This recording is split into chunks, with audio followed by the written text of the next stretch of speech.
Patriot Summit Restored Republic via a GCR update compiled by Judy Byington. President Donald Trump has given the green light. Global military alliance underway. Global alliance to take over major fake news media and make mass arrests.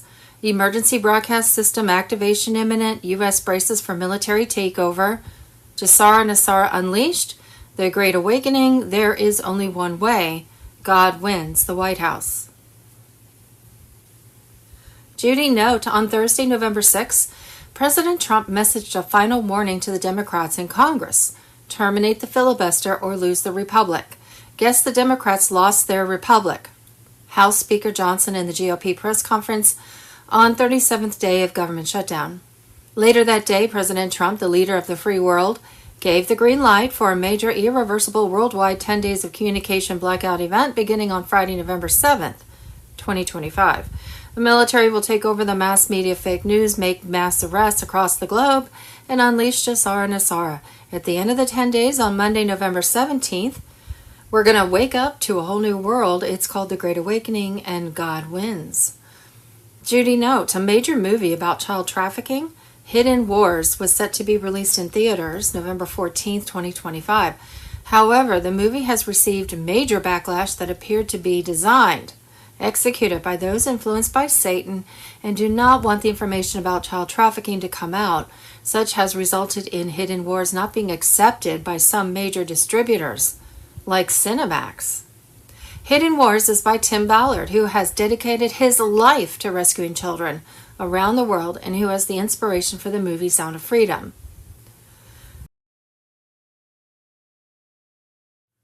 Thursday, November 7th, Trump's final warning to Democrats. Terminate the filibuster or lose the republic. Gimbo TV on Telegram. The night of Wednesday, November 6, 2025, President Trump's ultimatum echoed through Washington like the final bell before a storm. For 3 years, the government has stood frozen. No laws passed, no borders secured, no justice served. Only endless political theater while America bleeds. Now Trump has drawn the red line. Terminate the filibuster now, he wrote, or hand our nation to the radical left. This isn't a request. It's an order from the man who built the movement that changed history. Trump's words carry the weight of urgency and prophecy. He knows the game is rigged through endless obstruction, the filibuster being the weapon Democrats have used to crush every America First policy. Without ending it, the GOP will walk into the 2028 elections in chains, unable to act, while the radical left continues to rewrite the laws, the culture, and the Constitution itself. Before Trump's fury lies strategy. He exposed the exact plan of the enemy to pack the Supreme Court, add new states, create 4 new Democrat senators, and secure power forever. If the GOP hesitates again, this will be the last free election America ever sees. Trump reminded everyone that Democrats already tried to end the filibuster once, and next time they won't ask. The time for polite politics is over. What he's offering isn't negotiation, it's dominance. End the shutdown, erase the obstacles, and pass every policy that was promised to the American people. Strong borders, fair elections, protection of women's sports, tax and energy reform, the full defense of the Second Amendment. Everything the left fought to block will pass in a single wave. We will be the party that cannot be beaten, Trump declared. The smart party. The choice is no longer political. It's existential. Either the Republicans find their courage and break the chain, or the chain will break the Republic. History will remember what happens next. The event.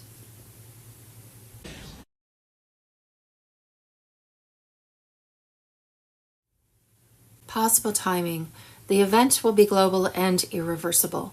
Monday, November 3rd, global ignition phase. QFS nodes were stabilizing under gold-backed parity, while Starlink began aligning communication grids for full system override. Jassara unleashed. Debt eradication, gold explosion. EBS, Emergency Broadcast System, preps. Trump oversees from Mar-a-Lago War Room. Military begins to escort Zim Tier 4B holders to the centers. Friday, November 7th, communication blackout. 10 days of darkness protocol activates. All media frequencies will be seized and rerouted through the emergency broadcast system. Traditional television, radio, and online platforms will fall silent as Starlink takes command. Evidence of corruption, hidden tribunals, secret programs, and the full collapse of the fiat empire. The documentaries prepared under military supervision will expose everything the cabal built in darkness. Names, operations, financial trails, all revealed through quantum evidence stored since 2020. Banking networks have already begun limited shutdowns in Europe. In the United States, central servers are being mirrored onto the quantum grid. Every hidden fund and false reserve is being indexed for public audit once the blackout ends. Behind the curtain, governments are surrendering. Negotiations for peaceful transition are underway in over 50 nations as QFS Command assumes control of state liquidity. The era of debt-based governance is finished. On Monday, November 10th, Tier 4B notified of how to schedule exchange redemption appointments. Saturday, November 15th, medbeds begin activation in phases.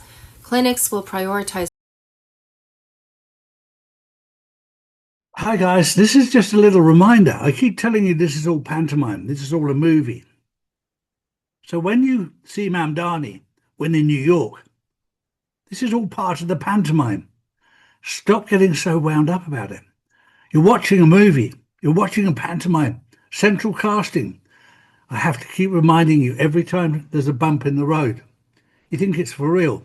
It's all pantomime. Monday, November 3rd, classified Q-drop detonation. Jassara unleashed. Trump's White Hats flipped the switch on November 3rd, 2025. Debt eradication, gold explosion, cabal vaults gutted. John F. Kennedy Jr. on Telegram. Patriots, the hammer drops today. Jassara isn't fantasy. It's execution. Q crumbs from 2017 Ignite. Global Economic Security and Reformation Act. Quantum financial system hums alive. Rothschild chains shatter. Your enslavement ends. Where we go one, we go all. The Great Awakening erupts. Jassara core pillars. The red pill blueprint. Q drop 4414. The storm is upon us. Jassara activates in phases. 209 nations signed Paris Accord trap. Now flipped to freedom. Number 1. Debt jubilee. All debts wiped. Mortgages, loans, credit cards zeroed. IRS abolished. Taxes. Only sales on new items. No income theft. Number 2, gold-backed currencies, Rainbow Notes Live, USD to USN. Number 3, QFS activation, unhackable quantum servers, Cheyenne Mountain, Reno, Texas hubs, biometric access, your account preloaded with redemption funds. Nasara fusion, America leads, forgives farm debts, restores constitution, ends Fed stranglehold. Trump's kill command, implementation locked, Monday, November 3rd. EVS preps, Trump oversees from Mar-a-Lago war room. Military escort Zim, Tier 4B holders, 2 centers. Redemption protocol. Zim bonds, 100 trillion cap, redeem at $125 million per holder.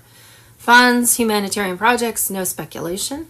Tier 1 through 3, banks, governments paid out in October. Tier 4 A and B, Internet Group notified 72 hours post EBS. 800 number releases, call, schedule, NDA, ironclad. 21 days to redeem. Suppress. Cabal takedown, vaults raided, Q drop 34, Castle Rock, White Hat storm, Vatican 34 trillion seized, London 500 trillion, Pentagon 2, is that a 2 quadrillion? 80% dark funds redirected to we the people. Gitmo overflows, 500,000 indictments, execution silent, clones glitch out. BRICS rebellion. Russia, China, gold standard, Iraq dinar RV at $3.71, plus Vietnam dong $2.25, no more IMF slavery. Inflation apocalypse reversed. Food, fuel prices crash, post-RV, abundance floods, middle class, trillions injected, elite hordes redistributed, political purge, election fraud exposed, 2020 stolen, reversed, Trump reinstated, Q says the best is yet to come. Surveillance smashed. No more digital chains.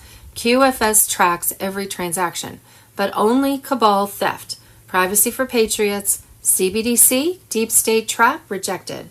Final red pill strike. Jassara isn't coming, it's here. This is revolution. You earn every cent. Cabal screams silence. Safe havens collapse. Media blackouts hide panic. Trump commands, alliance executes, humanity freed.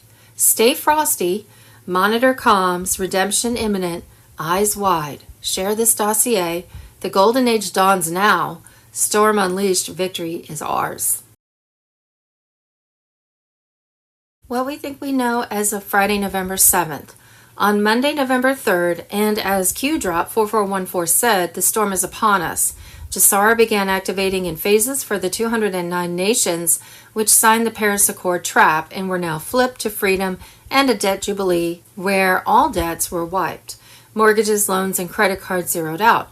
In the U.S., the IRS would be abolished, with no tax on income and taxes on the sale of new items only. On Friday, November 7th, the Global Military Alliance would take over the major fake news media while making mass arrests around the world. 10 days of communication darkness would follow with documentaries shown about the fall of the cabal over the new Starlink satellite system on TV, phones, and computers. All would end on Sunday, November 16th, 2025 evening. We would awake Monday morning, 17th of November, to a whole new world, politics, health, education, money system of the global currency reset. And Thursday, November 6th, we have a link. Surprise Supreme Court victory. Riots will erupt. Thursday, November 6th, Operation Mockingbird. The CIA lied to you this whole time. Thursday, November 6th, profits over lives. U.S. corporations and the Nazis. Forgotten history. Thursday, November 6th, truth about the Gulf of Tonkin incident. Forgotten history.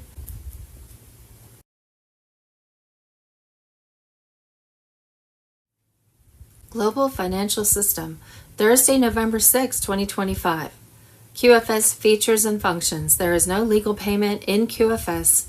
Banks have no control anymore. Banks are already obsolete. QFS ends corruption, bribery, cryptocurrency, GPS, and manipulation in the banking system and the central banking system. Edward Snowden on Telegram. Thursday, November 6th, Mark Z. Alex Jones reported that China will no longer send silver to London. This means when the London market runs out of silver, they're toast and silver shoots up. Restored Republic, Thursday, November 6th, Scott, Brunswick. Gitmo is overflowing. New high security facilities in northern Canada, Greenland, and remote island zones are being outfitted with electromagnetic shielding and drone exclusion perimeters. Many detainees are now held in underground transit hubs beneath major bases where they undergo financial and intelligence debriefs. The data from these interrogations, banking trails, asset maps, global networks, is being compiled by Quantum Forensic Systems to feed upcoming tribunal sessions. Meanwhile, the quantum financial system is advancing in stealth. In Singapore and Tokyo, hidden banking nodes are now live, mirroring transactional flows through encrypted microtests. Each network interruption on legacy systems signals another handover to QFS control. Gold reserves are being relocated under armed escort through remote routes, while dormant vaults tied to the old monetary cabal are being drained. The slow technical outages seen in central banks are not errors. They are controlled disconnections. The current government is not reopening. What's coming next is something entirely new, the New Republic. This isn't just a political shift, it's a foundational transformation. The old system has run its course, and the structures built on corruption, deception, and control are being dismantled piece by piece. When the New Republic emerges, it will operate under truth, transparency, and constitutional law for the people. Thursday, November 6, India's digital ID system has become a warning to the world.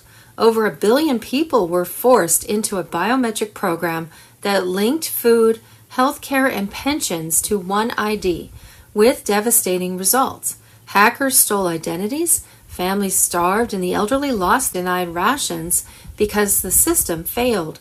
your favorite president on Telegram. The Gold's Gym locker room scandal just took a shocking new turn. The person at the center of it all has been revealed to have a serious criminal past. According to media reports, before transitioning, this individual was known as Grant Freeman. In 2022, he pleaded guilty in Ohio to domestic assault that caused serious injury to a partner. After serving his sentence, he transitioned and took his ex-partner's name, Alexis. Yes, the same person who now insists on entering women's locker rooms claiming they have every right to be there is the same person once convicted of serious domestic violence. Yet when women speak up and say they feel unsafe, they're the ones silenced, banned, and labeled as intolerant. Remember the woman who lost her Gold's Gym membership? She simply voiced her concern and got removed for it. Now this story has gone viral. One side supports the gym's inclusivity policy, while the other, mostly women, just want to feel safe. If even people with serious criminal backgrounds can freely enter women's spaces, then maybe something in the system is broken. Thursday, November 6th, President Trump had a message for Nancy Pelosi following her retirement announcement. Great thing for America. She was evil, corrupt, and focused on bad things for our country. I'm honored she impeached me twice and failed twice. Thursday, November 6th, we have a link. Nonprofits plot to instruct non-citizens how to vote for Mamdani uncovered. Thursday, November 6th, Tory says show never-ending story of Obama. 9/11 Files, the CIA's secret mission gone wrong, Episode 1. This is all YouTube. 9/11 Files, the cover-up commission, Episode 2. 9/11 Files, They Could Have Stopped It, Episode 3. The 9/11 Files, From Cover-Up to Conspiracy, Episode 4. And the 9/11 Files, From Tragedy to Tyranny, Episode 5.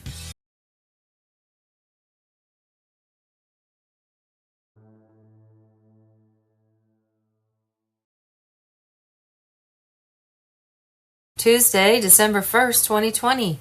Obama-Biden CIA Director Gina Haspel evidently arrested for espionage. Voter fraud before it's news. Evidently, Barack Obama has been arrested in Hawaii and charged with espionage, according to an announcement by Assistant Attorney General for National Security John C. Demers on Saturday, November 28th. That same day, Obama's former VP Joe Biden began wearing a boot that could hide an ankle bracelet, although he claimed the boot was due to an ankle injury. 2 weeks ago, CIA Director Gina Haspel was captured and detained on charges of election fraud, said to be spilling the beans on Obama and Biden. Obama, Biden, and Haspel were suspected of colluding with foreign powers, including the Chinese Communist Party, plus promoting the use of election fraud to put the socialist-leaning and compromised Biden-Harris ticket in power, overtake the U.S. government, and establish a new world order. Obama's complaint alleged that the former U.S. president compromised U.S. security by conspiring with a business partner and former CIA agent to give U.S. government classified information to high-up Chinese intelligence officials in the People's Republic of China. Biden was reported to be under house arrest for compromising U.S. security by conspiring with a foreign power to interfere with the U.S. election. Although Biden was quite upfront about his voter fraud on national TV, saying right before the election that he had compiled the most extensive voter fraud organization in the history of politics. Biden's son Hunter's laptop was said to contain evidence that Biden was compromised, having accepted millions of dollars from China, the Ukraine, and other countries during his years in public office, including his 8 years of serving as Vice President of the U.S. A Sunday, November 22nd report showed Joe Biden stole $140 million from U.S. Treasury and transferred it to his personal account in the Cayman Islands. Report shows Joe Biden stole $140 million from U.S. federal Treasury and transferred the money to Rosemont Seneca, purportedly for bank bailouts, and then to his personal account in the Cayman Islands. Months before the election, the Ukraine had issued a warrant on Biden for his dealings there, news which, like everything else, connected to the Democrat cabal, never made it to the left-wing mass media headlines, were said connected to an extensive investigation of massive voter fraud issues centering around Dominion company servers and the 2020 presidential election that Biden claimed to have won. On November 7th, 2020, the Saturday after elections, CIA Director Gina Haspel was captured and detained for election fraud. She was injured by U.S. Spec Ops forces that raided a Frankfurt, Germany CIA server farm site. Unfortunately, 5 U.S. soldiers and one of the CIA mercenaries were killed in the firefight. Haspel, evidently in Frankfurt to protect server data that would incriminate deep state leaders such as Obama and Biden, was said to be cooperating to lessen her own sentence and revealing information about an extensive voter fraud scam perpetrated by Democrats in the 2020 election. The military raid captured Dominion voting servers, which were found to have swung votes from Trump to Biden from their locations in Germany, Canada, and Spain. Simultaneous raids took place in Toronto, Dominion Voting System headquarters, in Barcelona, Spain, another CIA Seidel server farm used in the election vote switching fraud. Although you would never hear about it in today's mass media, the connections were obviously there. George Soros was head of the board of directors for Dominion. Since the November 3rd election, a boatload of evidence has come forth around George Soros-owned CIA-developed Dominion voting machines that tabulated the U.S. election results. The tabulation was done on easily compromised servers in Germany, Canada, and Spain, which were hooked up to the internet. The Dominion programs were said to be designed to throw millions of Trump votes to Biden.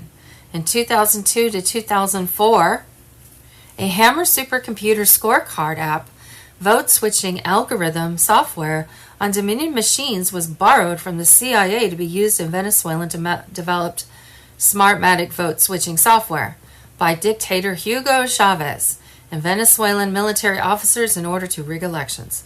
On Saturday morning, November 28th, Obama's criminal complaint was unsealed by Demers, U.S. Attorney for the District of Hawaii, Kenji M. Price, Assistant Director of the FBI's Counterintelligence Division, Alan E. Kohler Jr., Special Agent in charge of the FBI's Honolulu Field Office, Eli S. Miranda.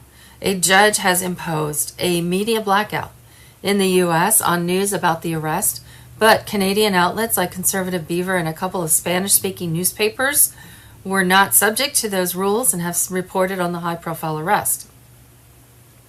Under direction of General Michael Flynn, mass arrests were continuing on over 209,000 sealed indictments filed in federal courts across the nation since President Trump took office. On Wednesday, November 25th, Flynn began executing high-level arrests overseas and was presently after pedophiles in the Netherlands, the New World Order and Council of Foreign Relations headquarters, where recently a lot of planes have mysteriously crashed. Henry Kissinger and others have been ousted from the Council of Foreign Relations. Military rendition flights were all over the U.S. It was said that hundreds of treasonous actors were being extracted, put onto flights, and interrogated until they turned, with an emphasis on finding evidence of voter fraud. These military flights were increasing in preparation for potential Antifa violence and RV release security. For years, Democratic Party and some Republican political elites apparently have been working in cooperation with the Chinese and other communist parties to overthrow the U.S. government and set up a new world order. Trump and the White Hats of the alliance set up the 2020 presidential election as a sting to catch these bad guys in treason, with intelligence gathered by the Kraken. The Kraken was the nickname of the 305th Battalion Military Intelligence Corps located at Fort Huachuca, Arizona. It provided electronic warfare and signals intelligence SIGINT. The 305th, consisting of 6 companies, HHC, Alpha, Bravo, Charlie, Delta, and Echo. On Wednesday morning, November 4th, right after the election, the Department of Defense 305th Battalion and NSA began recording real-time fraud evidence of vote switching from all 6 battleground states. Real-time digital evidence would now be used to prosecute all deep staters involved in election and voter fraud, including Obama, Biden, and Haspel. Page 9 of Sidney Powell's federal lawsuits filed in Georgia and Michigan, midnight Wednesday, the 25th of November 2020. The Dominion software was accessed by agents acting on behalf of China and Iran in order to monitor and manipulate elections, including the most recent U.S. general election in 2020. On Tuesday, November 1st, Lieutenant General McInerney tweeted, "It is treason. They are trying to overturn this government." What we think we know as of Thursday, November 6, 2025, Democrats refused to open the U.S. government, used the shutdown to rig the November 2025 elections. CCP rigged New York mayoral election as New York falls to socialists or communists. In October 2025, Secret Service uncovered micro-bugging devices buried in the White House. And Supreme Court challenges Trump's right to defend America's economy. Impeachment filed on Democrat Chief Judge Boasberg for weaponizing DOJ to spy on Republicans. In October 2025, the Secret Service uncovered dozens of ultra-advanced microbugs, smaller than a nose hair, buried deep in the West Wing in Caroline Leavitt's office at the White House. Global financial system, Tuesday, November 4th, code red. Fed injects $37 billion in days. Biggest money printing event since 2020. Wednesday, November 5th, quantum financial system fully activated. November 2nd, 2025. QFS, the unbreachable Patriot Fortress, obliterating cabal fiat chains forever. Charlie Ward and friends on Telegram. Patriots, drop everything. The quantum financial system is no longer a whisper. It's the roaring engine of global liberation. Live and devouring deep state control grids right now. Fused with Elon code and GCR RV blasts. QFS is the White Hat's quantum hammer, smashing centuries of financial enslavement. QFS exposed quantum tech that ends the Fed's reign of terror. Built on Starlink's orbital quantum network, QFS operates beyond corrupt banks, using AI supercomputers and unbreakable encryption to track every stolen dollar since Jekyll Island. Quantum ledgers, every transaction etched in eternal code. No fakes. No inflation scams. Gold-backed core. Trillions in reclaimed assets. Gold, silver resources. Backing your wealth.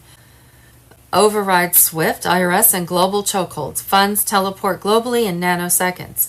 Elon code plugs you in. Biometrics unlock your QFS account.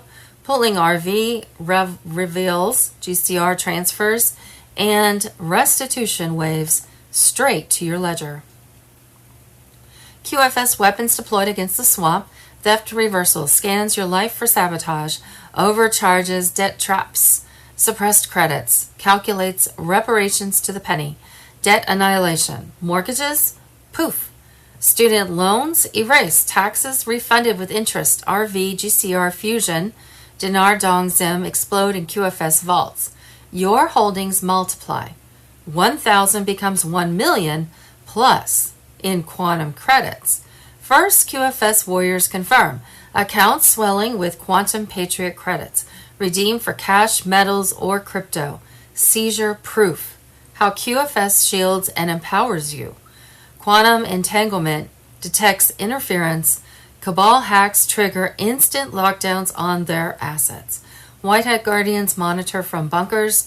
Nisar Jasar protocols embedded. Humanitarian funds flood communities. Starving elite wars.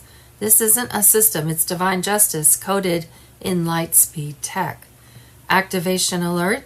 Your QFS portal awaits. Invites hitting hard. QFS quantum access granted. Verify now. Face, voice scan, damage file upload. Tier lock. Millionaire boost for verified victims. No invite. QFS AI sweeps are hunting. Your red-pilled footprint flags you for auto-enrollment. The Cabal's doomsday. QFS is their extinction event. Rerouting to patriots who held the line. Irreversible, unstoppable, biblical. QFS plus Elon code equals your empire reborn. Patriots enter the quantum age. The financial apocalypse favors the awake.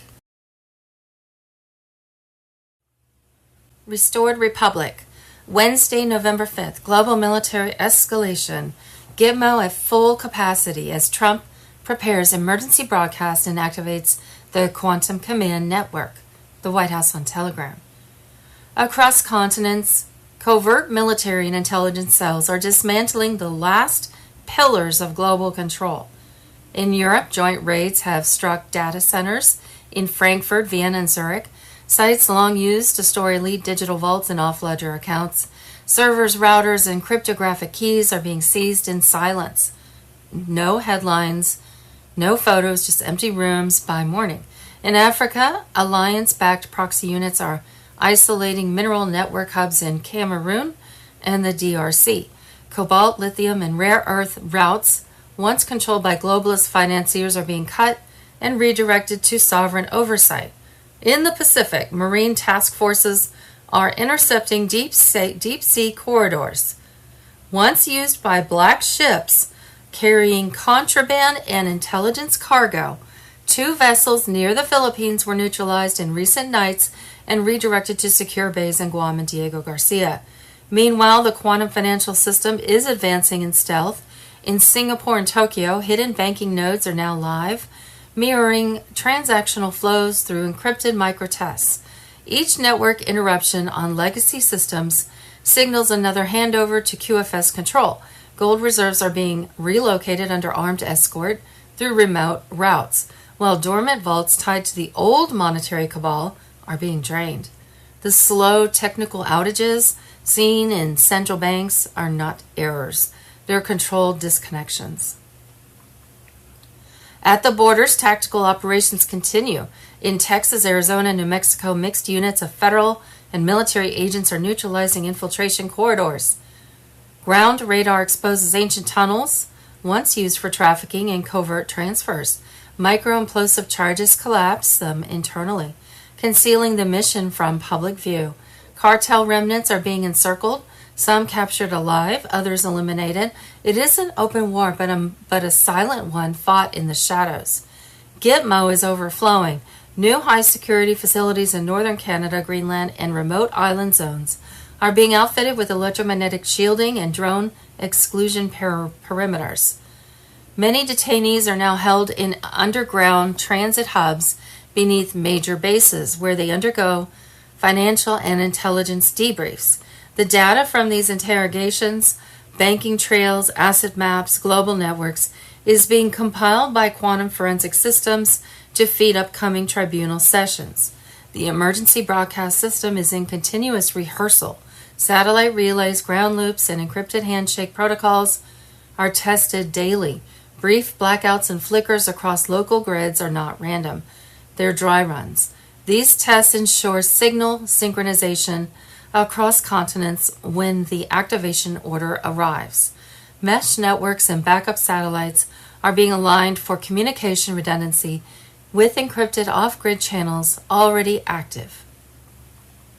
Deep state remnants are fighting back through sabotage and cyber warfare. In South Asia, major media conglomerate servers were wiped clean after decades of political blackmail. Epigenetic manipulation burned after drone intervention.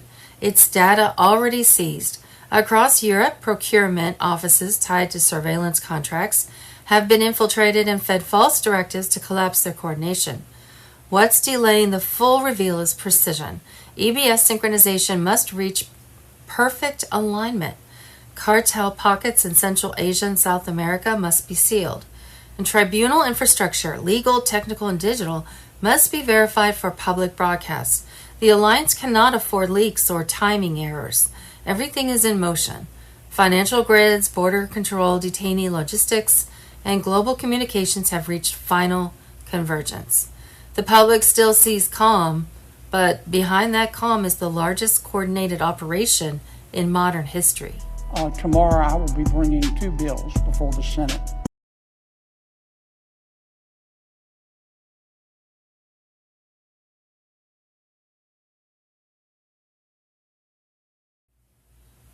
Tuesday, November 4th, classified dossier. Gitmo expansion. 2 new underground wings live. Elite tribunals accelerate. Executions underway. Deep state panic as white hats seize the night. Gitmo TV on Telegram. Patriots, the storm is here. Gitmo isn't a vacation spot. It's the blade dropping on the cabal's neck. Two massive underground wings opened October 28, 2025, straight from Trump's Iron Command. High security vaults, quantum locked cells, 0-point interrogation grids, no escapes, no mercy, thousands of new guests inbound, CEOs, senators, Hollywood puppets, Vatican money launderers, their clones already glitching on your screens. Military tribunals aren't rumors, they're raging. Law of War manual in full force. Continuity of government overrides the swamp courts. Over 1,700 private jets seized. Hurricane lockdown? Cover for the rush. Camp Delta reinforced October 26. Ships outbound. Sails humming. EBS test greenlit. One pull of the trigger. Full exposure. Financial ledgers dumped. Biological warfare docks. Elite perp walks in 8,000. Just a side note, that latest hurricane sat over Gitmo for an extended amount of time. And Gitmo is apparently able to withstand a Category 7 hurricane. So, but it was just a suspicious move that it just sat over Guantanamo Bay like that. November surge, 300 plus indictments unsealed, under seal, treason, sedition, crimes against humanity. Nuremberg 2.0, execution silent but stacking. Insiders whisper 47 since September. No appeals, no media leaks. Jassara backbone locked, 85% global QFS tie-in. Banks crumbling, Australia, Switzerland folding. Debt erasure, algorithms firing. Your stolen wealth, quantum cards testing now. Trump's the only commander. Biden's ghost regime nullified. 2021 to 2024, executive orders shredded. White House ballroom counter sigil pulses. DC grid dead. Vatican banks choked. Brussels backups raided. London triad fracturing. Feel the quake? Wildlife fleeing Gitmo perimeter. Frequencies spiking. Remote viewers confirm. Aura shift massive. Cabal spells shattered. Their 2030 cage. Digital IDs. 5G mind traps. Obama serpents. Tagged for transport. Mayorkas treason flood. Next docket. James election witch hunt. Disbarments too soft. Gitmo gallows. Besig's Uganda echo. Global sink. Military political prisoners worldwide rising. The fertilizer machines hum. Wings fill with screams. The president commands. Justice drops like thunder. This is the Great Awakening. Miss it? Truth bombs detonating now.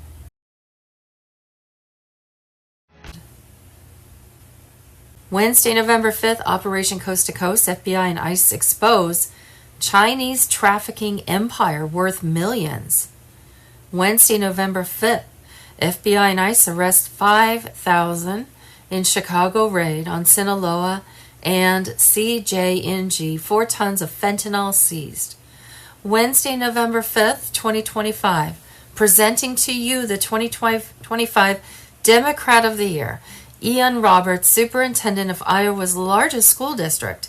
Illegal alien, fake college degree, fake social security card, fake driver's license, illegally voted, illegal possession of firearms. $350,000 a year paid by taxpayers. All I have to say about that is wow. Tuesday, November 4th. Just now, Intel dossier, November 4th, Trump's final warning to the GOP. Terminate the filibuster now. Tuesday, November 4th, just in.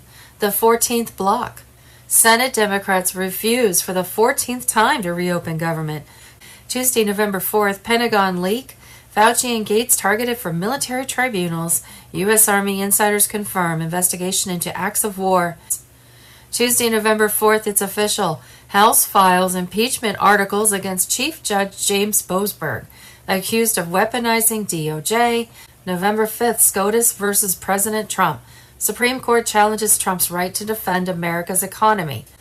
Wednesday, November 5th, breaking overnight intel drop. Deep state panic. New York City falls to socialists. Trump slashes $600 billion from deficit. FBI files burned. Supreme Court showdown begins. Wednesday, November 5th, breaking DNI Tulsi Gabbard exposes massive Chinese communist plot to rig the New York City mayoral election. Director of National Intelligence Tulsi Gabbard has exposed a sophisticated, massive Chinese communist plot that rigged the New York City mayoral election in favor of socialist Mamdani. The Chinese Communist government infiltrated the DS-200 ballot scanner systems manufactured by Election Systems and Software, ES&S.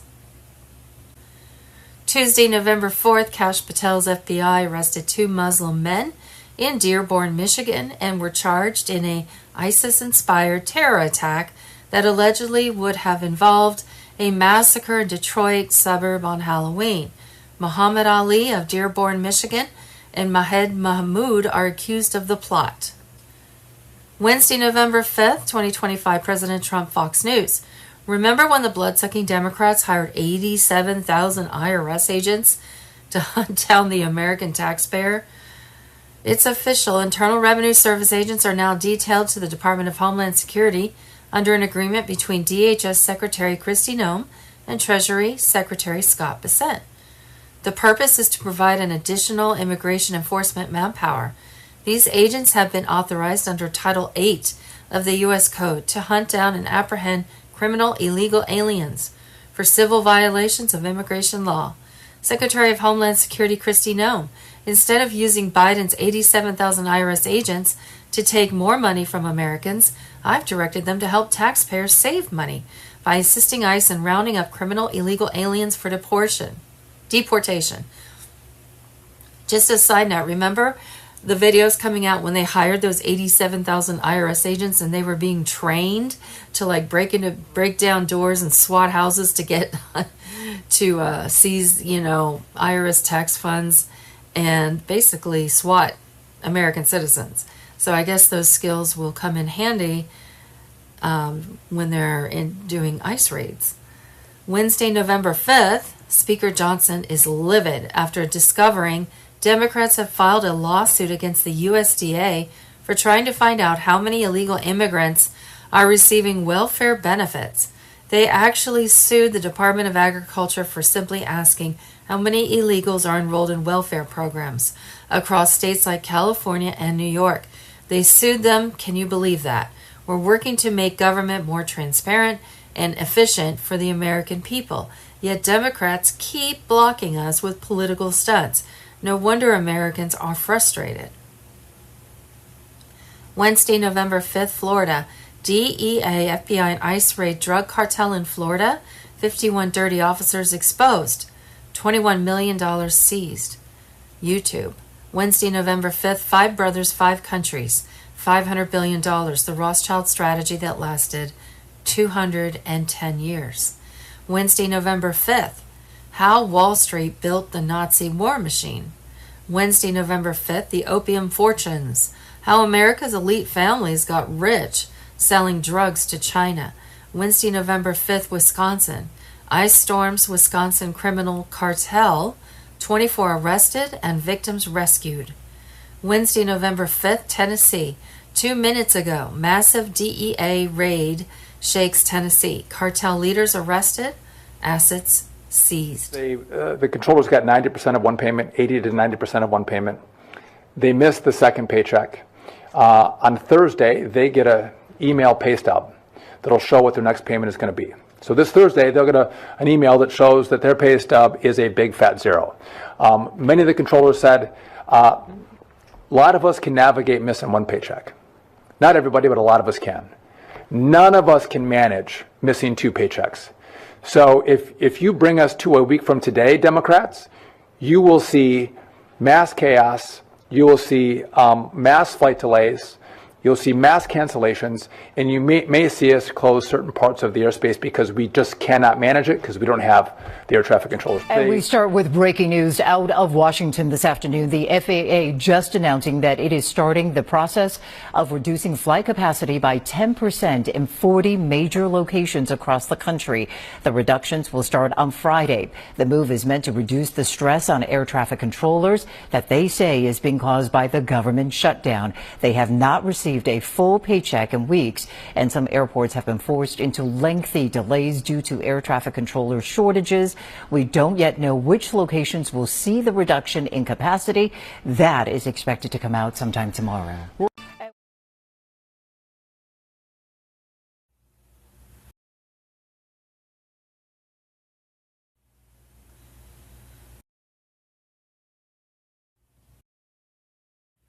Wednesday, November 5th, hundreds of millions of dollars go missing again in California. Emergency broadcast channel on Telegram. Records are requested from California Democrats on where the money went. You'll never guess what happens next. They refuse. Hundreds of millions of dollars of our public pensions have gone missing. The state took $468 million from California cops, firefighters, teachers, and handed it to a secret green energy fund. On March 31st of this year, it was found that this fund is now worth $138 million. Play that back. $468 million now worth $138 million. 71% of that money is gone. When reporters asked CalPERS which companies failed, CalPERS said that's a trade secret. Translation is, we lost your money and you're not allowed to know how. Meanwhile, Wall Street walked away with $22 million in fees. Every dollar missing from that fund, we are now going to have to cover in higher taxes. Bottom line, your taxes aren't helping pensions. Your taxes are funding all of the money CalPERS has gambled away. And you know who has gone questionably silent? Oh yeah, our Governor Gavin Newsom. This is the person that you trust with this whole redistricting scheme that's going to cut counties like Fresno County into 6 different districts. That is nothing but a partisan power grab, where small cities are split up into 3 districts. For why? This is nothing but a microcosm of the corruption that is rife within our Democratic-led government.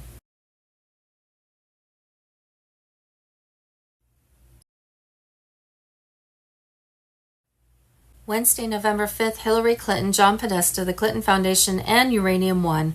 Is Hillary Clinton the most corrupt politician in U.S. history since Lyndon B. Johnson? 20% of U.S. uranium went to the Russians. $145 million to the Clinton Foundation. $35 million to John Podesta. A U.S. interagency committee, including the State Department, in which Hillary Clinton was the head of, approved Rosatom's 2010 acquisition of Uranium One, a Canadian firm with U.S. mining rights. John Podesta was on the board of a company called Joule Unlimited, who held some of the rights, in which he received a total of $33 million from the deal. The Clinton Foundation received $145 million from Uranium One investors like Frank Gustra, who also just happens to sit on the board of the Clinton Foundation and runs the Radcliffe Foundation, which donates large amounts to the Clinton Initiative and other charities.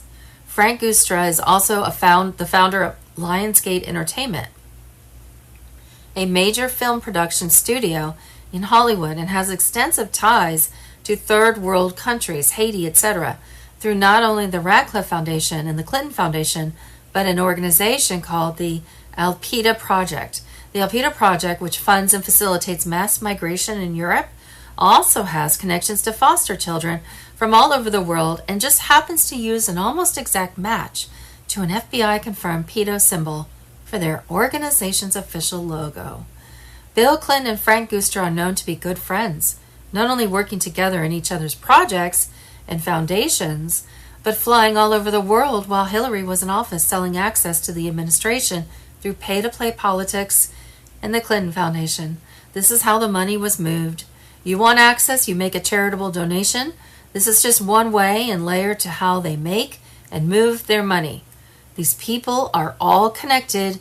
They all benefit from their dealings, not you, not America themselves.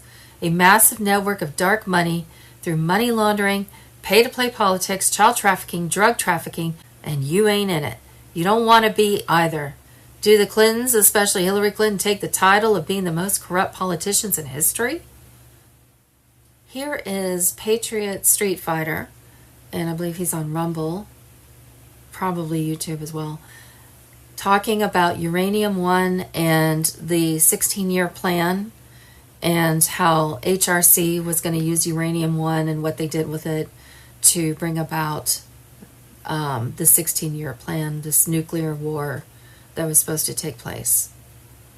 What happened was the military intelligence intercepted a 16-year plan by the cabal to take down the United States. 8 years of Obama and then 8 years of Hillary Clinton to finish us off. Obama took us to the brink. We were basically over the edge. Hillary was mop-up operations. And I'm going to get down through some of the timeline of events that you're aware of that I can tie into this so you can understand. You've seen it unfold. You just didn't know what it meant until tonight. At any point, when Hillary Clinton was going to come into power, the NSA unrigged the election. It was already rigged for Hillary Clinton to win. She was mop-up operations.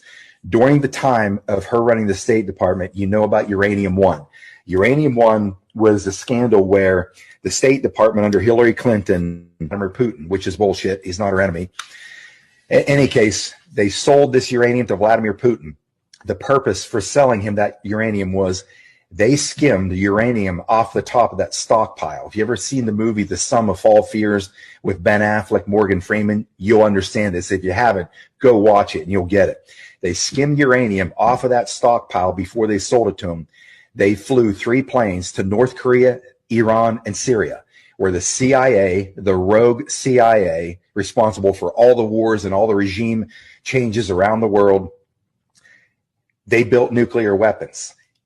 Under Hillary's tenure, they were going to launch a nuclear weapon on U.S. soil, and they were going to trace the signature back to the Vladimir Putin stockpile, blame him, launch a thermonuclear retaliatory strike on Moscow, and kick the whole thing off. That was going to be their whole thin the herd on the planet. Now, military intelligence stopped that. Of course, they approached Donald Trump. They knew he couldn't be bought. They knew he had his own money. They knew he was a patriot.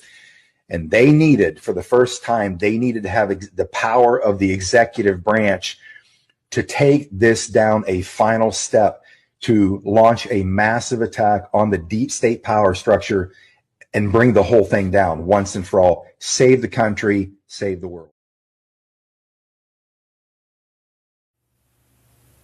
Monday, October 27th, Speaker Mike Johnson just confirmed what every American already felt in their gut. The government shutdown wasn't chaos, it was strategy. Democrats met behind closed doors and chose pain. They weaponized suffering to empower Marxist extremists and cripple the nation from within. Behind the speeches and sound bites, a deal was struck in silence. Schumer and his operatives decided that hurting Americans was the most effective political weapon they had left.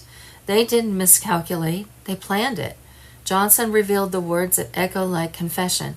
They sat in a back room and made the calculation they'd rather shut the government down and impose pain on the American people. That is not leadership, that is treason masked as politics. According to Johnson, this entire operation was built on a simple lie, that the radicals matter more than the workers who built this country. The Marxists, the far left, and the base are more active than hardworking Americans. That single admission reveals everything. The Democratic Party no longer serves the people, it serves a revolution, one that thrives on crisis and grows through destruction, leveraged through suffering, the core of the Marxist playbook. A leaked quote from their own operatives says it all. Every day gets better for us. We'll use the pain for leverage. This is not governance. It is a psychological warfare. And the lie goes deeper. The funding resolution Democrats blocked was a clean CR, the same budget they already voted for months ago. Nothing changed except their agenda. If it wasn't about money, then what was it about? Control? The chaos is deliberate, the suffering is tactical. While they pretend to fight for the poor, they are crushing the system to force obedience. A nation exhausted, divided, and broke is easier to control than a free one. The fallout is real. Hundreds of thousands of federal workers are going unpaid. SNAP benefits are frozen for 1 in 8 Americans. Air traffic systems are collapsing under staffing shortages. Morale across the country is sinking as inflation rises and security fades. This isn't mismanagement, it's method, a government held hostage from within. The kind of internal sabotage that precedes collapse. And yet, through all the noise, one figure still stands between the people and the abyss.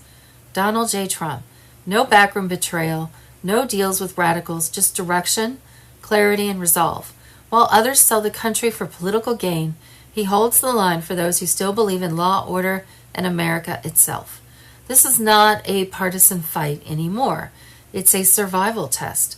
The enemy is not across the ocean, it is inside the chamber. These are not mistakes of policy, they are acts of intent. The suffering of a nation turned into currency for a political cult that feeds on division. We're under attack from within. They are not incompetent. They are malicious. The hour is late. The patriots, the workers, the defenders of truth, all must stand, because the ballot box may be our last weapon before the storm moves beyond control. This is not about left or right anymore. It's about light and dark. And now the mask has fallen. They had one job.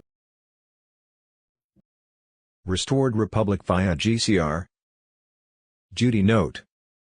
A Thursday, November 7, 2025. Trump's final warning to Democrats: terminate the filibuster, or lose the Republic. Gitmo TV on Telegram. The night of Wednesday, 6th of November, 2025, President Trump's ultimatum echoed through Washington like the final bell before a storm. For 3 years the government has stood frozen, no laws passed, no borders secured, no justice served, only endless political theater while America bleeds. Now Trump has drawn the red line. Terminate the filibuster now, he wrote, or hand our nation to the radical left. This isn't a request, it's an order from the man who built the movement that changed history. Trump's words carry the weight of urgency and prophecy. He knows the game is rigged through endless obstruction, the filibuster being the weapon Democrats have used to crush every America First policy. Without ending it, the GOP will walk into the 2028 elections in chains, unable to act, while the radical left continues to rewrite the laws, the culture, and the Constitution itself. Behind Trump's fury lies strategy. He exposed the exact plan of the enemy: to pack the Supreme Court, add new states, create 4 new Democrat senators, and secure power forever. If the GOP hesitates again, this will be the last free election America ever sees. Trump reminded everyone that Democrats already tried to end the filibuster once, and next time, they won't ask. The time for polite politics is over. What he's offering isn't negotiation, it's dominance. End the shutdown, erase the obstacles, and pass every policy that was promised to the American people. Strong borders, fair elections, protection of women's sports, tax and energy reform, the full defense of the Second Amendment, everything the left fought to block will pass in a single wave. We will be the party that cannot be beaten, Trump declared, the smart party. The choice is no longer political. It's existential. Either the Republicans find their courage and break the chain, or the chain will break the Republic. History will remember what happens next, the event. Be possible timing. The event will be global and irreversible. Monday, November 3, 2025. Global ignition phase. QFS nodes were stabilizing under gold-backed parity while Starlink began aligning communication grids for full system override. EBS, Emergency Broadcast System, PREPS. Trump oversees from Mar-a-Lago War Room. Military begins to escort Zim/Tier 4B holders to centers. Friday, November 7, 2025, Communication Blackout. 10 Days of Darkness Protocol activates. All media frequencies will be seized and rerouted through the emergency broadcast system. Traditional television, radio, and online platforms will fall silent as Starlink takes command. Evidence of corruption, hidden tribunals, secret programs, and the full collapse of the Fiat empire. The documentaries prepared under military supervision will expose everything the cabal built in darkness. Names, operations, financial trails, all revealed through quantum evidence stored since 2020. Banking networks have already begun limited shutdowns in Europe and the United States. Central servers are being mirrored onto the quantum grid. Every hidden fund and false reserve is being indexed for public audit once the blackout ends. Behind the curtain, governments are surrendering. Negotiations for peaceful transition are underway in over 50 nations as QFS Command assumes control of state liquidity. The era of debt-based governance is finished. On Monday, 10th of November, Tier 4B notified of how to schedule exchange/redemption appointments. Sunday, 16th of November, 2025, when the blackout lifts, humanity will awaken to a system cleansed of manipulation, powered by truth, and guided by divine law. On Monday, November 17, 2025, end of 10 Days of Darkness. Jazara Core Pillars, the Red Pill Blueprint Q Drop 4414, the storm is upon us. Jazara activates in phases. 209 nations signed Paris Accord trap, now flip to freedom. 1. Debt Jubilee, all debts wiped. Mortgages, loans, credit cards, zeroed. IRS abolished. Taxes. Only sales on new items. No income theft. 3. QFS activation, unhackable quantum servers. Cheyenne Mountain, Reno, Texas hubs. Biometric access. Your account preloaded with redemption funds. 4. Nizar Fusion, America leads. Forgives farm debts. Restores Constitution. Ends Fed stranglehold. Trump's kill command, implementation locked. Monday, November 3, 2025, EBS, Emergency Broadcast System, PREPS. Trump oversees from Mar-a-Lago War Room. Military escorts ZIM/Tier 4B holders to centers. Redemption Protocol, ZIM bonds, $100 trillion caps redeem at $125 plus per holder. Funds humanitarian projects, no speculation. Tier 1 to 3, banks/gobs paid out October. Tier 4A/B, Internet Group, notified 72 hours post EBS. 800 hash releases, call, schedule. NDA ironclad.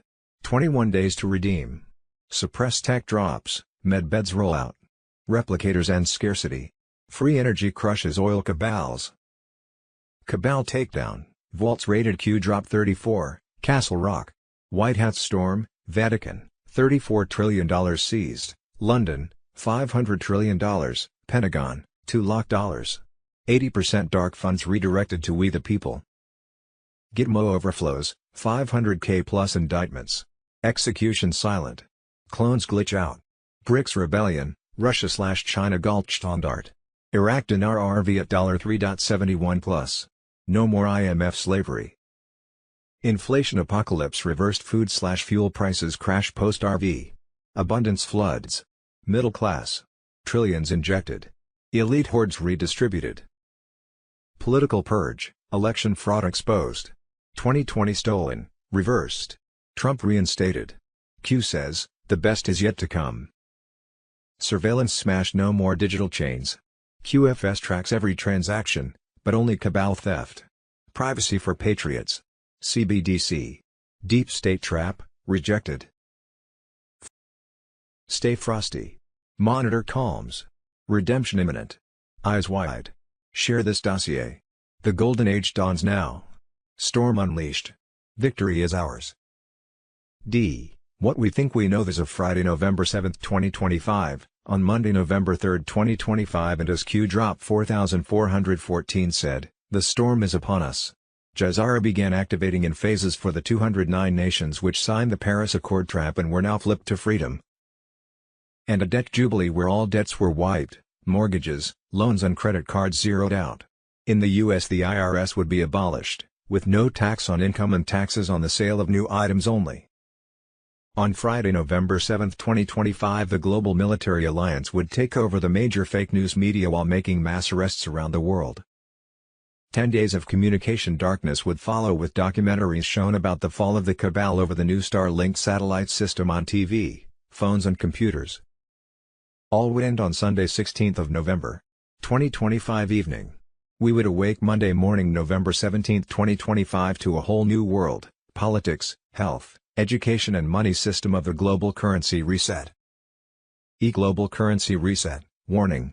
Without my permission someone, or ones, have put up over 80 platforms on Telegram under my picture and name of Judy Byington. I do not have a Telegram platform. I do not set up quantum financial accounts. On Saturday 13th of September, 2025, in that Byington platform chat 6226, it said that I was offering to set up quantum financial accounts for people. This is a scam, likely by the deep state cabal to confiscate your money. Warning, on Telegram there are several sites that advertise you can get a quantum account with money in it if you pay them so much dollar. I was told over $2,000, that is a complete scam. Don't do it. As I understand it, quantum financial accounts will be set up for you for free when you go to your appointment at an official redemption center, notification of which will be sent to everyone after the EBS goes off. If you are a victim of the TRB Trump products scam or any scam on Telegram, I recommend you document and notarize your experience, including your contact information, retain a copy and then send the original by regular mail to Alan Garten, General Counsel to the Trump Organization, The Trump Organization, 725 Fifth Avenue, 26th FL, New York, New York, United States. Judy note, it is my personal opinion, and I could easily be wrong, that when we hear the EBS go off with the sound of 7 trumpets, we can soon expect to receive several messages on our cell phones generated from the new Starlink satellite system. One of those messages should contain information about how to gain a redemption center appointment. Those who don't have foreign currency to exchange will use their appointment to set themselves up for banking.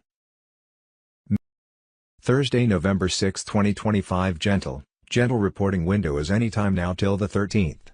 Best possibly case that they could send out notifications tonight. They are putting military in place to ensure safety. Thursday, November 6, 2025. TNT, IMF says 99% will happen Friday, November 7, 2025. Thursday, November 6, 2025. Bruce the Big Call. A couple of sources said Friday 7th of November was in play for Tier 4B, us, the Internet Group, notification. One said that twos. WED. 11 to 12 November was also a possibility. Others said we could get notification over the weekend. Redemption centers will have better rates than the bank, and you cannot redeem ZIM at a bank. Two separate sources said President Trump will make an announcement on Thanksgiving Day about the QFS and we're on asset-backed USN currency. Doge payments of $200,000 to $495,000, based on your age, will kick in when we start exchanges. They go to citizens as direct deposits. R&R should come out 1 to 2 days before Thanksgiving as direct deposit. Global Financial System, Thursday, November 6, 2025. QFS features and functions. There is no legal payment in QFS. Banks have no control anymore. Banks are already obsolete. QFS ends corruption, bribery, cryptocurrency, GPS and manipulation in the banking system and the central banking system. Edward Snowden on Telegram. Thursday, November 6, 2025. Marks, Alex Jones reported that China will not longer send silver to London. This means when the London market runs out of silver, their toast and silver shoots up. Restored Republic. Thursday, November 6, 2025. Scott Brunswick. Gitmo is overflowing. New high-security facilities in northern Canada, Greenland, and remote island zones are being outfitted with electromagnetic shielding and drone exclusion perimeters. Many detainees are now held in underground transit hubs beneath major bases, where they undergo financial and intelligence debriefs. The data from these interrogations, banking trails, asset maps, global networks, is being compiled by quantum forensic systems to feed upcoming tribunal sessions. Meanwhile, the quantum financial system is advancing in stealth. In Singapore and Tokyo, hidden banking nodes are now live, mirroring transactional flows through encrypted microtests. Each network interruption on legacy systems signals another handover to QFS control. Gold reserves are being relocated under armed escort through remote routes, while dormant vaults tied to the old monetary cabal are being drained. The slow technical outages seen in central banks are not errors, they are controlled disconnections. The current government is not reopening. What's coming next is something entirely new, the New Republic. This isn't just a political shift, it's a foundational transformation. The old system has run its course, and the structures built on corruption, deception, and control are being dismantled piece by piece. When the New Republic emerges, it will operate under truth, transparency, and constitutional law for the people, by the people. Thursday, November 6, 2025, India's digital ID system has become a warning to the world. Over 1 billion people were forced into a biometric program that linked food, healthcare, and pensions to one ID. With devastating results. Hackers stole identities, families starved, and the elderly lost their benefits. Thursday, November 6, 2025, President Trump had a message for Nancy Pelosi following her retirement announcement. Great thing for America. She was evil, corrupt, and focused on bad things for our country. I'm honored she impeached me twice and failed twice. Thursday, November 6, 2025, nonprofits plot to instruct non-citizens how to vote for Mamdani uncovered. Thursday, November 6, 2025, Tor says show, never-ending story of Obama.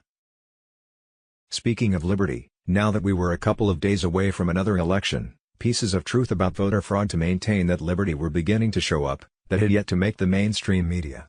Why? All the MSM bragged about was how Democrats swept states like New York and, shocker of all shocks, elected a socialist as mayor of New York. But, maybe not. Today, Director of National Intelligence Tulsi Gabbard exposed a massive Chinese Communist Party plot that rigged the New York City mayoral race. Media Greer of the America Media Group put it this way: Director of National Intelligence Tulsi Gabbard announced the discovery of a sophisticated Chinese communist operation designed to rig the New York City mayoral election. Gabbard, appointed by Trump for her fierce independence and anti-establishment stance, detailed how the Chinese government infiltrated the DS-200 ballot scanner systems manufactured by Election Systems and Software, S&S.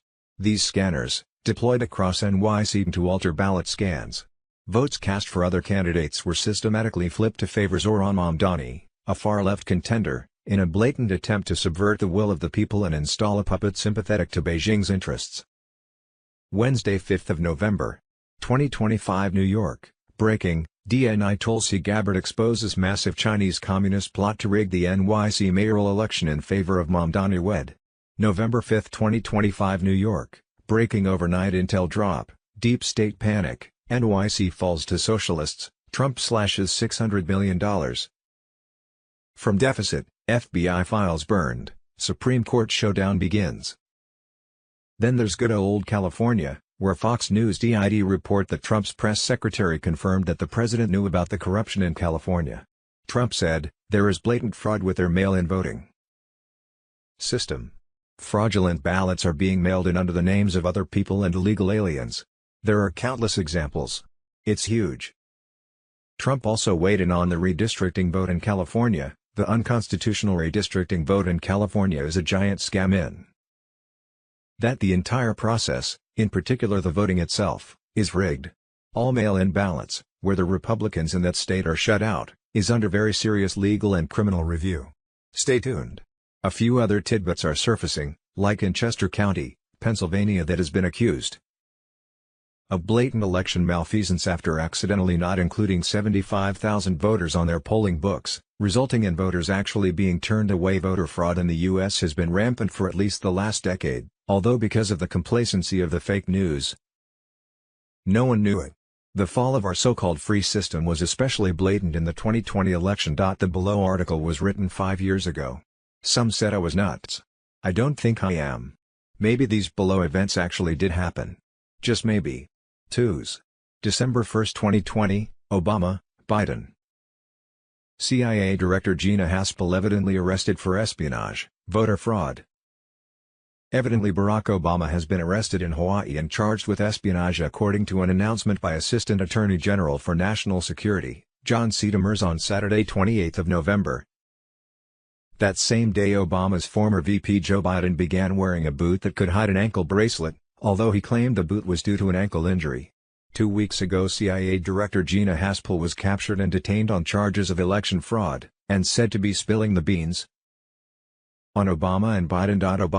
Biden and Haspel were suspected of colluding with foreign powers, including the Chinese Communist Party, plus promoting the use of election fraud, to put the socialist-leaning and compromised Biden/Harris ticket in power, overtake the U.S. government, and establish a new world order. Obama's complaint alleged that the former U.S. president compromised U.S. security by conspiring with a business partner and former CIA agent to give U.S. government classified information to high-up Chinese intelligence officials in the People's Republic of China, PRC. Biden was reported to be under house arrest for compromising U.S. security by conspiring with a foreign power to interfere with a U.S. election. Although, Biden was quite upfront about his voter fraud on national TV, saying right before the election that he had compiled the most extensive voter fraud organization in the history of politics. Biden's son Hunter's laptop was said to contain evidence that Biden was compromised, having accepted millions of dollars from China, the Ukraine and other countries during his years in public office, including his 8 years of serving as vice president of the U.S. A Sunday, 22nd of November. Reports showed Joe Biden stole $140 million from U.S. Treasury and transferred it to his personal account in the Cayman Islands. Report shows Joe Biden stole $140 million from U.S. federal Treasury and transferred the dollar to Rosemont Seneca, purportedly for bank bailouts, and then to his personal account in the Cayman Islands. Months before the election, the Ukraine had issued a warrant on Biden for his dealings there, news which, like everything else connected to the Democrat cabal, never made it to the left-wing mass media headlines. Haspel's, Obama's and Biden's alleged arrests were said connected to an extensive investigation of massive voter fraud issues centering around Dominion Company servers and the 2020 presidential election that Biden claimed To have one. On 7th of November, 2020, the Saturday after elections, CIA Director Gina Haspel was captured and detained for election fraud. She was injured by U.S. Spec Ops forces that raided a Frankfurt, Germany CIA server farm site. Unfortunately, 5 U.S. soldiers and 1 of the CIA mercenaries were killed in the firefight. Haspel, evidently in Frankfurt to protect server data that would incriminate deep state leaders such as Obama and Biden, was said to be cooperating to lessen her own sentence and revealing information about an extensive voter fraud scam perpetrated by Democrats in the 2020 election. The military raid captured Dominion voting servers, which were found to have swung votes from Trump to Biden from their locations in Germany, Canada, and Spain. Simultaneous raids took place in Toronto, Dominion voting system headquarters, and Barcelona, Spain, another CIA site server farm used in the election vote switching fraud.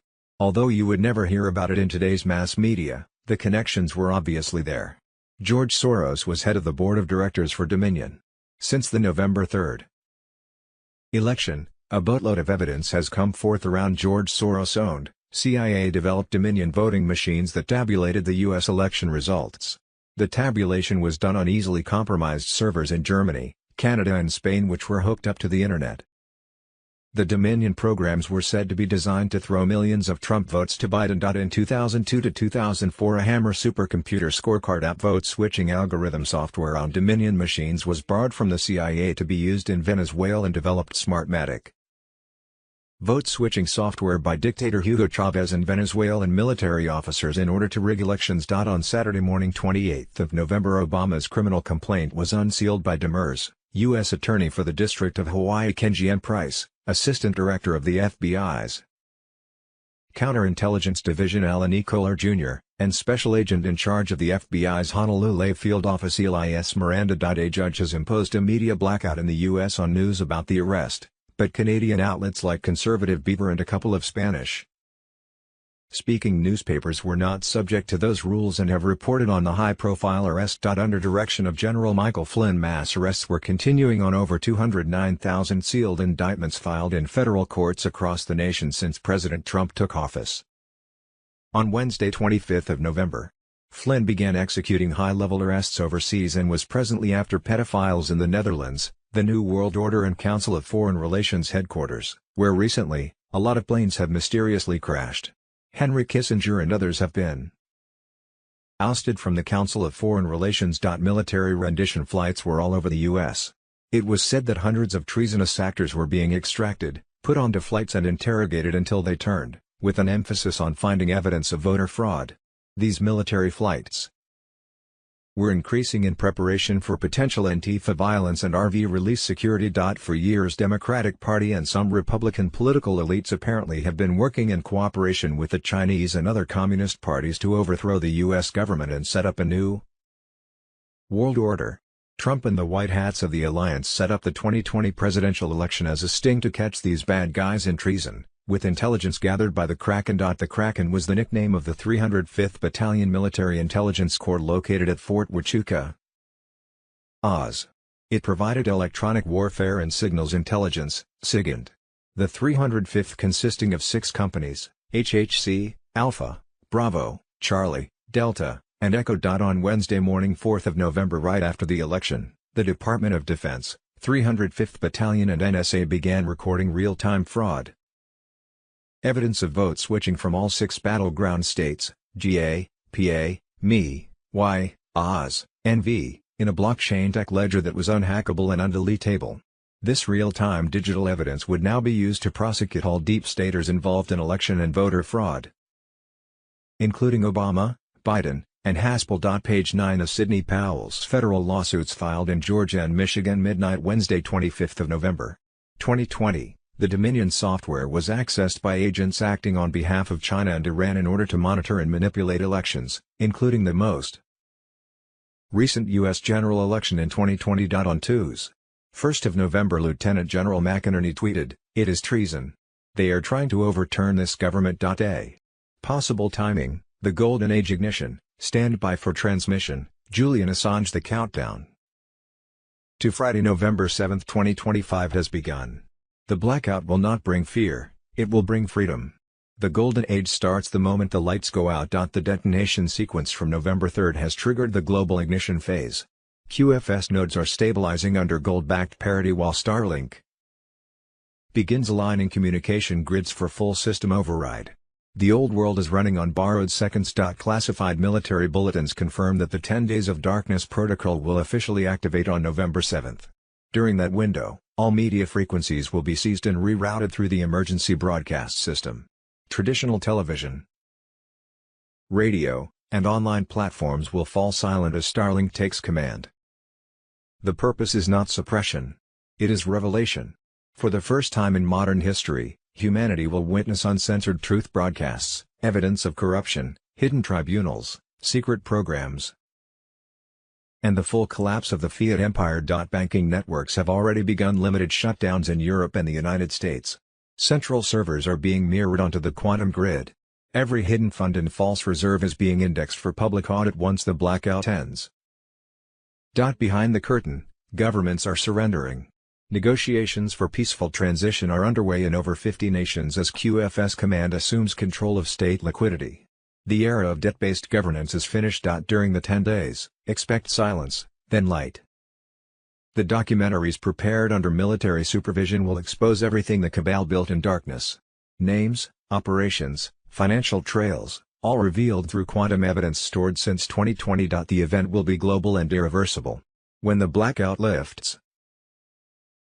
November 4, 2025, Code Red, Fed injects $37 billion in days, biggest money printing event since 2020, crypto about to explode. Wednesday 5th of November. 2025, Quantum Financial System fully activated November 2, 2025, QFS, the unbreachable Patriot Fortress obliterating cabal fiat chains forever. Charlie Ward and friends on Telegram. Patriots, drop everything. The Quantum Financial System, QFS, is no longer a whisper, it's the roaring engine of global liberation, live and devouring deep state control grids right now. Fused with Elon Code and GCR/RV blasts, QFS is the White Hat's quantum hammer smashing centuries of financial enslavement. QFS exposed, quantum tech that ends the Fed's reign of terror built on Starlink's orbital quantum network. QFS operates beyond corrupt banks, using AI supercomputers and unbreakable encryption to track every stolen dollar since Jekyll Island. Quantum ledgers, every transaction etched in eternal code. No fakes. No inflation scams. Gold-backed core, trillions in reclaimed assets, gold, silver, resources, backing your wealth. Fiat dies screaming. Satellite dominion, Musk's SOTs override SWIFT, IRS, and globalist chokeholds. Funds teleport globally in nanoseconds. Elon Code plugs you in, biometrics unlock your QFS account, pulling RV revals, GCR transfers, and restitution waves straight to your ledger. QFS weapons deployed against the swamp, theft reversal, scans your life for sabotage, overcharges, debt traps, suppressed credits. Calculates reparations to the penny, student loans erased, taxes refunded with interest. RV/GCR fusion, dinar/dong/zim explode in QFS vaults. Your holdings multiply. $1,000 becomes $1M plus in quantum credits. First QFS warriors confirm, accounts swelling with quantum patriot credits.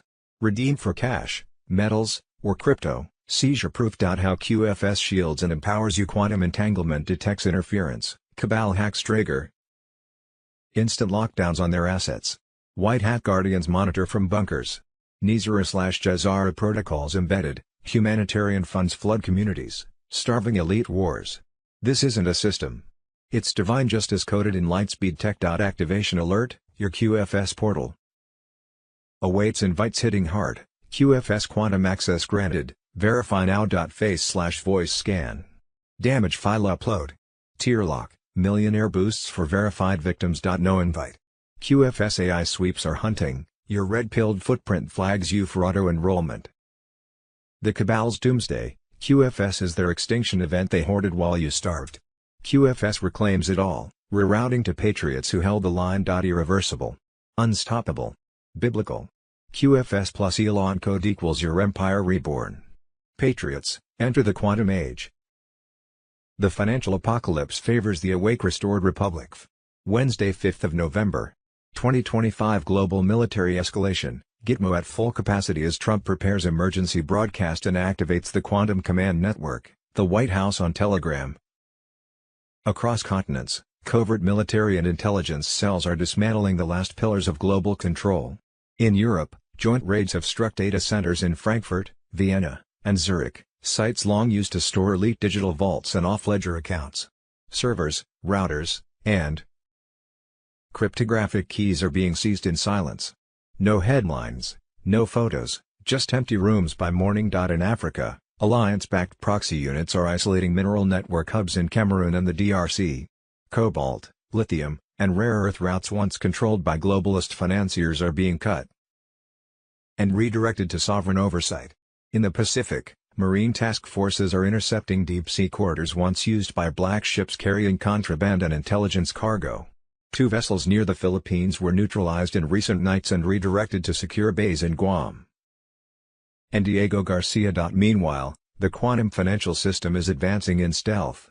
In Singapore and Tokyo, hidden banking nodes are now live, mirroring transactional flows through encrypted microtests. Each network interruption on legacy systems signals another handover to QFS control.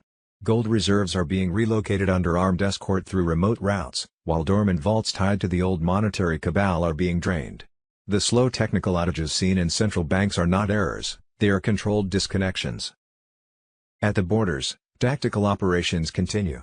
In Texas, Arizona, and New Mexico, mixed units of federal and military agents are neutralizing infiltration corridors. Ground radar exposes ancient tunnels once used for trafficking and covert transfers. Micro-implosive charges collapse them. Internally, concealing the mission from public view. Cartel remnants are being encircled, some captured alive, others eliminated. It isn't open war, but a silent one fought in the shadows. Gitmo is overflowing. New high-security facilities in northern Canada, Greenland, and remote island zones are being outfitted with electromagnetic shielding and drone exclusion perimeters. Many detainees are now held in underground transit hubs beneath major bases, where they undergo financial and intelligence debriefs. The data from these interrogations, banking trails, asset maps, global networks, is being compiled by quantum forensic systems to feed upcoming tribunal sessions. The emergency broadcast system is in continuous rehearsal. Satellite relays, ground loops, and encrypted handshake protocols are tested daily. Brief blackouts and flickers across local grids are not random, they're dry runs. These tests ensure signal synchronization across continents when the activation order arrives. Mesh networks and backup satellites are being aligned for communication redundancy, with encrypted off-grid channels already active. Deep state remnants are fighting back through sabotage and cyber warfare. In South Asia, a major media conglomerate's servers were wiped clean after decades of political blackmail. In Latin America, a biotech lab linked to epigenetic manipulation burned after drone intervention. Its data already seized. Across Europe, procurement offices tied to surveillance contracts have been infiltrated and fed false directives to collapse their coordination. What's delaying the full reveal is precision. EBS synchronization must reach perfect alignment, cartel pockets in Central Asia and South America must be sealed, and tribunal infrastructure, legal, technical, and digital, must be verified for public broadcast. The alliance cannot afford leaks or timing errors. Everything is in motion. Financial grids, border control, detainee logistics, and global communications have reached final convergence. The public still sees calm, but behind that calm is the largest coordinated operation in modern history. G2's November 4, 2025 classified dossier, Gitmo expansion. 2 new underground wings live. Elite tribunals accelerate. Executions underway. Deep state panic as white hats seize the night. Gitmo TV on Telegram. Patriots, the storm is here. Gitmo isn't a vacation spot, it's the blade dropping on the cabal's neck. 2 massive underground wings opened October 28, 2025, straight from Trump's Iron Command. High-security vaults, quantum-locked cells, zero-point interrogation grids. No escapes. No mercy. Thousands of new guests inbound, CEOs, senators, Hollywood puppets, Vatican money launderers. They're clones. Already glitching on your screens. Military tribunals aren't rumors, they're raging.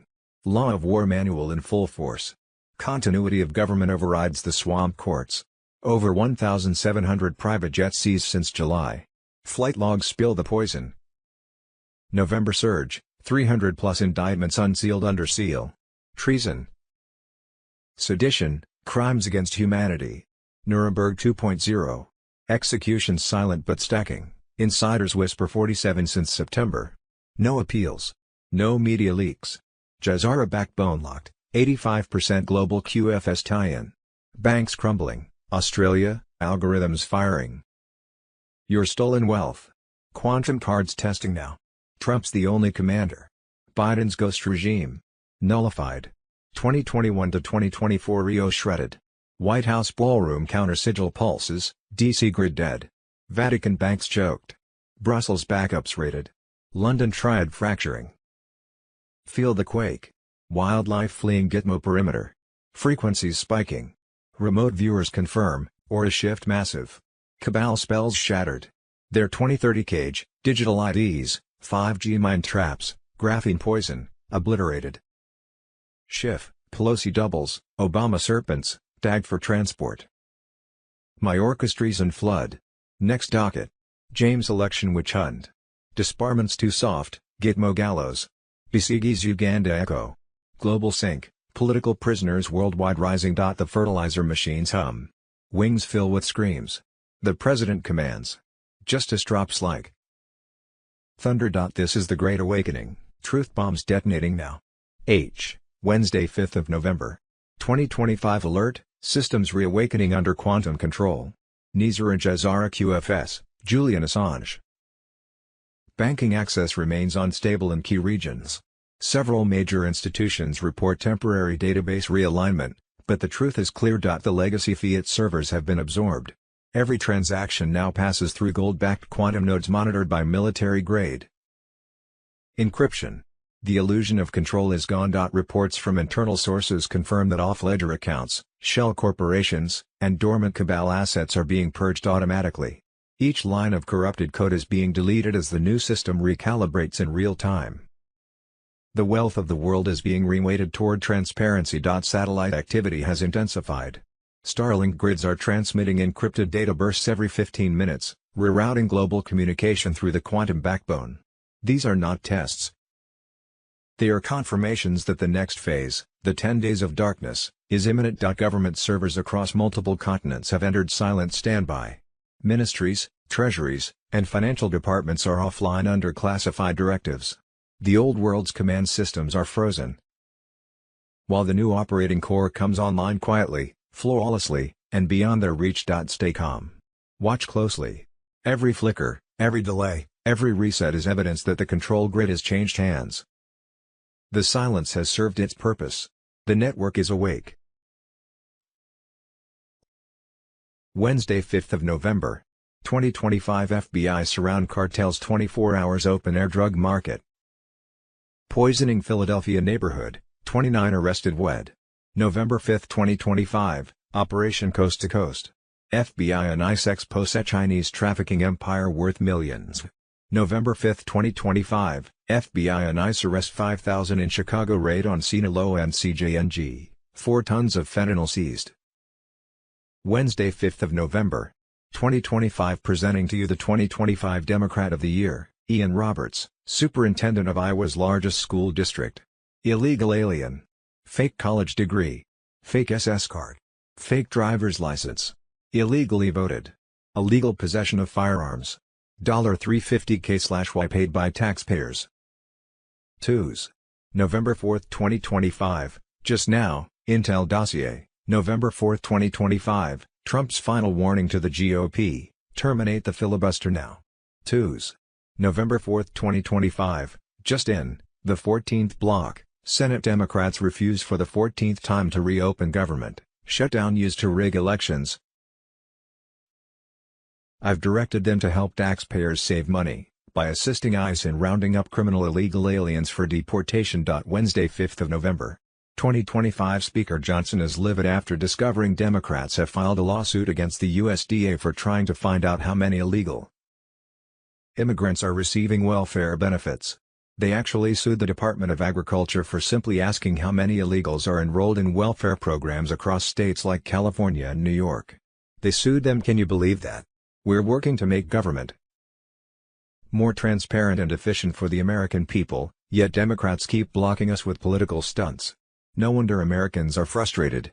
Wednesday, 5th of November, 2025, Florida, DEA, FBI and ICE raid drug cartel in Florida, 51 dirty officers exposed, $21 million seized. Wednesday, 5th of November, 2025, to five brothers, 5 countries, $500 billion. The Rothschild strategy that lasted 210 years. Wednesday, 5th of November, 2025, how Wall Street built the Nazi war machine. WED. November 5, 2025, the opium fortunes, how America's elite families got rich selling drugs to China. And $35 million to John Podesta. U.S. Interagency Committee, including the State Department, in which Hillary Clinton was the head of, approved Rosatom's 2010 acquisition of Uranium One, a Canadian firm with U.S. mining rights. John Podesta was on the board of a company called Julon Limited, who held some of the rights, in which he received a total of $33 million from the deal. The Clinton Foundation received $145 million from Uranium One investors like Frank Giustra, who also just happens to sit on the board of the Clinton Foundation and runs the Radcliffe Foundation, which donates large amounts to the Clinton Initiative and other charities. Frank Giustra is also the founder of Lionsgate Entertainment, a major film production studio in Hollywood, and has extensive ties to third world countries, Haiti, etc., through not only the Radcliffe Foundation and the Clinton Foundation, but an organization called the Alpida Project. The Alpida Project, which funds and facilitates mass migration in Europe, also has connections to foster children from all over the world and just happens to use an almost exact match to an FBI-confirmed pedo symbol for their organization's official logo. Bill Clinton and Frank Giustra are known to be good friends and not only working together in each other's projects and foundations, but flying all over the world while Hillary was in office selling access to the administration through pay-to-play politics and the Clinton Foundation. This is how the money was moved. You want access, you make a charitable donation. This is just one way and layer to how they make and move their money. These people are all connected. You don't want to be either. Do the Clintons, especially Hillary Clinton, take the title of being the most corrupt politicians in history?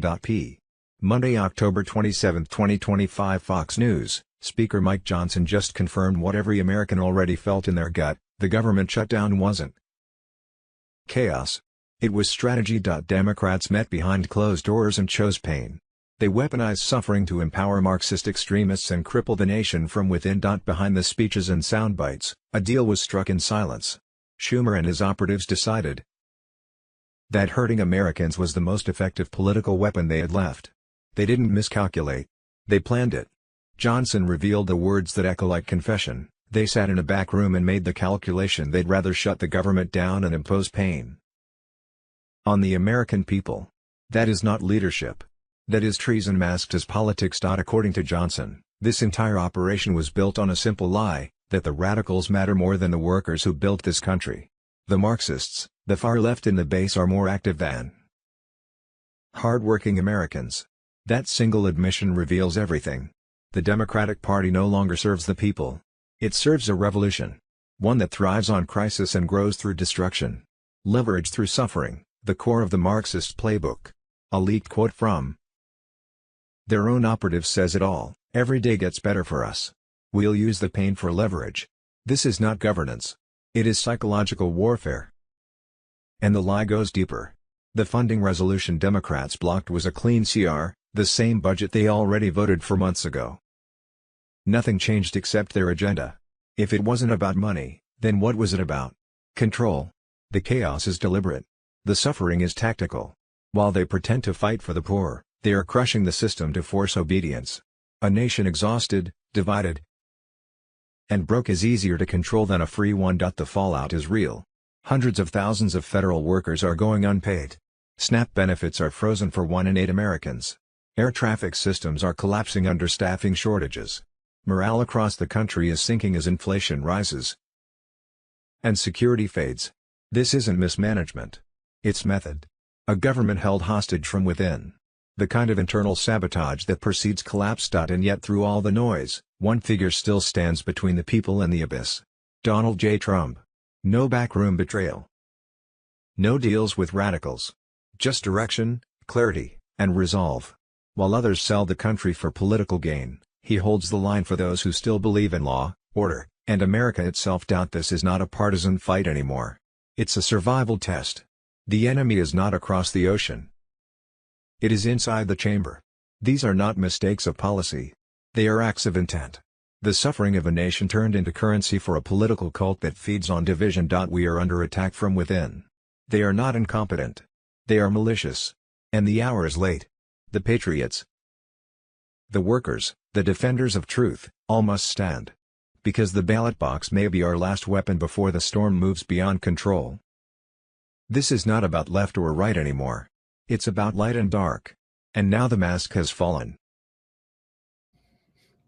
Hello, everyone. It's Michael Jacob with Unleashing Intuition Secrets. Special guest tonight, Louis Herms, next governor of California. And we're hoping so because California needs help. But Louis, you were saying that you guys are like super busy. I'm surprised you were able to even come on. What's been going on? Yeah, it's crunch time. You know, we've been preparing for this big rally that we have on the 8th, which is this Saturday, November 8th in San Marcos, which is near Carlsbad, California. And obviously we have the debate going on. So we have, it's just amazing. So we're contacting everybody. And then I have to do my daily stuff and have all the meetings for governor. And we're meeting with some amazing teams from top people that everybody knows. We're going to have special things coming to our campaign. And we've got at least 3 people that I can say are coming on from major campaigns of somebody that we know to help push us over the top in the next couple months. Wow, that's exciting. So it's a progressive type thing. Of course, the elections are like November of next year. So you have a lot of time to build up momentum. You don't want to like go big right away. The best campaigns are the ones that just build momentum all the way in. Mm-hmm. So is that how you guys are looking at planning it? I know we've talked. You do have some blowout people. So that's incredible. Yeah. So the key is number one, as you can see over my shoulder, I truly believe in the art of war when we're dealing with this parasite control mechanism, right? So what they don't know, they don't know. They're going to be constantly confused with our campaign, which as it should be, and keep them guessing. But that being said, we have a very unique campaign because I'm not a politician and I don't play the political games. I only care about we the people, only we the people. That's it. I'm not interested in anything else, If divinely we hear a message, we take it, we go, and we help we the people out. So we liken our campaign to an education campaign, which is going to take a lot longer than another campaign. And the good news about that is if you think about it, let's just assume hypothetically that we're in the middle of an awakening. Okay. If we're in the middle of the awakening, there's only one candidate that's been the tinfoil hat conspiracy theorist, which means every new part of information literally magnetizes towards us because we've already talked about it in the past. So our campaign will always be on an upward trajectory, no matter how hard they try to take us down. So it's just going to build and build and build. So I believe we're the tortoise and everybody else is the hare. And I'm very excited. Now, it's frustrating for some people too, because here's a great example. We're trying to get the news media to pay attention, and they're completely ghosting us like we don't exist. They're pretending that we don't exist. We had one of my top people went on Wikipedia to get us on Wikipedia because that makes us look more credible, which means we can get the donations, la, la, la, la, la. And Wikipedia said, well, we don't recognize this guy, so we're not going to put him on. And so we sent them proof of who I was. And then they said, well, he doesn't have enough online presence. Well, that's crazy because I have more online presence than Steve Hilton and all the other candidates combined. So then we prove that. They go, okay, now here's the next step is you don't have any media that has recognized you as a candidate. I'm like, oh, here's the game, right? But they didn't know that we had an interview with Gateway Pundit. Even though it's buried on their site, we still did it. So we sent them that. And then they had one more hurdle for us to jump through. When we sent them the evidence of that hurdle, they deleted our account, and the person that was doing the work for us, they banned her from life forever contacting Wikipedia. They thought they would keep throwing up hurdles and we would just back down, but it's like sales. We overcame every objection and they couldn't handle it. So their response, they banned us for even trying, and they deleted our account for trying, and they banned her for life. She cannot make any submissions with her name and her email on anything on Wikipedia from now to eternity. Wow. That's what we're dealing with. That's I mean, we're the ones that lived through the social media blackout, and suppression and free speech suppression and all that kind of stuff. But it seems like once you go into these other areas, it exists on another level again. Wow. It's crazy. Did you ever get your account back from YouTube yet? Yeah, we're on YouTube right now. We're playing live. So I've been on YouTube since March or April, somewhere around there. And I've been growing it. I got an old channel that, was taken down. I never tried to hey, why'd you guys take it down? Because I did that for a few of them. They're like, whatever. So right. What you're going through, And so this one just popped up by chance. It's kind of one of those my wife Tracy things. I was like, I really need to get back on YouTube, because that's where I had a lot of I was really not going anywhere. Rumble's restricting me. She was like, okay, let me think about that. And then this thing pops up and says, one of my accounts, and I'm like, and it had the contest button, and I'm like, contest, and they got back to me and said, yeah, you're right. You should.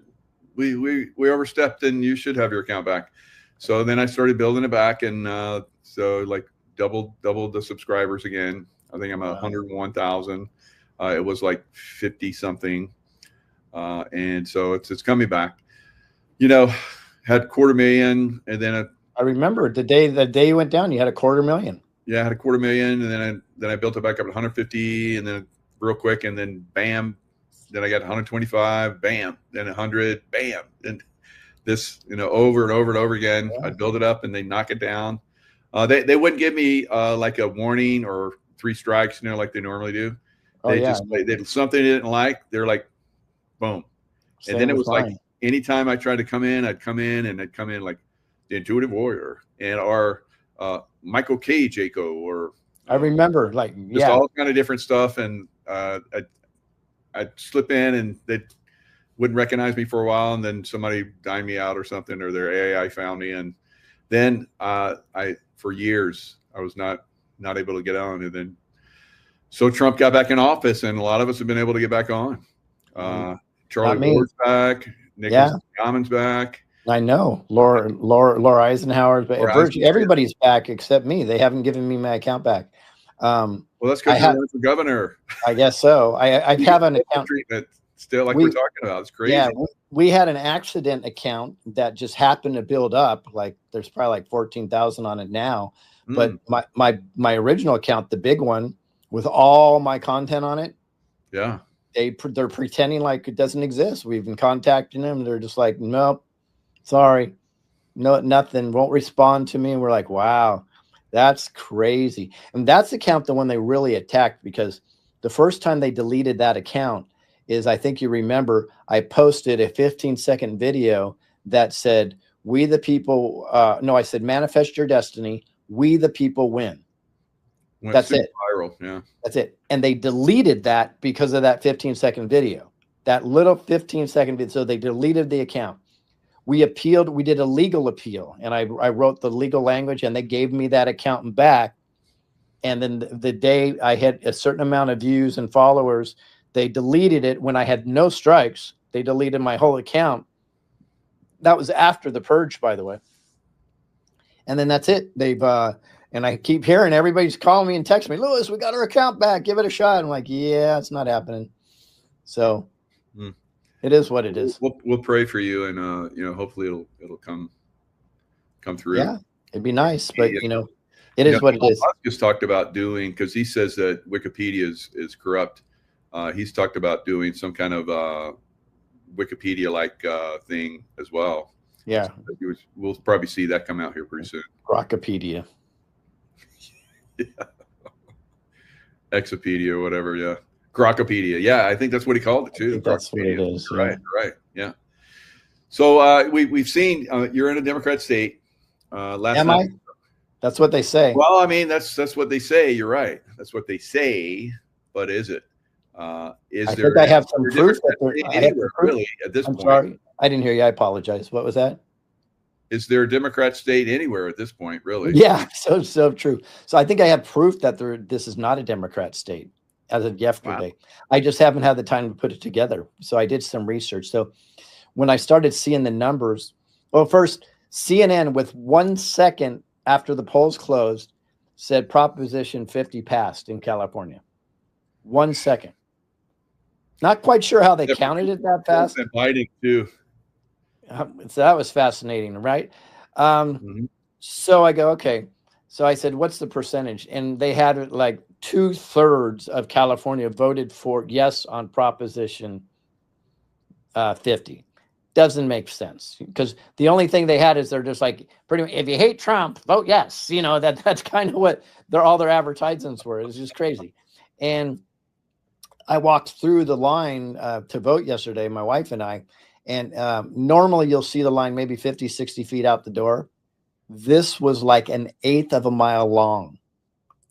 It was like an hour and a half, 2 hours. It was crazy, right? And you know, when I'm walking down the line and you're looking at the demographic, it wasn't chock full with a bunch of liberals, right? These are conservatives. I even talked a little bit around the line about no on 50, and you hear people like, yeah. And we're looking at and I actually took the envelope with the ballot inside of it just to show. See, you can look through the hole. You can see where it says no. It's right there. It's very obvious what's going on. And then they're strategizing to flip it over, you know, all this stuff. But my point is, but the vote says, according to the media, 67%. I go, okay. I said, you know what? We know that's machines is how they manipulate this. I said, so I'm curious. Let me go to Shasta County, which doesn't have machines. They're on paper ballots. And let me see what their numbers are. 69% no when I looked. Wow. Does that tell you everything that we need to know? Pretty much. Right? How about that? That's it. So it's an absolute bunch of lies. It's absolute ridiculous. It's propaganda. It's fakery. It's foolery. It's really sickening. So I believe, though, things are looking very, very good. I believe the Mamdani vote, this vote, and other things, I believe these are going to be Supreme Court / RICO / military invention deals going on because of what is going on right now. It's so blatant. It's so obvious that I believe things are going to flip on its head really, really quick. So I think the future is bright for us. Yeah. So same with Virginia and New Jersey, you think? Virginia's a weird one. You know, the challenge I had with Virginia is the one running which Trump didn't put his support around, and he would have, but she came out as a never Trumper. Oh, really? Oh, yeah. Why on earth would you do that? Right? It just doesn't make any sense. At least she could have had a mea culpa before she ran, but I think they think that they can get the Republican vote for some reason, and then they can get the Trump haters at the same time. And it's same political games. They're always trying to do this political balance, right? Huh. And I would prefer authenticity. I know what a weird concept, right? Just be authentic. And I think what she should have done is said, President Trump, can I have a sit down with you? She should have gone to DC and had a sit down with them and said, how can we work this together? And then I think she could have won if the votes were real, but they're fake anyways. And think about it. You have such a huge percentage of Democrats that work in DC that are in Virginia, right? So the shutdown, I believe that the Democrats were intentionally keeping the shutdown past the elections because everybody would be off of work. Therefore, they would go to the polls. Everywhere they can manipulate, they're going to manipulate. And Jersey just looks like fake, phony, and false to me. Yeah, that's, I mean, when the polling, because the polling usually goes in the Democrat direction. So for the polls to be close, we should have had the GOP guy win, but that's he lost by like 12 points. So it doesn't make sense.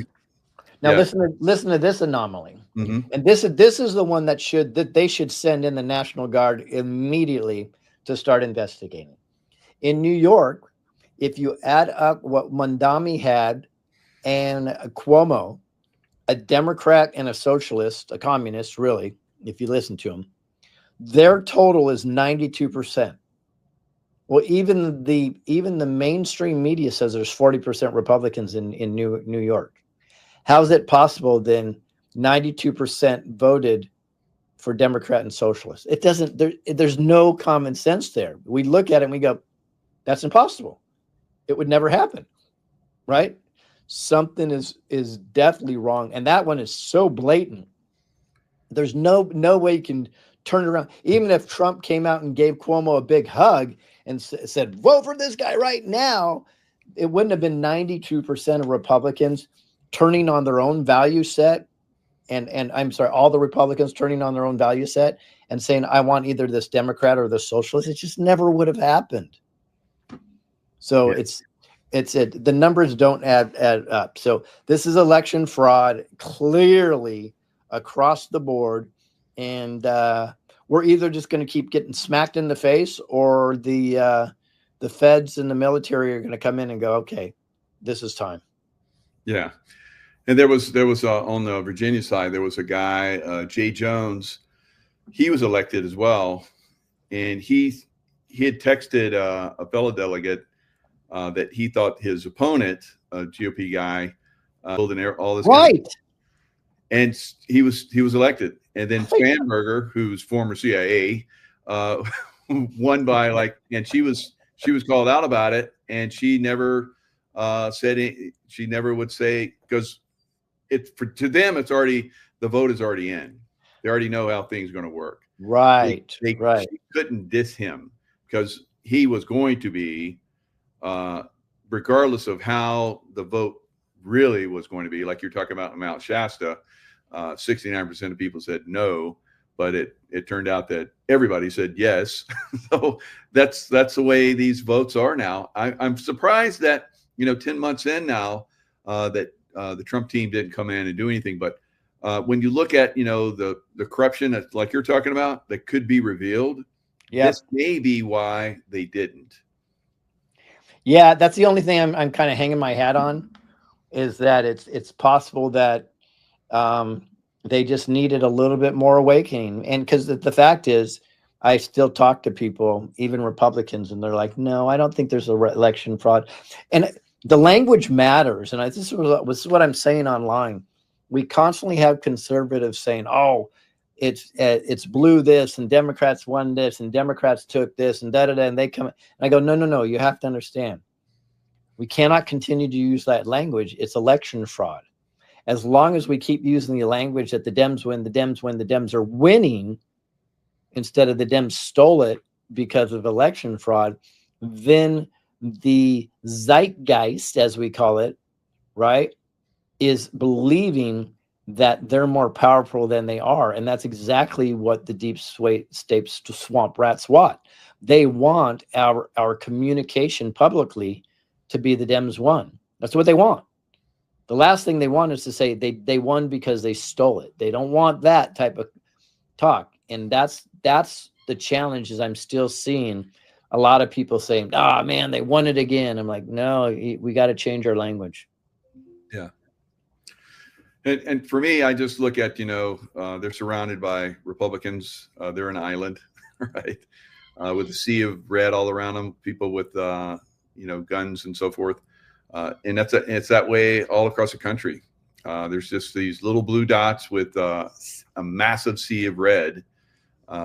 They at some point they cease to exist because they put themselves out of existence. So I mean, they're canceling out themselves, and they're voting in people that will destroy, like we've seen in London.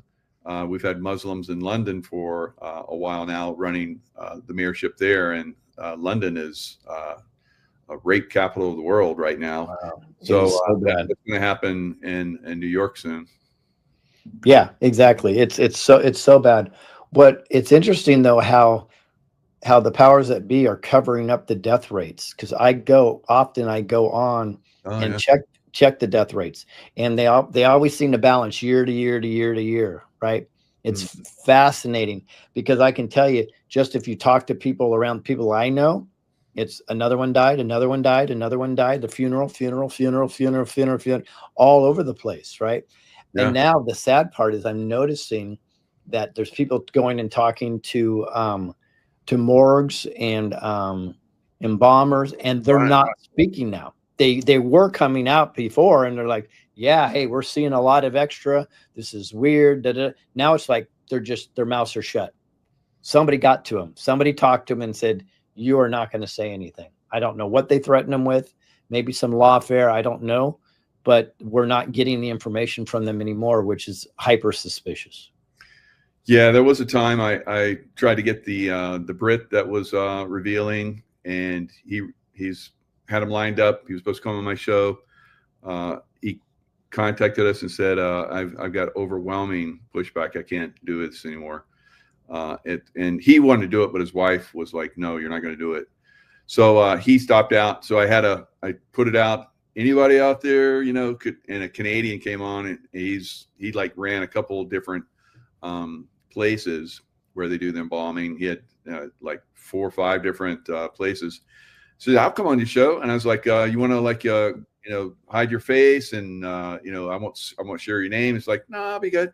So I'm like, okay. So he came on. He called me early the next morning, because we did it in the afternoon, and he called me got in touch with me early the next morning. Can you take that video down? I am just like getting slammed. So it's like, okay. So just recently, I was going to have a guy on, and he went silent too. He was revealing that the white clotting material that's in there, and that a lot of the morticians and so forth are finding. In Utah, where I'm at right now, there was a big group that was revealing. I don't know if they stopped him out or what, but he backed out of coming on my show just recently too. So you're right. It's just really been covered up. Yeah, it's scary. It's what it is, but it's really sad. They can only suppress it so long. See, it's different. So you could suppress the Kennedy killing, right? Kennedys, I should say, because we didn't have the internet at that time. Yep. So they had a long time to suppress it. They could suppress 9/11 because it was different and there wasn't as much internet play at the time.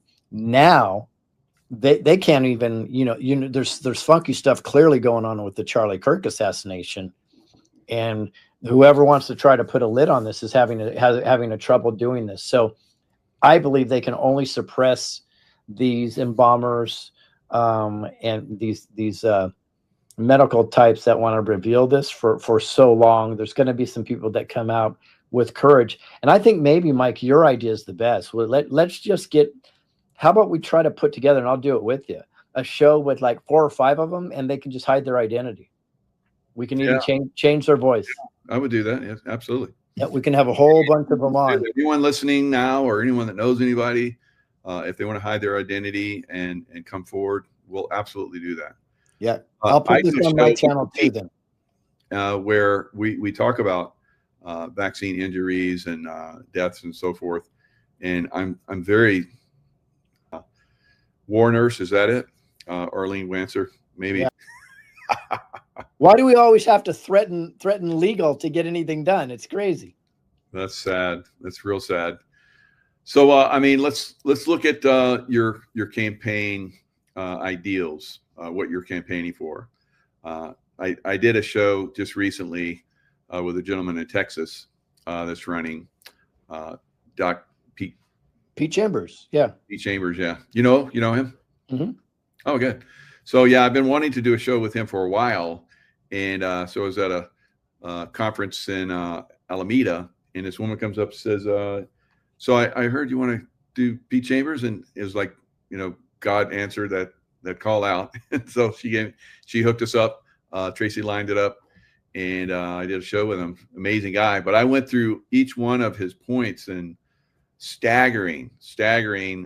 Anyone that sees that show and doesn't want to vote for him, because everybody that's seen the show is like, I'm voting for that guy. That's a Texan. And that's kind of the way you are. If people just hear what you are talking about, we did a conference together, very nice event. And all the points you put out, I'm like, if people don't vote for you, they're like completely brain dead. All the things that you're going to do is staggering. You want to go over a few of those points? That's sure. Incredible. Yeah. Now, the first thing is I've learned a long time ago, simplicity and common sense rule the day. Yeah. Right. We overcomplicate everything. So obviously, one of my big issues is child trafficking. Yeah. Because it's a $100 billion profitable industry in California, which makes it the #1 industry in California. But we ignore it like it doesn't exist, right? So we're forming a special task force of rescue professionals, special technology that's going to go around that. And we're going to hold those in power. Listen to this, guys. Those that are in power, we're going to hold accountable, because those are the ones that have been running cover for the evildoers, the judges and the politicians and the corporations. So that's who we need to focus on. We're also going to launch a full investigation to CPS and the foster system, because there's a whole system right now where they're actively trying to medically change the biology, which is impossible, right, of a child. And they're finding some legal loopholes to do that, especially in LA County. It's really disgusting. We're actually working on getting an anti-grooming bill sponsored way before we're even in the governor's mansion, right? And we're committed. We're not going to let human trafficking and the scourge of it push us around anymore. And that should be everybody's #1 issue. That's actually what drove me into the race. So that's it. Election fraud.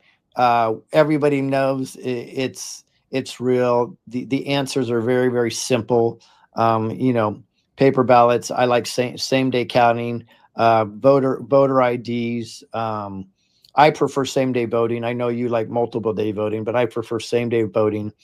And that's because we have a rigged system. And the way to get around that is to just have everybody vote over a period of time. But if it was a smooth system, like you're talking about in Mount Shasta, they saw it's amazing how they got around that, but they did. If you can do that in every county, yeah, it can be done. But yeah, let me give you why I don't think that helps. Just, and you and I can debate on this if you want. My biggest challenge with that is I liken it to this, and I did a post on this today. Imagine I'm a championship chess player, but I tell my opponent ahead of time what my next 3 moves are. So when we're voting by mail or early voting, the baddies, I believe personally, especially with that vote on no, because you could see it through the ballot, they already know what they have. So they're going to know how they can cheat. So it's like giving them ahead of time. Now, if we were doing precinct voting, we would never have to do but one day, because we would do all the little teeny precincts, which Mark Cook has proven, through his road show and the count. I've seen it with my own eyes in Vegas. I saw him do it. They can train people within an hour, and those people count perfectly every single time with the system that they have. So it can be done. It just needs to be organized. And then, as you've heard me say, which is very, very important, starting to get a lot of traction now, which is good, I believe we should put serial numbers on every ballot. And the only thing a machine should be used for is after the ballots are counted, throw that through a machine only to do one thing, just to make sure it's not a duplicate serial number. or out of sequence. Because if it is, you know it's fake. It's that easy. Yep. Watercolors. Yep. Yep. They But can a be- watercolor, I always even tell Mark this, a watercolor can still be duplicated. Really? Hmm. Yeah, you can counterfeit it if you find out the process that they're using. Huh. You can't do that with a serial number. It's impossible. Numbers are numbers. The reason why I said multiple days, and that I think that really worked for Trump, was because of Maricopa County. You know, we all of us said, don't early vote, go the day of, and they same thing. They're like, okay, they're coming. So they rigged the machines and none of them worked. No one could vote. And then the ones that did vote, they took them to the warehouse and then, you know, mismanaged them. And then Katie Hobbs, who never came out of her basement. Right. Well, they're always going to find evil and criminals will always find a way to do what they do. That's why it's laughable when people say there should be gun laws. The only people that gun laws work for are the people that follow the law. Criminals don't follow the law. Look at Chicago. Got all the gun laws in the world. Why is that? Because there's nobody that's there to defend themselves. It's just the lack of common sense is huge. But you want to go into some more of these things? Yeah. So let's talk about the thing that's really starting to kick in Florida, and some other states are starting to talk about it. The home tax, what's a property tax? Property taxes. Property taxes. You talked about doing away with them, and they every state should do away with them. If you find out how they're manipulating, controlling that, and see the mismanagement that's going on with that, everyone in the state should be like, we're not doing that anymore. Right. Well, if they knew what the agenda was, if they knew that the agenda was to steal your property, people would say, I'm not going to pay property taxes. Right. It's crazy. So it's another simple process. So I believe 70 to 80% of our current budget in California is waste, fraud, and abuse. So we go in there, we torch the waste, fraud, and abuse. Now we have just a small percentage that we actually have that is in the budget that's legit, which gives us a windfall. So we'd be able to get rid of income and property taxes. Pretty simple. These are easy peasy solutions, but they keep it so messy so they kind of pretend like, oh, that's impossible. We could never do that, right? Well, it's because it's going into everybody's pocket. Wait till people see the bond issues that are going to bankrupt California pretty soon. Yeah. Wow. So another one that, some states have been able to do, Alaska, Texas, Florida, and Tennessee, maybe a few other states out there, is no tax at all. No personal tax. So you've talked about how you can do away with that too. I mean, just those three things, everybody should be lined up and Lewis Herms. Just how could you not? But you have so many others. Can you imagine the way the economy will be boosted just when you get rid of those? I call them illegal taxes. Yeah, the economy is going to go through just on that. And then when you start putting money into the right places in the economy, like as a conservative leaning libertarian, I don't believe in subsidies. I think we need to recognize these are real people, right? And they have significant problems. Yeah. Whatever that problem is. Some of the times it's an alcohol drug problem. We need to figure out how to do that and address the alcohol and drug problem. Mm-hmm. Sometimes they've been beaten down so much by society, they said they would just rather check out, right? I believe we should find a way for everybody to have a home, right? Only we have to be respectful within them, not like we did in the 70s, right? Where you put everybody on Thorazine and they're walking around like zombies in the hallway and we're doing shock treatments on them. That's real stuff. No, we need to honor these people no matter if they're homeless or not. And we need to create work programs and incentivize them to get back on their feet. Because I would say, Mike, 80 to 90% of homeless, they would probably want to be sober. They probably would want to live in some place and they probably would want to be better, right? So we need to work on assisting them to be better and feel valuable again. We can't just throw them to the side, but it also will help take them off the street so they won't be a eyesore on society at the same time. And it can definitely be done. We just need to invest in it. The investment will be less than it costs to not invest. And that's the key. So business, obviously, at one time, California was like one of the places that businesses wanted to be. But California's been driving those businesses out. And I think that's probably one of the reasons why, is because they make so much money on the illicit trades, like we were talking about, drug trafficking, human trafficking, so forth, that they don't care about regular business. Like Elon Musk, they pissed him off so much, he just left and went to Texas. That's right. What would you do to bring back businesses? Well, first, if we get rid of the income tax that we're working on, Goon, that's going to be a huge draw for businesses, right? Sure. And then we take away the ridiculous, fake, phony, and false environmental regulations. That's huge. And then we stop fining and feeing these businesses left and right every time they want to build something or do something, and they have to go through some hoops. It's ridiculous. I actually think that is directly against the Chevron deference decision. So we'll connect that. There's going to be a lot of incentive. And then when you remove those income taxes and the property taxes, that money that's infused into California, and we clear our budgets out so we can spend money where it's supposed to be spent, infrastructure, I think businesses are going to flock to California, and it's going to be like another gold rush in California when we accomplish what we're trying to accomplish. Yeah, most definitely. Now, the environment there in California is one of the most beautiful states of all 50 states. I've been to all of them, and California is one of my favorite. But unfortunately, they've had this environmental thing where it's like, don't get involved in the environment and let it go natural. That's like letting the weeds grow in your yard and in your vegetable crop and so forth. It's take it over. So having hiked the Pacific Crest Trail, I see how the environment they just let it grow. There's no clearing the deadfall.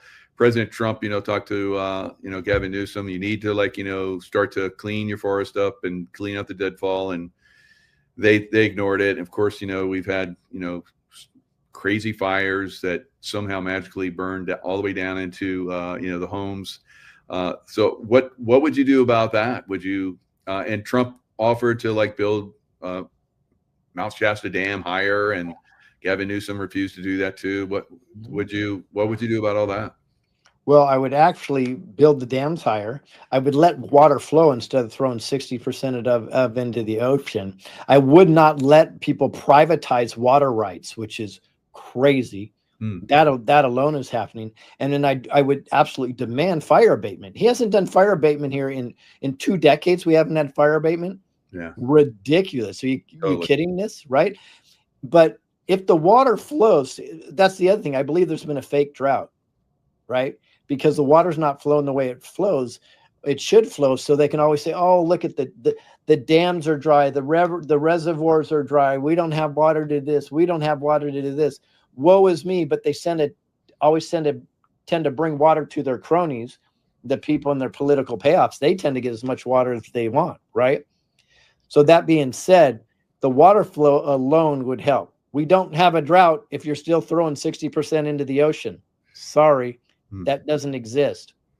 That would help a lot in a lot of these brush areas. But fire abatement is huge. And it all you have to do, they love government manpower. So why not hire people to clear all the brush, right? You got all those homeless that would love to there you go. And be involved and contribute. There's so many, and young people that are out of work, get them involved. These do that in the past. So I think there's a lot of stuff that can be easily turned around, but you have a corrupt system there. What would you do about corrupt politicians that are all throughout the state? Well, we would expose them big time. In fact, I'm going to create a website that's going to be government sanctioned. It's going to be exposure.ca.gov, and we're going to put their faces, their names, and what they have been doing or haven't been doing. Let's say they're being obstructionist on the actual website for everybody to view.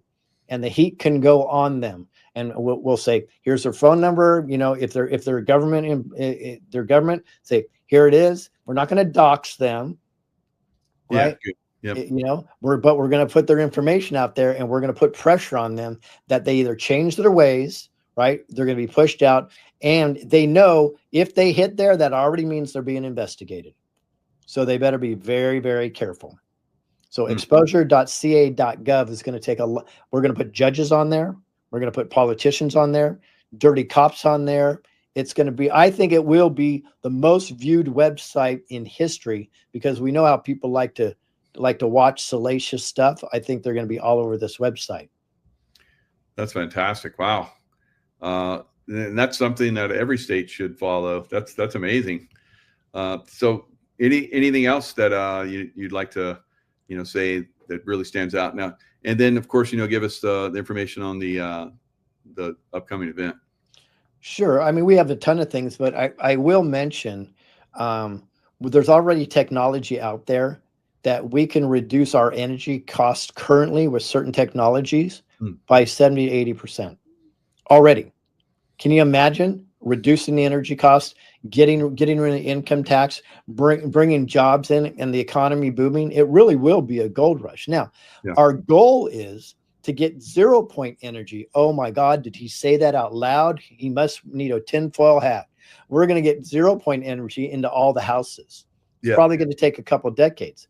The reason why the parasites that control things all over the world do not want you to have 0 point energy, because then you are uncontrollable. You are sovereign. You are autonomous from government control at that moment.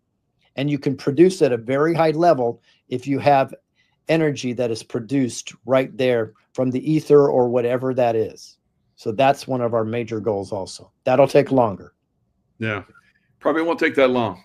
I know some technologies that we got probably going to be released in the next few years that will give energy to every home. So we're close. You just have to have the ability to say, yes, we're going to do this, and then move forward with it. But a lot of these politicians have puppet strings on them, so they can't do that. And that's where revealing some of those politicians that are corrupt would be fantastic.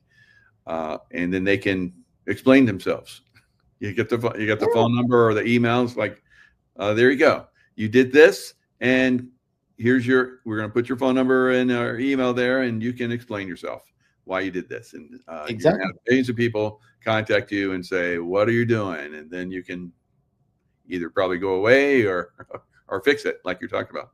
Yeah. Imagine if we sponsor bills, propositions, or legislation, and it's 1 page instead of 100 pages. Very concise language. Here's the beauty of that, and this is why I'm so excited about this. When we just do this 1 page legislation stuff, it's very easy to expose corruption, because it'll be very, very simple. Here's how we're going to go after child traffickers. We need you to do this, this, and this. Approve. That's a yes or no vote. You vote no, it's like, what's going on with this person? When you make these 100-page bills and you let all the attorneys get involved with this, because that's what keeps them employed, right? Now it's murky. So you can't really call people out, because they're like, oh, well, it's not what you think, or there's this one line in here, so on and so forth. If you simplify these things, boom, I think it's going to be extraordinarily helpful. And don't even get me started on eliminating 80 to 90% of the laws that are on the books right now, because they're convoluted. They're not there to help anybody. Oh yeah, definitely. Yep. So Louis Herms for governor. So what's the next thing? What's the next step? Well, we have a huge day coming Saturday, just a few days from now. So November 8th, Saturday in San Marcos, California, which is near Carlsbad. We have a beautiful rally. I mean, we have the most amazing speakers are going to be there. Michael Jaco will be there. It's incredible. We have the best music. When you guys see the entertainment that's going to be there, blow you away. And that's from 8 a.m. to 12 p.m. morning to noon, right there. And that's going to be really, really cool. And I'll speak at the last probably half hour, 45 minutes of that.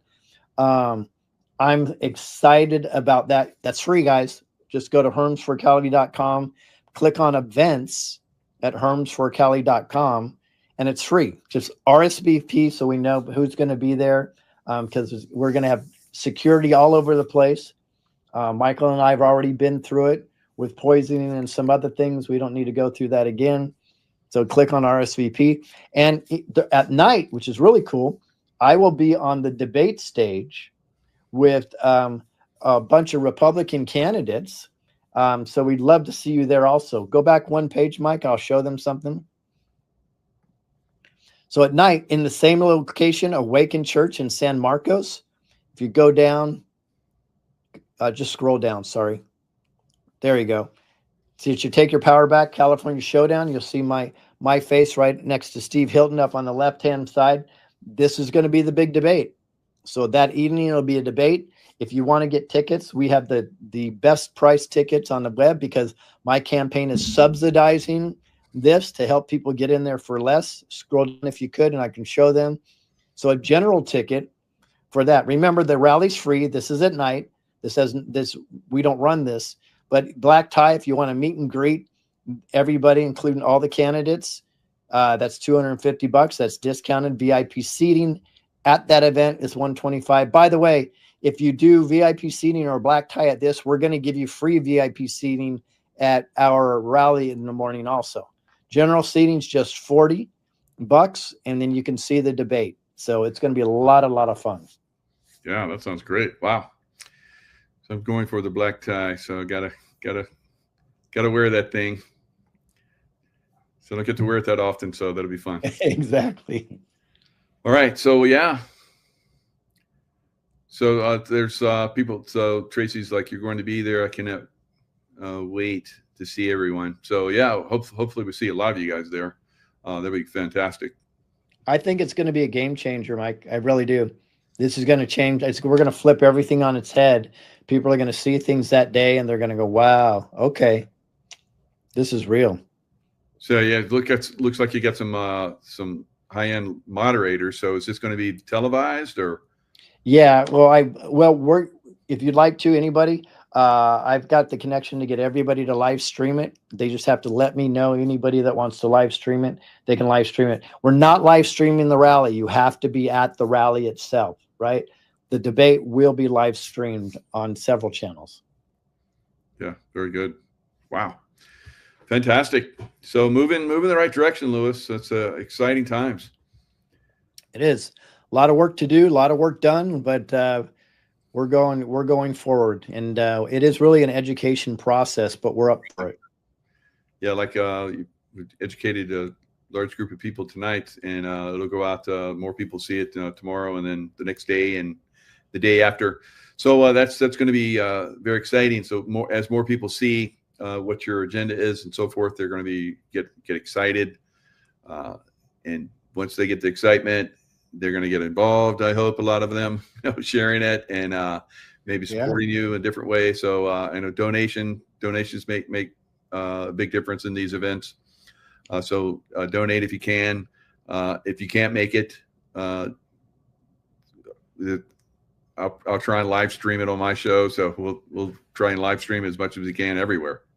Yep. Cool. Yeah. Donations are helpful. We're against people that probably have $100 million in the campaign. So we're going to need money, unfortunately. By the way, that's something I'm working on. You and I could talk privately on how to get rid of the money need for a campaign. I want a plumber who makes $100,000 a year to be able to run and have just as good a chance as a billionaire that comes in. So this is something that we need to reform, right? Where we just need good, we the people candidates from now on. But unfortunately, we need the money now in order to get to the point. So nobody needs the money in the future. So that's something else we're going to work on. Well, that's a good point. And then, a lot of these people, when they get in office, they start campaigning again. But I think you're going to be hard at work.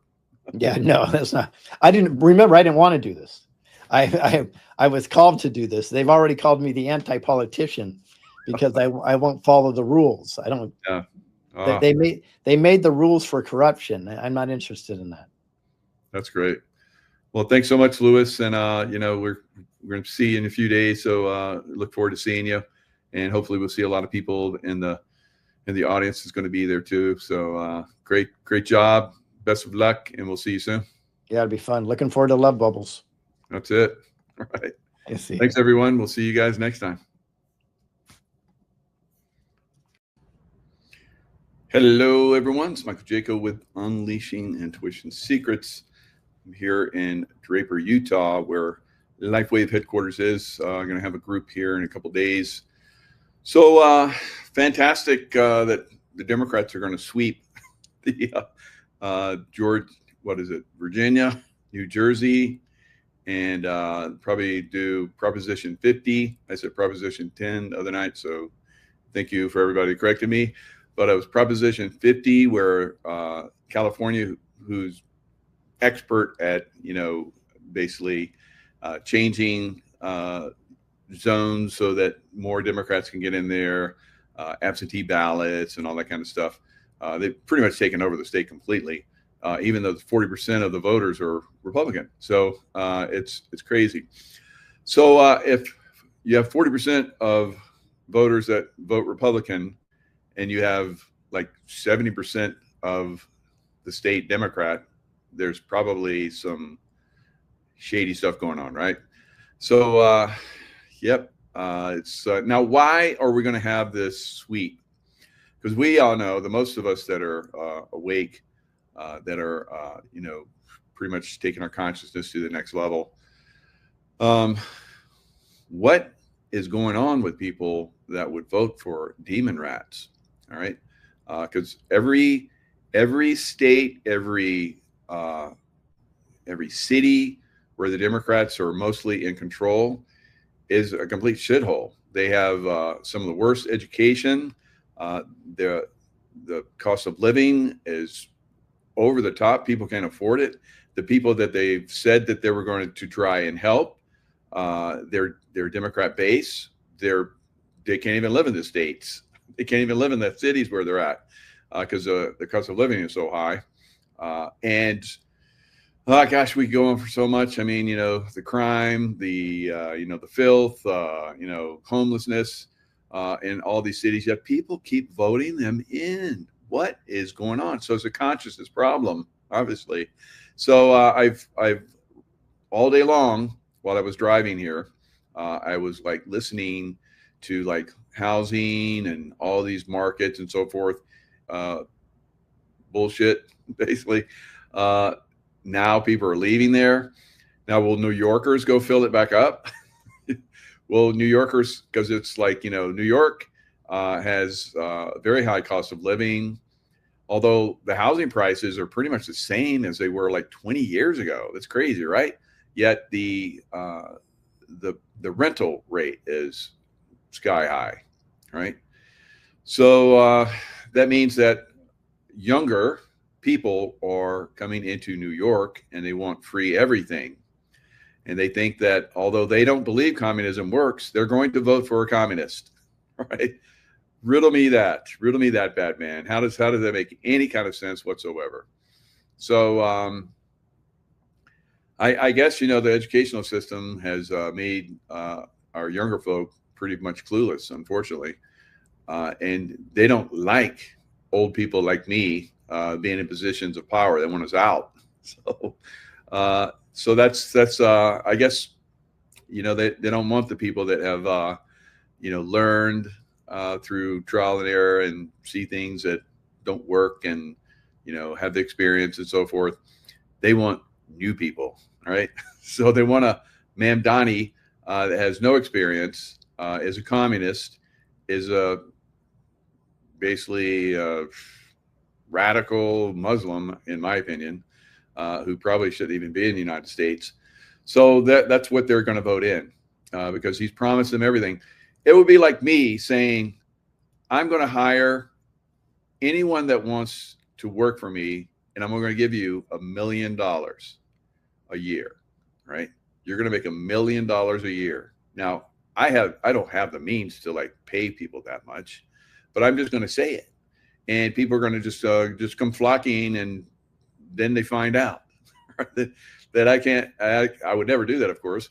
But then they're going to find out that I don't have that kind of money. That's what New Yorkers are going to find out, right? They're going to find out that Mamdani doesn't have that kind of money because the people with the money are going to flee New York, and they've said they're going to flee New York. if you were like ultra rich and you left California over the last several years, they still taxed you. It's like, oh, no, we can still tax you for the time that you were here, that you were like a multi-billionaire or millionaire, whatever. We're still going to get some of that. I don't know how they were getting around that, but I think probably smart people came in and they should shut that down. But there was a time where they were doing it. I don't know if they got away with it. Maybe they just said, kind of like Mamdani, this is what we're going to do, and you're going to do it. And then people are like, oh, okay, I'll give you 20% of my wealth because I lived in California for all this time. Yeah, you made that wealth because I was in California government. Yeah. So this taxation thing, I think, is pretty much going out. There's a lot of states now that are talking about doing away with property taxes. Everybody's starting to get clever. They're getting smart, right? They're like, oh, you guys are like abusing that system. So some states like Nevada, where I'm at, although they're not talking about doing away with it yet, I guess the population has to get a little bit more involved and start to push in that direction, because that's how things change. Only by we, the people, pushing it, guys.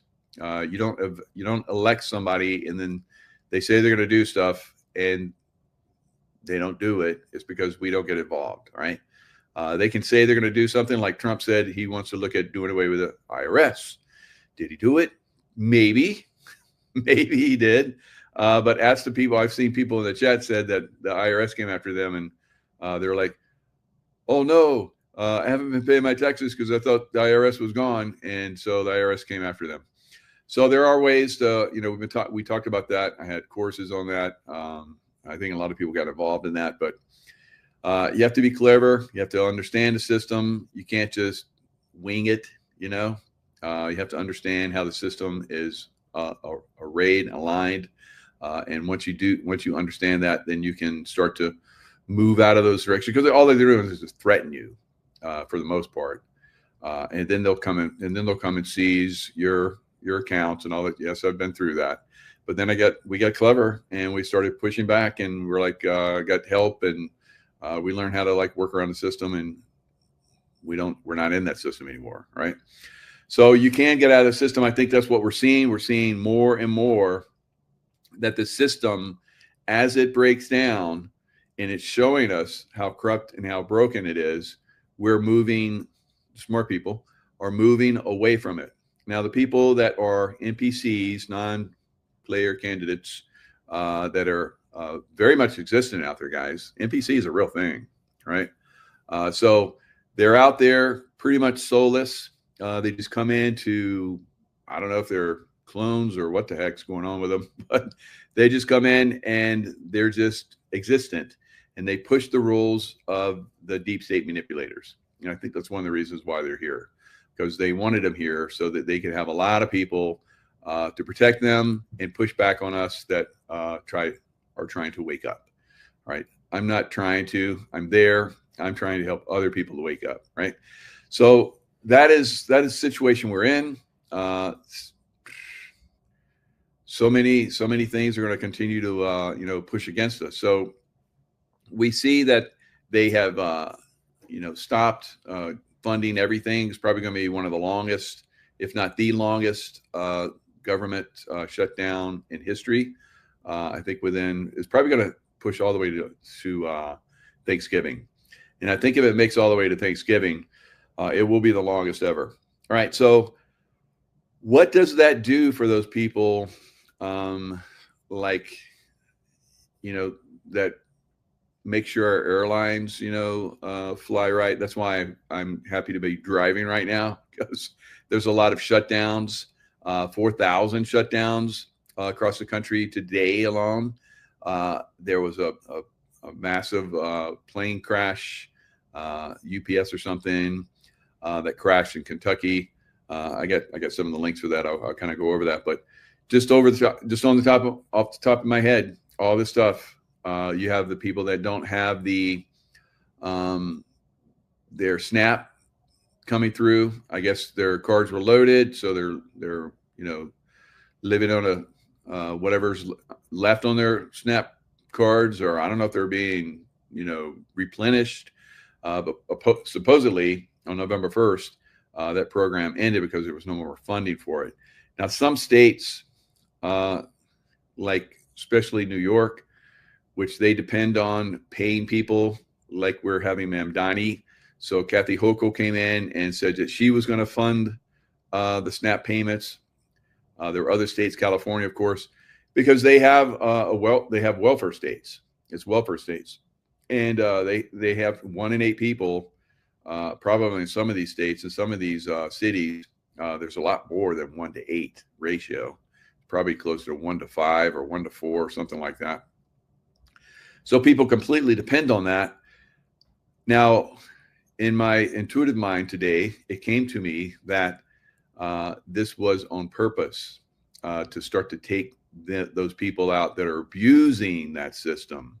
Because the only way you can get the abusers out of it is to completely shut it down. And that way you can find them, right? Now, of course, there are some people that legitimately, probably, I don't know, 10, 20% of those people that get that, I don't know, maybe legitimately, need to be getting that. Otherwise, there's most people can, survive on their own from their own means or go out and work, right? I saw this one guy that he lost his job and he knew how to play the piano. So he plays the piano in nursing homes. He makes like 50% less than what he was making before, but he's making ends meet. He's paying the bills, getting by. So it's, people do that. When, I was, decided to leave the CIA, right? And they started to destroy my life. It was pretty tough. I was working multiple jobs. I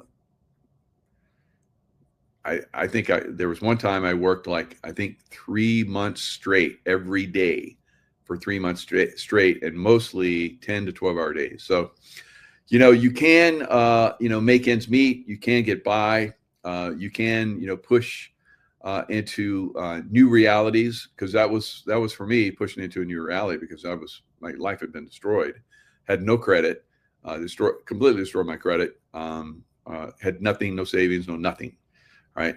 And at one time I was living out of my backpack, walking Pacific Crest Trail, and I barely had enough to do that. So I fought my way back, and now I'm semi-successful, right? Whatever that means. All right. But I learned how to pay cash with it for everything. All right. And I don't owe anything because I couldn't buy anything on credit. Right. So it taught me, and I'd always wanted to do that. And I guess be careful what you wish for. But in this case, it actually worked out pretty good. So I learned a lot from that. It was a difficult time frame, for me and my family, but we worked it out. So and since then we've had some incredible times together. And now I'm involved in helping other people, wake up to this incredibly corrupt system. I learned the hard way, and I don't want other people to learn the hard way, right? But many of you have, and that's why you're probably listening, because you're like, we're all one big happy group together. We've been abused, and we are like, okay, this is how we help people, and this is how we want, buddy up to this system anymore. So the system's collapsing. So imagine that system is not paying them. So how many of those people that are getting those SNAP payments are Democrats, right? And we know that the Democrat system has to completely go away, or it can just go over there and do its own thing in those cities, and we can wall those cities up, and people have to have a special pass to come out. All right. And that's the only way they're going to come out. Escape from New York? No, there will be no escape. Right. We will completely wall it off, burn the bridges down. We won't wall them up. We'll burn them down. We'll flood the tunnels, and no one gets out. No flights going in, no flights coming out. Right. So that'll never happen, of course, but that's the way it should be. All right. Because these people are, and I don't have I have compassion for them, but I have no sympathy for them.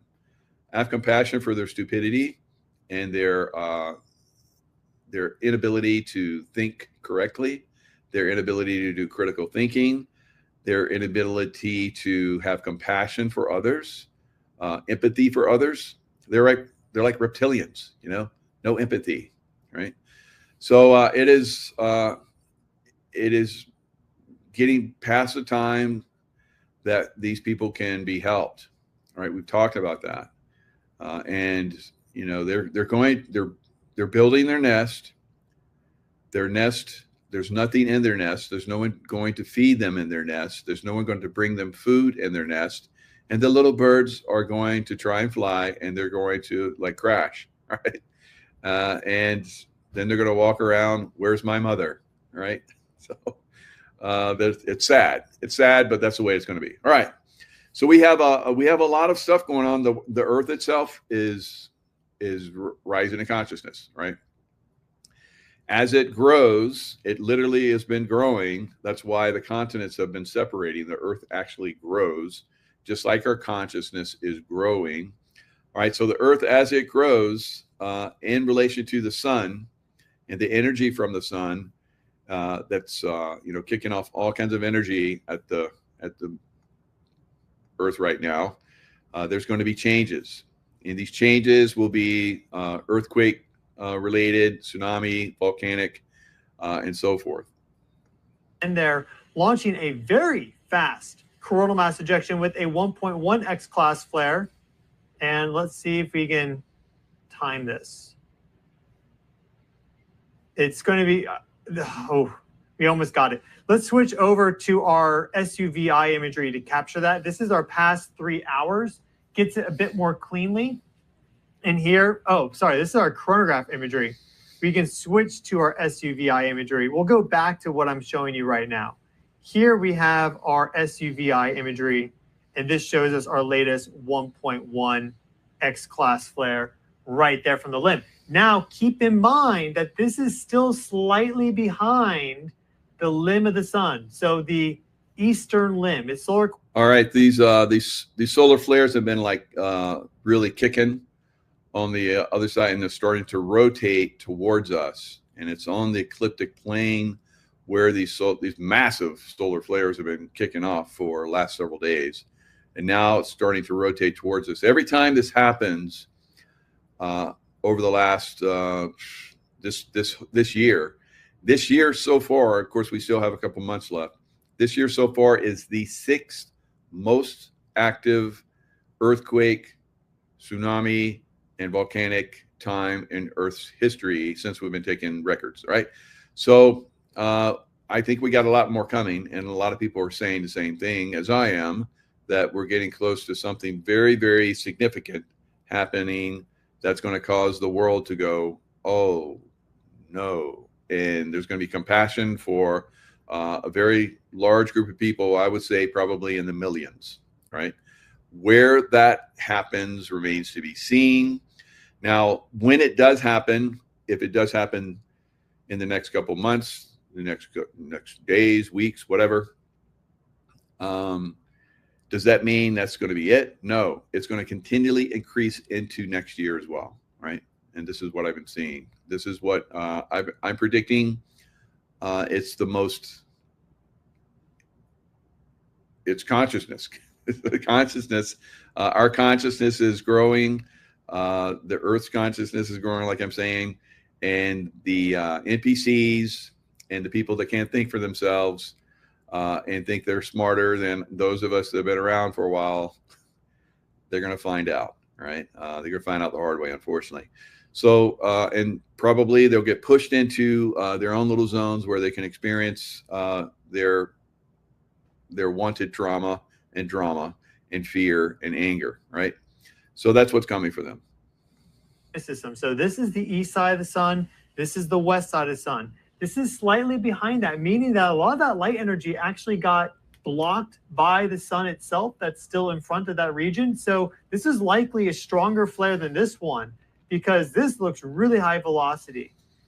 I mean, it's just really, really, really rapid. It's happening right now. We are in this right now. So the point of today's video, what we're going to discuss today is the risk that technology has as it relates to the sun, because okay, the risk that technology has in relation to the sun, basically, a lot of us have been seeing it. We've been seeing some problems with the internet, with our, our electronic equipment and so forth. This is because the sun is really kicking, guys, and it's going to continue to increase. And we may be getting hit in the next few days with some significant activity, because, like I said, every 29 days, and we're coming up on that period. Now, what else is happening in the next couple days? Well, tomorrow we have the Beaver Moon. So the Beaver Moon is going to be the closest that it has been since 2019. The full Beaver Moon tomorrow, Wednesday, is the second of 3 consecutive supermoons and will appear larger and brighter than most, of course, depending on your cloud cover. And let's see, Wednesday's full moon will be the brightest and biggest supermoon since 2019, coming within just 222,000 miles from Earth. All right, so it's going to look massive. And we also have Mercury aligning with the sun and the moon and Earth. And further out, we have Uranus that's aligning as well tomorrow. Your anus, not my anus, all right? Get that straight, right? All right, so we're going to also see probably, like I said, some massive earthquake activity. This is the one I've been saying for a while that I felt very strongly was going to happen. The other one that I feel is going to happen, although it's not strong right now, I do feel is coming, is the tsunami off the west coast of Oregon. All right, let's listen to this one. Data doesn't lie, and what it shows is terrifying. Beneath Naples, Italy, the ground has been quietly rising for 20 years. But in the past week, something changed. Small earthquakes began clustering beneath Campi Flegrei, each one a whisper from a sleeping giant. Scientists just discovered why, and what they found could rewrite everything we know about volcanic risk in one of Europe's most populated regions. November 2nd, 2025, 3:51 p.m. local time. A magnitude 2.1 earthquake strikes 2.8 kilometers beneath the ancient town of Pozzuoli, Italy. To most residents, it feels like a heavy truck passing by. But to the scientists monitoring every tremor through Italy's National Institute of Geophysics and Volcanology, this earthquake carries a different message. 35 minutes later, another one. Same depth, same location. Magnitude 2.0, then again at 4:26 p.m. By the end of the weekend, 5 earthquakes had struck the exact same spot, a precision that doesn't happen by accident in nature. Each tremor was recorded by a network of seismometers so sensitive they can detect vibrations. Smallest tremor to the largest magnitude 4.0 events followed this hidden pattern. Dr. D'Agostino puts it simply, we're watching the caldera prepare itself. The question is, for what? The data shows something else that makes scientists pause. Since 2005, the ground has risen 144 centimeters, nearly 5 feet of slope. So it's filling up, guys. It's filling up. And it's going to blow. It's going to blow. All right. And when it blows, there's like around 5 million, over 5 million people just in that area alone. It's going to be traumatic. And it's a possibility that that volcano, if it blows and it blows big, it could cause a darkness all around the world from the volcanic ash that it emits. So just be heads up. We're moving into these very radical zones of earth change. They've happened before in the past, and we're moving into a very significant cycle where we've had crustal movement. We've had the poles shifting, wandering poles. They've gathered speed over the last several years, and they're really moving very quickly. Will it be a pole reversal? I don't think so, but it's going to probably move quite significantly. And that's what a lot of people have been saying that are very expert at this. So catastrophism was something that the Earth has always gone through and everybody accepted until, I guess the last century, where they started to manipulate that information. And I guess they wanted to control us because they knew there was going to be another cataclysmic event coming up, which we're moving into. And maybe that's part of the consciousness shift that we're talking about. So all the people that want Mamdani for, mayor, and Virginia to go blue, and New Jersey to go blue, and California to go completely blue and make the Congress completely blue, they're going to get it. They're going to probably get it, and let them have it. Let them have it. Let it break. Let it be destroyed. We picked up the pieces before in the past. I can live quite comfortably without all of this. And I think that's one of the things that we're learning, that, hey, how long has the government been shut down? And things have actually been working better, right? So do we really need this government? Hell no, right? It needs to go bye-bye. And so some people are want that. They're going to continue to live that. So anyway, UPS cargo plane crashes on takeoff from Louisville, Kentucky airport, igniting a huge fire. The Federal Aviation Administration said the plane crashed at about 5:15 p.m. It was taking off for Honolulu. So it took off from Louisville, Muhammad Ali International Airport. So we have, is it related to, the people that aren't being paid? Is that why? And if it is, are they going to tell us that? So more than 5,000 flights traveling from and to U.S. airports were delayed on Sunday alone. So that wasn't today, but it was Sunday alone. I don't know what it is today, but the weekend saw the most difficult travel conditions yet at dozens of American airports amid the shutdown, with lines of frustrated travelers appeared endless. More than 5,000 flights traveling from the blah, blah, blah. All right. It said it screened nearly, the TSA, Transportation Security Administration, said it screened nearly 2.7 million people around the country. As the shutdown drags on, more delays and cancellations can be expected, according to the Transportation Secretary. All right, for me, driving 7 hours, when I look at, driving to an airport, leave my car there, the cost of leaving my car there, and then get on a plane that doesn't leave when it's supposed to, going through all the radiation that I got to go through, and then flying on these planes, they get delayed and they get diverted and all kind of crazy shit.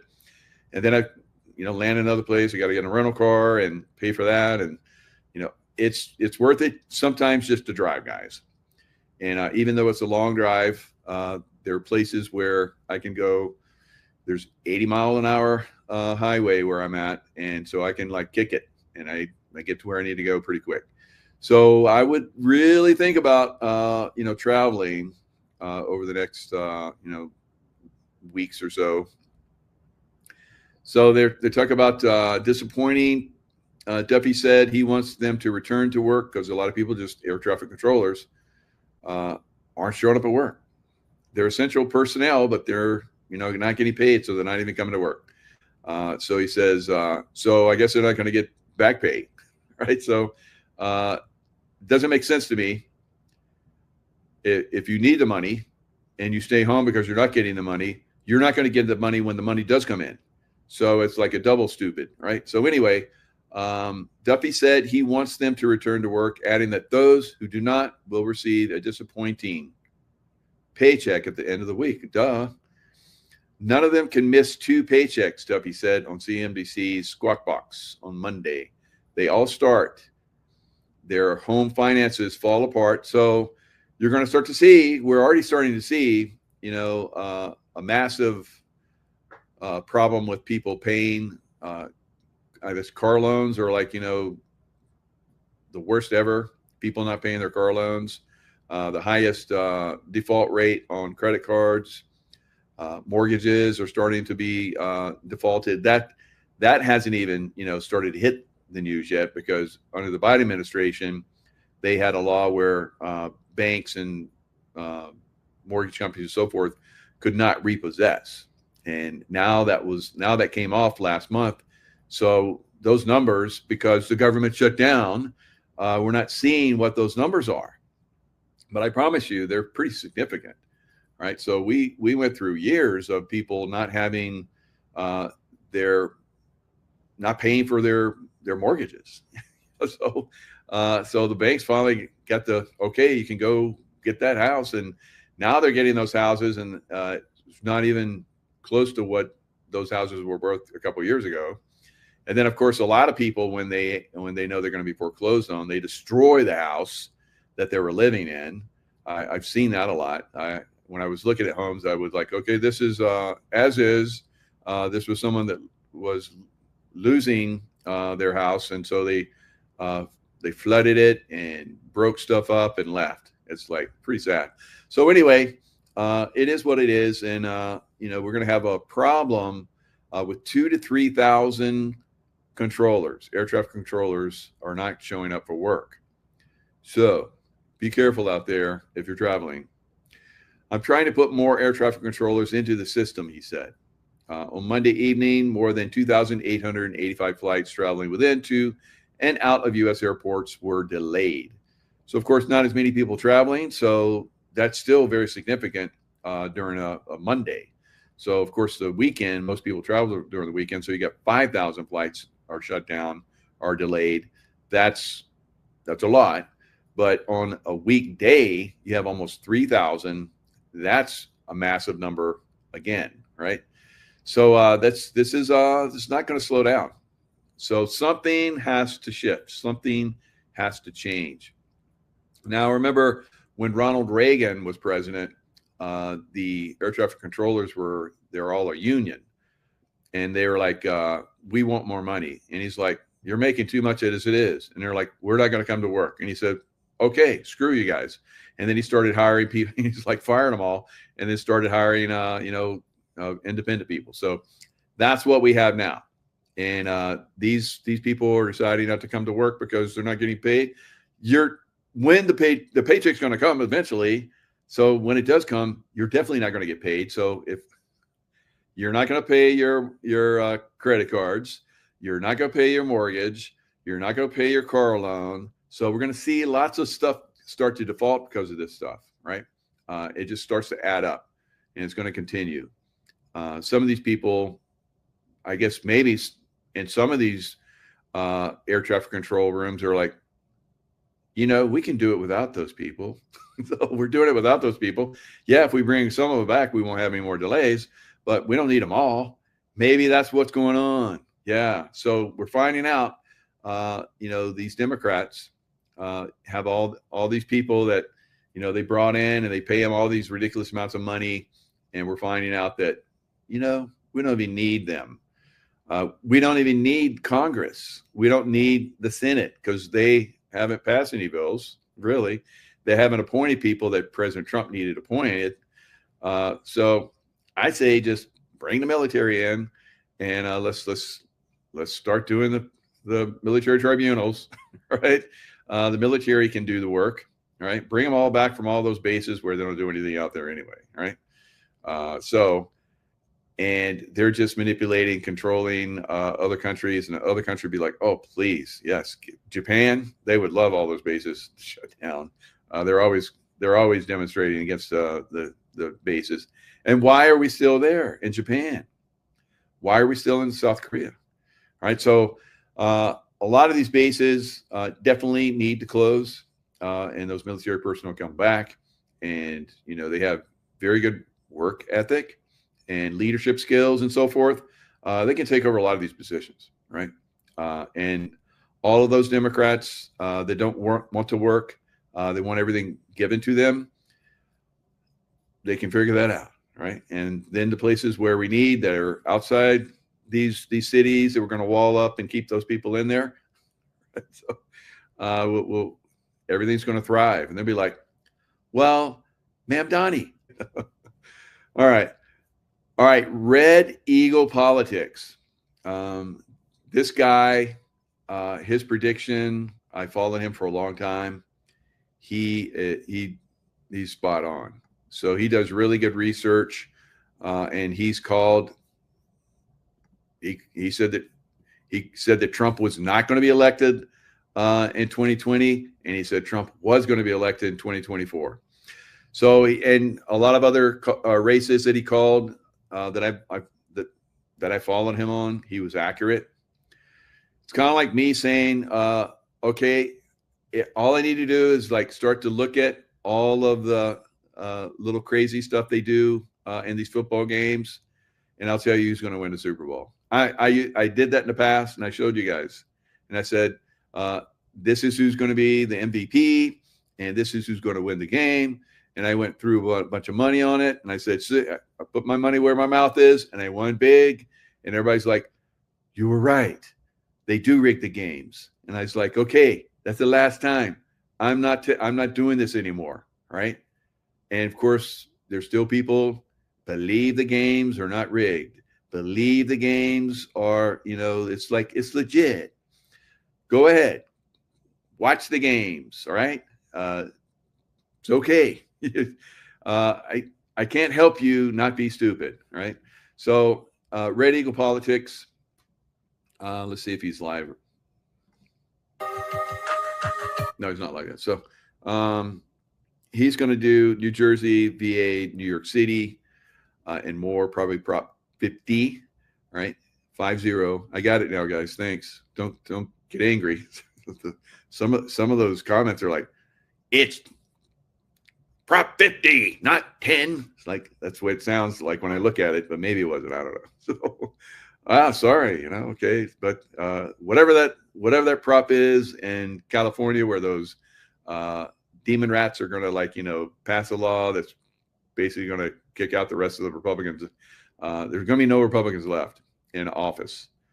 So move out of California like I did, guys. It's not that hard.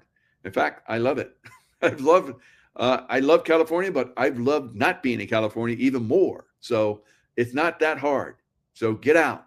All right. So quit giving your money to California. All right. So now I'm going to Lewis Herms. Lewis Herms has an event. So I do this event, and then I'm going to be like that one song. I've been driving on that man, wet on the wheel.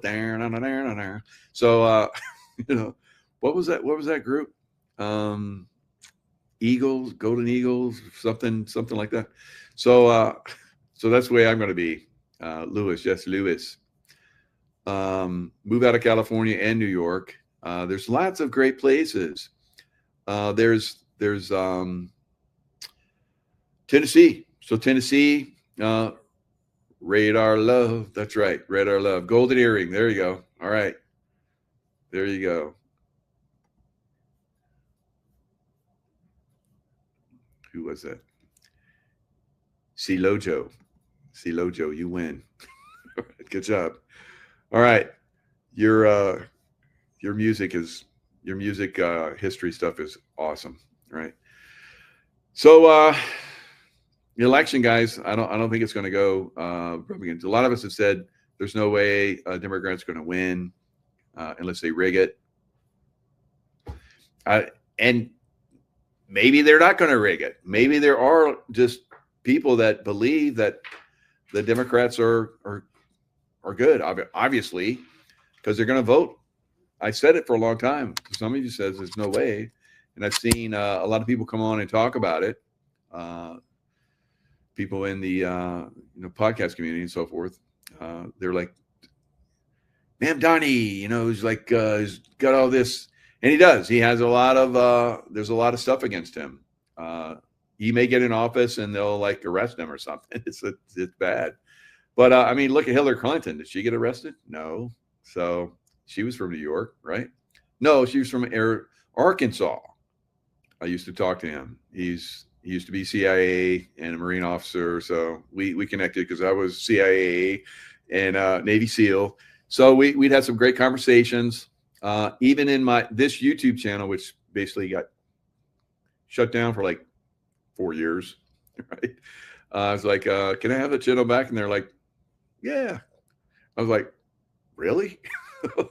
So a lot of people, Charlie Kirk's back, Nicholas Vinny-Ammon's back. And I was like, Nicholas had like 150 subscribers on his channel.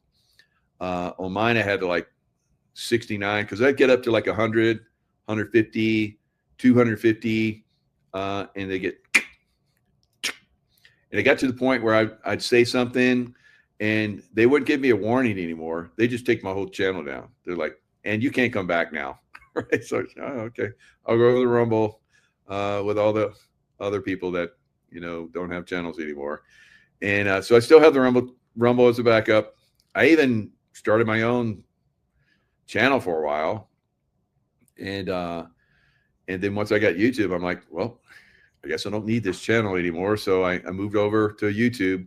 Who knows? Maybe I'll have to start the channel again. You never know. All of those, demon rats will come in and just start taking over again, and they'll shut down the free speech. It's borderline free speech as it is. It's been that way for a long time, but we'll see. Radar love. And the guy that used to sing that, I remember he'd go up where the drummer was. He'd be on this like elevated stage, and he would jump, like fly through the air and land on.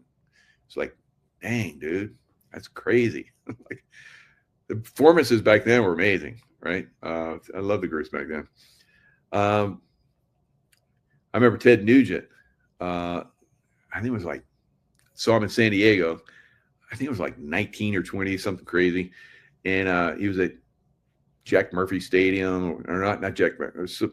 It was a dome stadium. Anyway, he's inside. He's like he's got like wire. He's wired, and he's playing he's like crazy rocker, and he's like going out over the audience, and on wire. He's like, unbelievable back then. They really they went all out to perform. And who knows, maybe Ted Nugent will be the governor of Michigan or something. Is he running for Michigan, Minnesota, whatever, one of those states? So what was the one? What was that song he was playing when he was out there? Cat Scratch Fever. Yeah, Cat Scratch Fever. Kitty Scratch Fever. No. Kitty Scratch. Where are you going with that? So Michigan. Thank you, Gazelle. So Stranglehold. Yeah, Stranglehold. That's a good one. Oh, yeah. Good memories. You got me in stranglehold, baby. So yeah, there's good performance, and he's still rocking it. He can still rock it. I saw him on Nino. He used to go on Nino's show, and he'd play on Nino's show. It was like, dang, that's some badass stuff. Yeah, sing it. I mean, all of us can sing. I can't sing like those guys, but I've been around them enough to maybe. Maybe I could wing it. All right. But other things we got going on is that Proposition 50, the California voters to weigh in on redistricting measure. So again, you have a lot of Republicans there. I've heard people say there's more Republicans than Democrats. I don't know about that, but how do the Democrats keep winning? Cheating? Yeah, probably.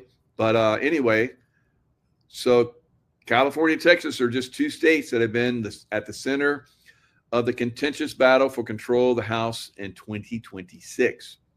As more states across the country, there's more states are trying to redistrict and come up with more Republicans. So California wants to take the lead and really hammer it. They've been doing it for like decades. So anyway, so you look at Democrats, they've been redrawing their congressional districts, for decades to bolster their party's power in Washington. Republicans never did it. Now Republicans are doing it, and Democrats are outraged. Like, how dare you cheat like we've been cheating for decades? And so it's crazy. Former California Governor Arnold Schwarzenegger, he's against the measure. Well, that should be good then, Arnold. Let's get a workout together in Muscle Beach, and maybe we can motivate everybody to not vote for Prop 50. Me and you, shirtless. Let's do it. All right. So tens of millions of dollars have been poured into the contest from both sides of the aisle as Newsom aims to frame the battle as a fight to save democracy from Trump. I guess his wife was out. I didn't listen to it because I don't want to listen to stupid. But I saw her posturing, and I saw the headlines. She was like, Trump hating, and I was like, and you were like, backing up your husband, Gavin Newsom, being gone for 2 weeks, disappeared for 2 weeks. Where was he? Was he being cloned? Yes, cloning's real. Just look at Gavin Newsom. There's a good example for you, right? There's many of them. A lot of these artists, the artists, they're like, I don't want to sing that devil music anymore. Bring in the clone, right? There you go, right? So I think probably half of Hollywood and half of music industry is cloned. Jeez, maybe even more. It's crazy. All right, so here's the type of person that is voting in New York. Let's see. What does she have to say? Mosques and minarets from, they were 1,000 years old in Herat, amazing city. And they, the men of Herat, I would talk to them. They're good men, and the women were great. As long as you could see the women, as long as they were in their walled homes. So all the homes are walled. So Afghanistan, right? Just like very leftist, very communist-like. And so the Democrats don't like walls unless it's for their own homes. Like Nancy Pelosi's home. Remember how that guy, came in and got over the wall and broke through the door from the inside out or something. I don't forget how it worked, but it's like her gay husband was having affairs and it went bad or something. So anyway, these people like walls for themselves, but not for you and me, right? So anyway, in Afghanistan, we would, go in security details while very high-level meetings were going on. We go into these beautiful homes, courtyards, absolutely beautiful. And the homes themselves were beautiful. And the women were not burqa'd up. And they were nice. They brought us food and everything. Everybody was like loving and happy. But those women went outside. That burqa was on. That burqa was on, and there was a man with her. A woman walking alone is a whore, right? So, and a woman walking without a burqa is a whore, right? So, New York, right? London's almost like that. So it's, we haven't learned, we don't pay attention to what's going on in the world, I guess, right? You New Yorkers, you just want change, and you don't want somebody that's been convicted, illegally convicted, and was wrong, all right? But that's okay. It's lawfare. You don't believe in lawfare. You really believe he was like convicted. Okay, I got you. All right, so good. Mamdani's going to be really good for you, right? And we're going to wall the city up, and we're going to flood the tunnels and have fun with that, right? Have fun with those burqas. See ya. Bye. All righty. So it's a giant scam. Giant scam. That's what Newsom's doing. That's what President Trump said, right? Here we go. Giant scam. Trump warns Gavin Newsom's redistricting under very serious legal and criminal review. All right. All right. So I don't know. It doesn't really seem to me like the judicial system is actually working for the good side. How about you guys? All right. Anybody? Yep, crickets. So Gavin Newsom, an ardent opponent of President Trump, and remember in his President Trump's last term where California was burning like crazy, and he came in and says, you guys need to clean the forest. Because I walk through those forests, and I'm like, there's no one like, clearing the deadfall. This place is just going to burn, and it would burn behind me. It would burn in front of me, and I would be praying, please rain come, and rain would come, and I was protected, and it was good. But it was hit or miss, guys. It was a mess out there in the Pacific Crest Trail. I was there like almost 8, I guess about 8, maybe a little bit longer, maybe 9 years ago. It was a mess back then. I can imagine what it's like now. So yeah, California is the land of not so smart, right? California's redistricting by law is supposed to be done by a nonpartisan committee, but Newsom's plan would have voters authorize a bypass, so Democrats could gerrymander even further, a process that already has been used for years. But President Trump is pointing out a potential problem, and he's promising more information to come. The unconstitutional redistricting vote in California is a giant scam, in that the entire process, and particularly the voting itself, is rigged. All mail-in ballots, where the Republicans in that state are shut out, is under very serious legal and criminal review. Stay tuned. All right.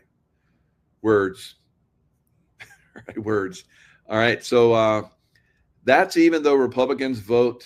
So let's see, where does it say that? Democrats in California, report said, already have used ballot harvesting, drop boxes, mail-in ballots without chain of custody, and questionable ballot curing to take 43 congressional seats, previously leaving the GOP only 9, even though Republican vote totals in the state routinely garner 40% of the vote, right? So that makes sense to me, that if you have a voting class that has 40% of the vote, they only have like 20% of representation, if that, right? That makes sense to me. No.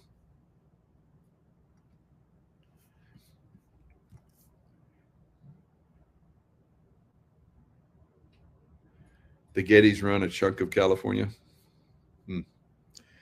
In a positive way, or not so much, right? If they're running a chunk of it, it sounds like it's probably not a positive way. So J. Paul Getty, rich billionaire, right? 1 million New Yorkers say they will flee New York City if Mamdani wins today's mayoral race. Really? Why don't you just go out and vote to not have him come in office? Right? So there's that many of you. Maybe it's that 1 million that is Republican or something. I don't know. Republican and independent. And then the other 1.5 million are all Democrats. So, oh well. Now, in a move to basically try and just crash the whole system so that Democrats wouldn't know which way to go, it was a try. Trump said that people should vote for Cuomo. Democrats should, or everybody should vote for Cuomo, because he's the guy that knows stuff. He has a lot of baggage, though. I wouldn't vote for the guy. Now, I wouldn't vote for Mamdani either, and I wouldn't vote for Silva either. So I just leave. I just leave New York. But some of you have to learn the hard way, I guess. Expectations for the city under Mamdani skew negative. 47% foresee more crime and violence. Wow, more? Right? You guys are like, just how can it get any worse? Well, I guess if Mamdani comes in, you guys think it will be. 43% expect fewer businesses. So how are you going to pay for all the free stuff? 39% think the terrorism risk will worsen. And 45% predict anti-Semitism will increase. Housing affordability is his one strong point, with 39% believing it will improve. Mamdani proposes free childcare, rent freezes, public grocery stores. Wow. That's like communist Russia. Remember, some of you haven't been around as long as some of us have. That's why we need to be voted in. But I remember when there were long lines at Russian communist stores, all right? And they'd only get a little bit of bread. Everyone only got so much because it's communism. So everybody has to share what's left, right? So it got smaller and smaller and smaller, and there were long lines, and then some people didn't get fed at all. So now eventually communism broke in the Soviet Union, obviously, and that was one of the reasons why.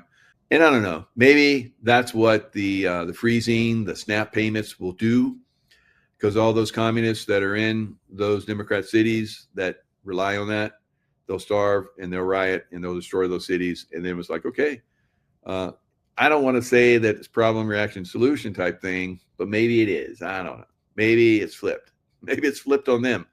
Mamdani proposes all that stuff. So Trump is like, vote for Andrew Cuomo. Seniors that had no protection, have low,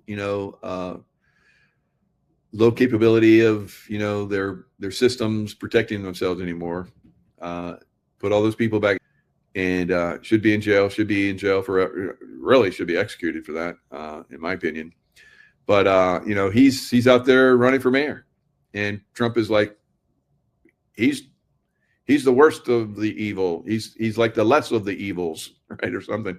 So he's like promoting Andrew Cuomo. That's like, talk about bottom of the barrel. It's like not bottom of the barrel. It's like going into the sewage treatment plant and getting the bottom of the sewage treatment plant. Cuomo, God. All right. So anyway, people are saying they're going to fly. So who are these people? So all of these people, so the red is they're definitely going to leave. So it looks like maybe, 15% are definitely going to leave. That's all. That's everybody. But you look at men, more men will consider leaving and will leave. So almost 20% of men. Women, not as much, right? 18 to 29, not as much. 30 to 39, not as much. 40 to 49, not as much. Now, when you start to get to the people that have worked their whole lives, like me, getting knocked down, getting back up, getting knocked down, getting back up, and they've got a little something now. And now Mamdani wants to come and take that little something. They're like, So a lot of those people are like, F you. Big middle finger for you, right? And 65 plus, pretty much the same thing. So the people that make the money, I think I saw somewhere there's a lot of millionaires in New York. I think there was like 350,000. I don't know how many there is. There's a lot. And they're going to get taxed. They're going to get the heck tax out of them. They're already taxed. They're supporting the system, mainly those millionaires. And those millionaires and Wall Street and all that, they're going to move to Texas, right? Wall Street, there's not going to be Wall Street and Wall Street. You know where Wall Street comes from? Is back during the Civil War, where the radicals were, they didn't, I guess they put up a wall down by the where's the port or whatever. So where Statue of Liberty is out there, and there's a little area where there's beach or whatever. It's public property, whatever. But they put up a wall there, and Union soldiers came out, and the locals basically fought because what do they want? They wanted to be able to ship down to the Confederates because they made a lot of money shipping down to the Confederates. And the Union was like, no, you're not gonna ship down there anymore. Kind of like what we're going to do. We're just going to close off New York. We're not going to ship, you're not going to ship there to New York anymore. We're just going to wall it off. It's going to be a new Wall Street. It's going to be for different reasons. So anyway, that's where Wall Street came from. And all those people are probably going to leave and go to Texas and create a new exchange in Texas. I don't know. People have been talking about that. I don't know if that's real or not, but that's what's going to happen. People are just going to flee. They have the money, and New York is just going to crumble, and they won't know why. It's like, well, what happened? You said, right? Kind of like Trump. You said. Now, I would say Trump has probably done more than any other president. I think he's the best president ever. But still, there's a lot of stuff that he said and hasn't been done, right? And that could be timing. It could be there's just too much to push back on. And it was part of disinformation and all kind of crazy stuff. You should listen to my show with Ole Demigard. Oh, my God. He's not a fan, right? And he's like, if you lie to me, which Trump has lied quite a bit about a lot of stuff. And he's like, if you lie to me, then I don't support you, right? And so we know that President Trump has lied to us quite a bit. But when we look back on it, it's like, yeah, it's probably had to do it that way, So I don't know. But things aren't really going so well. And if all these races go Democrat, it's not a good sign for 2026. And then if we have the same situation like we did with the rhinos that basically made sure that Trump didn't get the full office. And even when Trump, like right now, Trump, president, Congress, and Senate, like he did in his first term, how much is he getting done? It's the same thing. It's the same thing. It was a lot worse, I think, because we had massive numbers of rhinos, Republican in name only, and a lot of them were openly anti-Trump and so forth, and basically sabotaged. They didn't help him, didn't help the GOP. So the GOP lost a lot of seats, and then of course Nancy Pelosi gets in charge, and they impeach Trump twice, and so we could be moving into that situation again. It's not looking so good. So I've said this over and over again, and we've heard this over and over again from other people. Military is the only way, right? The military is the only way. I don't know what's going to kick it off, but if we get the military in, we start the military tribunals, we take over the cities, and we start cleaning out the cities with all the drug trafficking, with all the criminals and the gangs and the Venezuelan mobs and Mexican mobs and so forth, and replace them with just American mobs. I don't know. Then it'll be a lot better, right? So I heard Pelosi retired from government, and I've been verified. So she's not going for re-election. I don't think she's retired yet, but she's not doing re-election. And then there's some rhinos that are not doing re-election. Clean out the swamp. How long have we heard that? Heard it last term. Did it happen? Maybe a little bit. Yep. But who's going to be now? This is interesting. So Ole looks at things, and the first show that I ever did with Ole was January 5th, 2021. And he said, tomorrow you will have a false flag. He said and he showed me all the different things, that have been happening all the way to Nashville, where that one RV blew up. And he said this, and you see this sign, you see this thing that was on the news, and you see this and this and this. Tomorrow there's going to be a false flag. And I was like, oh dang, I kind of feel that. So from that butted a long term. I've done many shows with Ole over the years, and he has basically taught us how to look at stuff. Now he is, and his thoughts are that Erica Kirk is going to be a vice president, right? With who's that going to be with, right? And so he's basically lining it all up. See this, see that, see that, and see this, see this, see that. And of course, she's in mourning because she's wearing black leather. Black leather, yes, she's in mourning. Right? And is that really her? I don't think that's her. There's a couple, 2 or 3 different Charlie Kirks, and there's a couple, 2 or 3 Erica Kirks. So will JD Vance and Erica Kirk, I get them all confused. Are they going to be the next president, vice president? Is it being lined up already? Right. According to Ole, it's already been lined up. Yeah. So, wow. So you can't trust the system. Can't trust the system, guys. No matter who's in it, I don't trust any of them.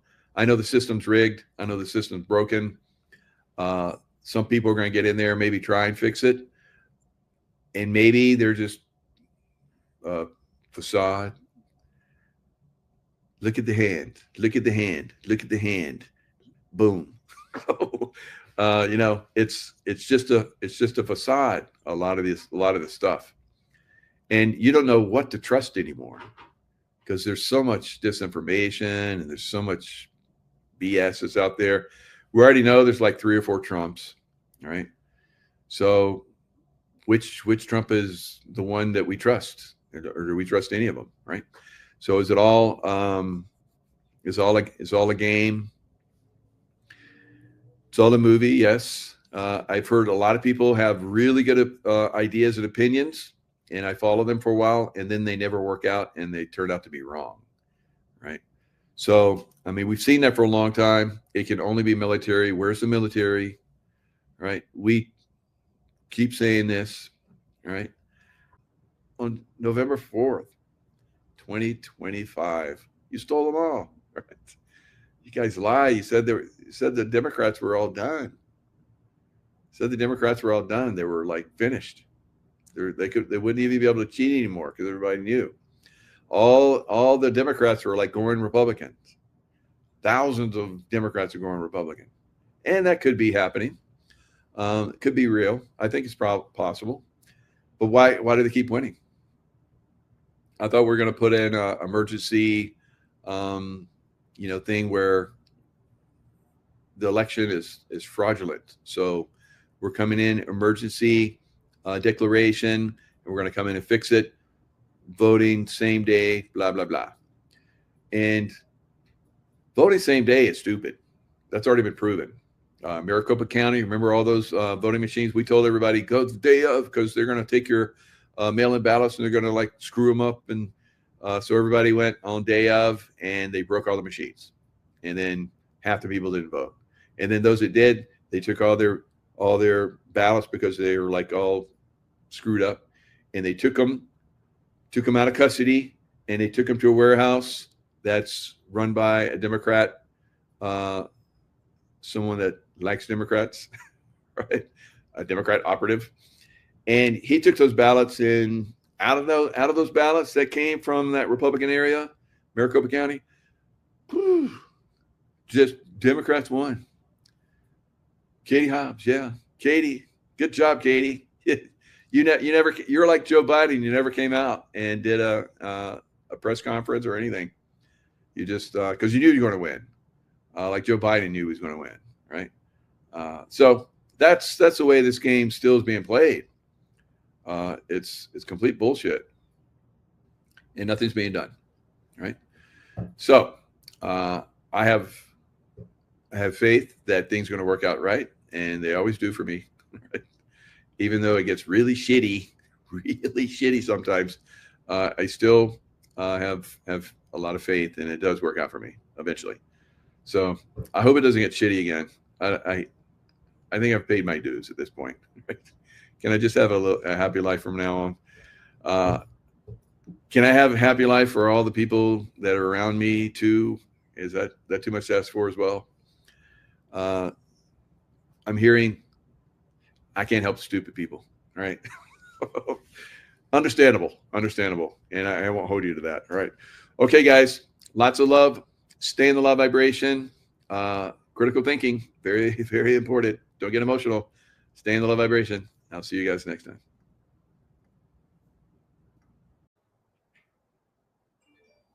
Hello, everyone. It's Michael Jacob with Unleashing Intuition Secrets.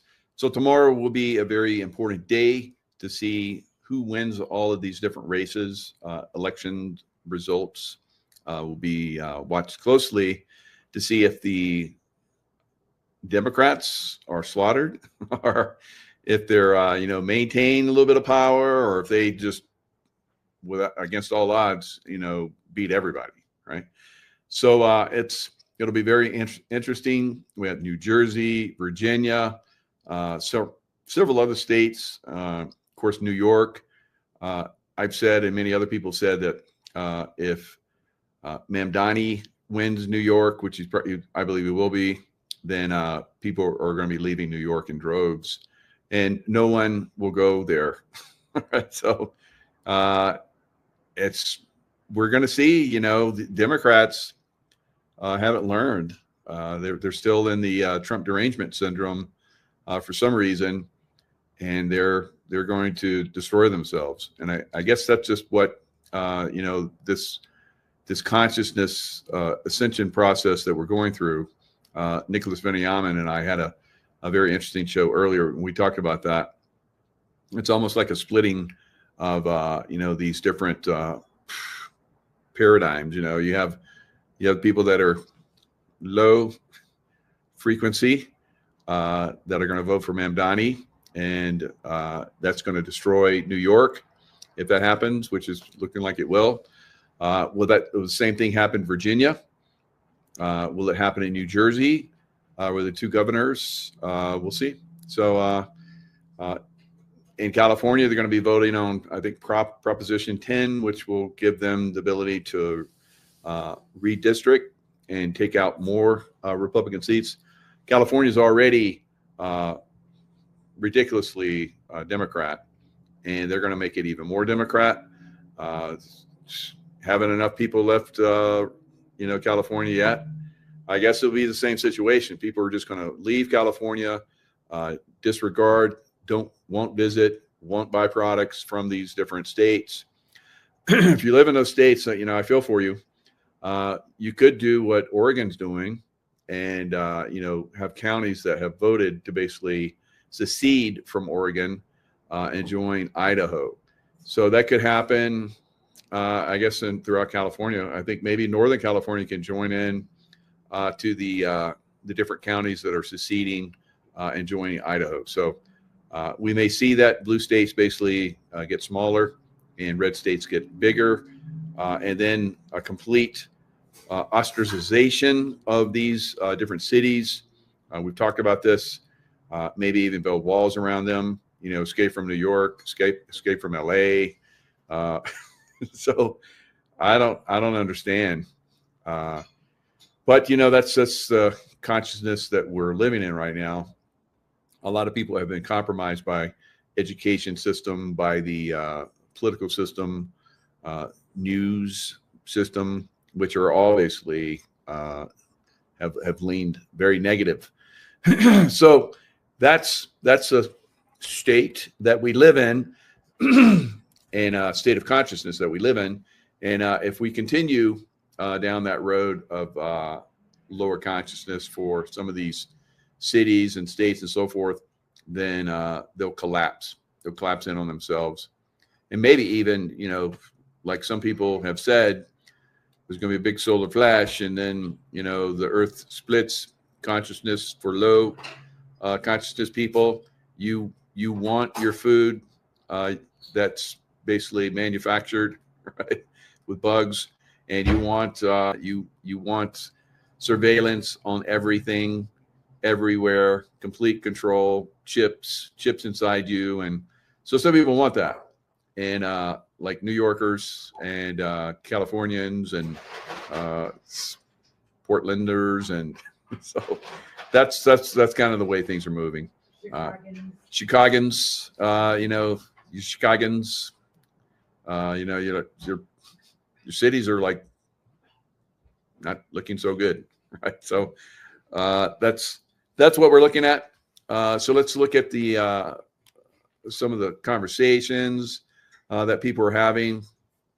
Like I said, is it going to be? So a lot of us think that there's no way that people are going to keep voting for Democrats, but I think we're going to find out tomorrow if that's real or not.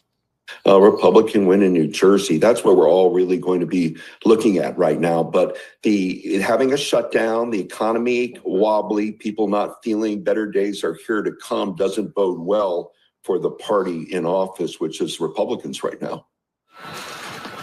So how big of a disappointment would it be to Democrats if they're not successful tomorrow? That's the key question, I think. It'd be devastating. If the Democrats, after all of the shenanigans and norm breaking of Donald Trump we're even debating whether his tariff policy is legal or not with the Supreme Court on Wednesday. If the Democrats can't hold on to Virginia and particularly New Jersey's governorships, then it tells you that it's not just red and blue like we used to think, that the Republican Party's making big gains in a place like New Jersey, which should be a stronghold for the Democrats at this point, but it's not clear whether it is or not. So those are the two to watch. Democrats win both of those, they get momentum out of it. Suddenly, they have two new governor stars on the TV shows out there talking. They'll have a new mayor of New York who will be controversial, but will appease, if you like, the progressive wing of the Democratic Party. And they could start looking to unify for 2026 to really put some numbers on Trump and the Republicans and the Democrats reclaim Congress. That's the plan. But all roads lead through Virginia and New Jersey, in my mind. So President Trump will be in both of those states promoting the two governor candidates. We'll see how that works out. So exactly a year after he returned to the White House, U.S. President Donald Trump and the Republicans will face their first major electoral test on November 4th. Voters across 4 states, New Jersey, Virginia, California, and New York City, will head to cast their ballots. While New Jersey and Virginia will vote for their next governor, New York City will vote to elect their next mayor, and voters in California will take a call on redrawing the state's electoral map. While Trump himself is not on the ballot, Democrats and Republicans are still talking about him and his MAGA policies, making these elections a mini referendum for Trump and perhaps. All right, so it's going to be a referendum for Trump and team. If they don't do well, if the Democrats have some kind of landslide victories, which they have been able to do because they've been manipulating the polls, the polls look like they're going to win. If they do win at the ballot, which they've also been able to manipulate, then we're going to see some problems, right? And I don't know when that works out or how long that goes forward. But I saw this, shared it on the show that I did with Nicholas. There was this one woman that said that President Trump passed a bill, big, beautiful bill, that basically gave him funding for the next 4 years. And so he doesn't need Congress anymore. So Congress can stay shut and not go back to work for the next 4 years. He's got the money he needs. So it just keeps things going. But what will that look like at the ballots? If the stock market crashes, which it will, probably before the 2026 election, at some point, it's going to be there's definitely going to be a pullback tomorrow, potentially significant, and then into the rest of the week, and then maybe it'll recover. But we're going to see a lot of discontent. And if President Trump, is basically going to war in Venezuela, which is coming, he's not supporting NATO anymore, that's the way it is. If he's not doing the things of the old guard, they're going to continue to attack him and make him look bad. Bad Trump. So Democrats aren't going to be able to change that outlook if they win at the ballot and the economy turns down so significantly, which it's going to do. And so it's going to be tough for the vote. So I guess Congress and the Senate can go ahead and elect whoever they want, but they won't have any say. They can pass bills or whatever, but Trump's got the funding and it doesn't matter. So I don't know. It seems kind of sketchy to me, but we'll see. We'll see going forward. All right. So there's going to be some issues, I think, with the. So here, let me look at this real quick. Who is winning the New Jersey governor race? So Chittarelli looks like he's going to win it. They say that Nikki Sherrill is she's got the ballot or the polling in her favor. But when you look at the numbers, it looks like if you look at the last governor's race with that super corrupt knucklehead Phil Murphy, who I don't think won, but he had a lot more percentage-wise, and Chittarelli almost beat him and lost by like 3% or something crazy. And Chittarelli was behind by 8 points. So now he's only behind by 3 points. So that might be the thing. Like I said, the Democrats manipulate the polls. They control the polls. They control the elections. So it's like, I don't know. So we'll see. It could be to the point where they can't cheat. But if you look at Maricopa County in Arizona, they figured out a way to cheat, every time. So, New Jersey is just about as red as it can be. Virginia has unfortunately moved in that direction. When I was in the SEAL teams, SEAL Team 6 and SEAL Team 4, way back in the day, it was red, as red as could be. Even though it was blue up around the big city, Washington D.C., the Virginia side, there was so much red, it didn't make a difference. Now it's basically looks like it might turn. So that's too bad. That's too bad for the people of Virginia. It's too bad for people of New Jersey. It's too bad for the people of California and New York City. But that's you're voting for it. You're voting these people in. So those of us that have been trying to save you for all this time, we're basically going to turn our back on you, right? And we're going to let you find out the hard way. So get out there and vote. Get out there and vote. Make it red, and then we can all play together and have a good time and turn the world around. And but if you stay blue, then you go bye-bye. Right? New York City, I've said it's going to go bye-bye anyway. So I don't think it's going to change. The people there are gone. Right? So and I know a lot of you are screaming, I'm here where you're a minority. So I've been saying, get the hell out of the big city. So Mamdani gets elected. We're going to see who stays, who's hard-headed, and who's going to go down with the ship. Right? So unfortunately, Sammy Hagar, red. Is he? I think he's in Michigan. Is he going to Michigan? I think we'll find out, because it's not this cycle. It's like 26. Or Sammy Hagar, not Sammy Hagar. It's who's the one rocker? Ted Nugent. So Ted Nugent, I think, is going to go for governor up in Michigan or something. Maybe kick Whitmer out. That'd be great. But you can get people with great ideas, and it doesn't matter. The Democrats have the vote. So anyway, and I'm not being a downer. It is what it is. Democrats, they vote straight line Democrat, and unless they don't like they didn't like Kamala that much, so there wasn't enough of them that showed up. That's in some places that's the only reason why Trump won some of these states. So they're going to probably show up in big numbers tomorrow, and that's going to make a difference. So we'll see. We'll see if if enough Democrats have awakened. I know a lot of these states, people have moved from Democrat to Republican. Will it be enough? We'll see. It's a big day tomorrow.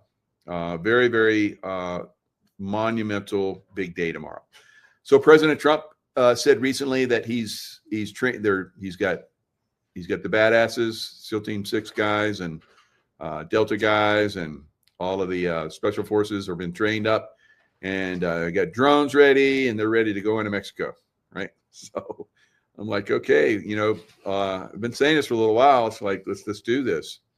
And I know, isn't that something we say every day? Let's do this. And does anything get done? Sometimes it does. All right.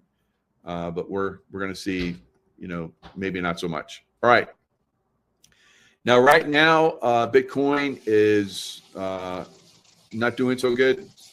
Getting a slight bounce, but it was down pretty hard earlier.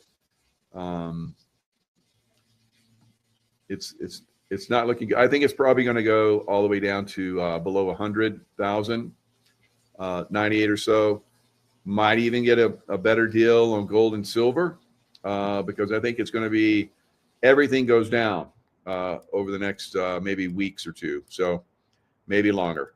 So we're going to see something like that. I think the stock market is going to take a pretty good hit. Right now, the futures are down pretty hard. I've been watching it pretty hard. And usually I'm a little bit ahead of the game, but I think it reached a level where it was highly overbought. And now the sentiment has turned enough that it's probably going to pull back. So you guys that are stock market, love the stock market and haven't invested in anything else, even though I've been telling you, get into silver, this could be the opportunity. So the problem is your stocks are going to go down. Silver's going to go down. Maybe it'll just turn around and just take off again. Who knows? It's a possibility. Because I think last time it really got knocked down when the stock market took a really hard dip back in April. It went down too much, and then it went back. It recovered massively. So if you get another you got some cashish set aside, and you got another pullback in silver, I would go heavy in silver, right? Bitcoin, Bitco Bros, and Bitcoin sisters, whatever. They just call everybody bros, but of course there's women involved in this quite often. I don't think you're going to get that much of a return going forward. Unless you buy in at like 98 or whatever, 89, whatever it's going to go to, or maybe even lower. And then it goes back to where it was, 125 and maybe a little bit higher. Because I said it's probably going to go 125, which it did, 125, 126. And I said maybe it can go all the way to 130, maybe 135 at the most. So I think this is going to it's going to be a pullback, and then it's going to take off again. And that'll be all she wrote, right? It's going to go up, and then we're going to see 1929 crash. And I've been saying this for a while, but these things take time. Should have been back in 2022, but there was a lot of manipulation. Will they be able to manipulate it up again? I doubt it, because everything's collapsing. There's nothing going to support it. Housing's collapsing. Businesses are collapsing. People are losing their jobs on a massive level. They're keeping it all pretty low key, but it is. So everything. It's like everything disintegrates. So we've been saying, consciousness when it goes through these levels of raising again, all of the old stuff collapses. and that usually brings violence. Violence, in the earth. The earth becomes, violent because it's basically growing and changing its consciousness as well, and then that affects all the people with low consciousness. Because we saw a lot of that over the last several days, Halloween and so forth.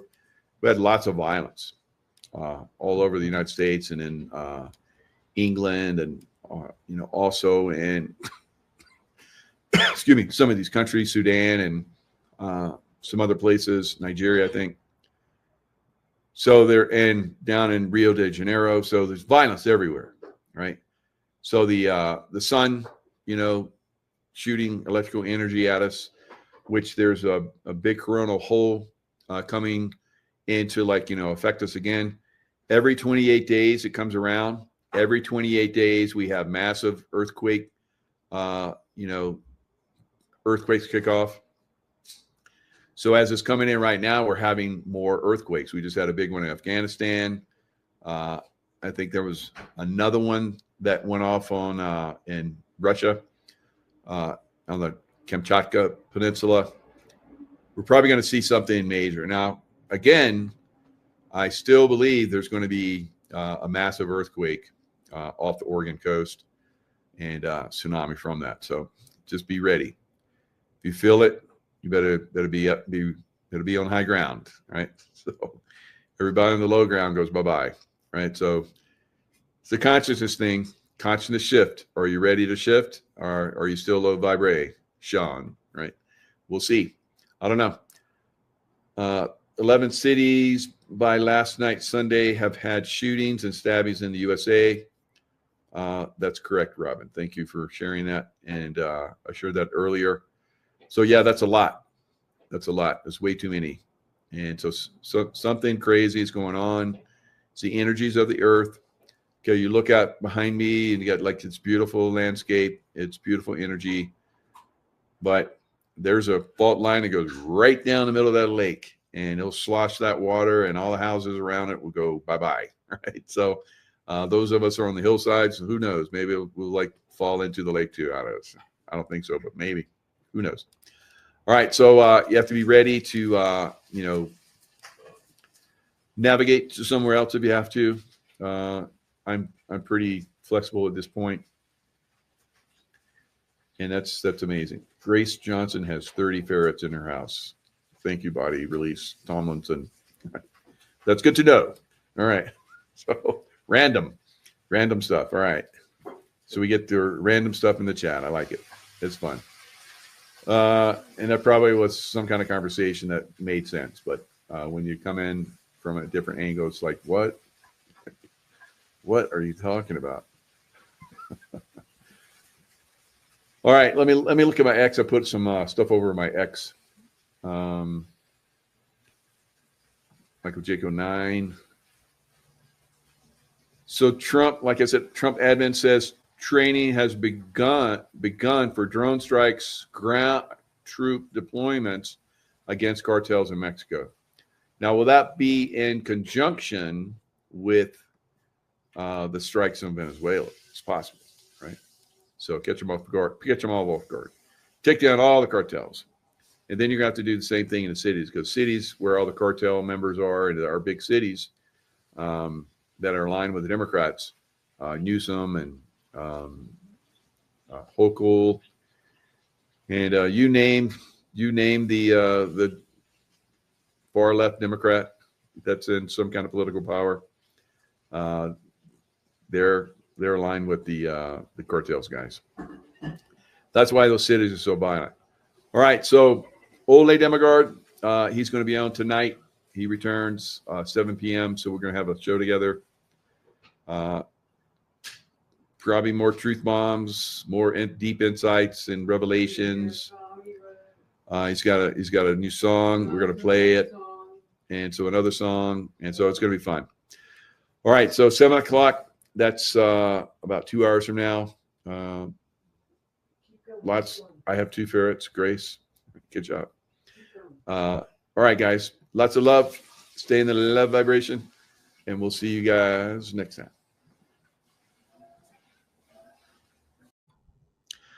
Hello, everyone. It's Michael Jacob with Unleashing Intuition Secrets. Back once again with Nicholas Vinyamin. He's on my show this time. This is great because Nicholas has had some sort of awakening, and we're going to talk about that. I saw him on a show with Louis Herms, and just Nicholas it's like for years he's been listening, occasionally talking a little, but now he is like, it's like something happened in you, Nicholas. Thanks for joining me. Yeah, thank you for having me on, because this is something different for me to be on, to be on your show and take questions from you, and so it's interesting. Yeah. Yeah. So what do you attribute your newfound? I saw it for like the last shows we did, and of course we haven't done some shows for a while because we did a move and we're getting settled. So now it's time for us to do shows again. But you were starting to bring more stuff out, and you were asking me, what do you think? I was like, I think it's great. And now it's just like you just blew up. You just like all these years have been like, just holding back. And now it's just like, boom, your information. I was like, God, have you gone to the Dalai Lama and got a lot of information from him or something? But it's just like, I'm like, wow, I'm learning a lot from you now. It's pretty cool. Oh, that's I'm flattered to hear that. Thank you. I've just, I've listened to a lot of people. 5 years now we've been doing this, and right. And I think there's been a shift in me recently in the past 3 to 6 months, where I've been learning a lot about Draco beings who hijacked our Earth 12,000 years ago, but they were trying much longer than that before, and it's taken them time to hijack the Atlantean civilization. And they eventually got brainwashed into greed and into ego, and it took years and years and years before the Atlanteans fell, and they were operating in 5D, and then they dropped down to 3D. And the most important, the most exciting part for us is that we're moving from 3D to 5D. Yeah. And the ozone layer is thinning, which I call the electromagnetic field, which is why the deep state is pushing, climate agenda. Bill Gates wants to block the sun. The sun is plasma. The sun is frequency. The sun heals you. It's anti-aging.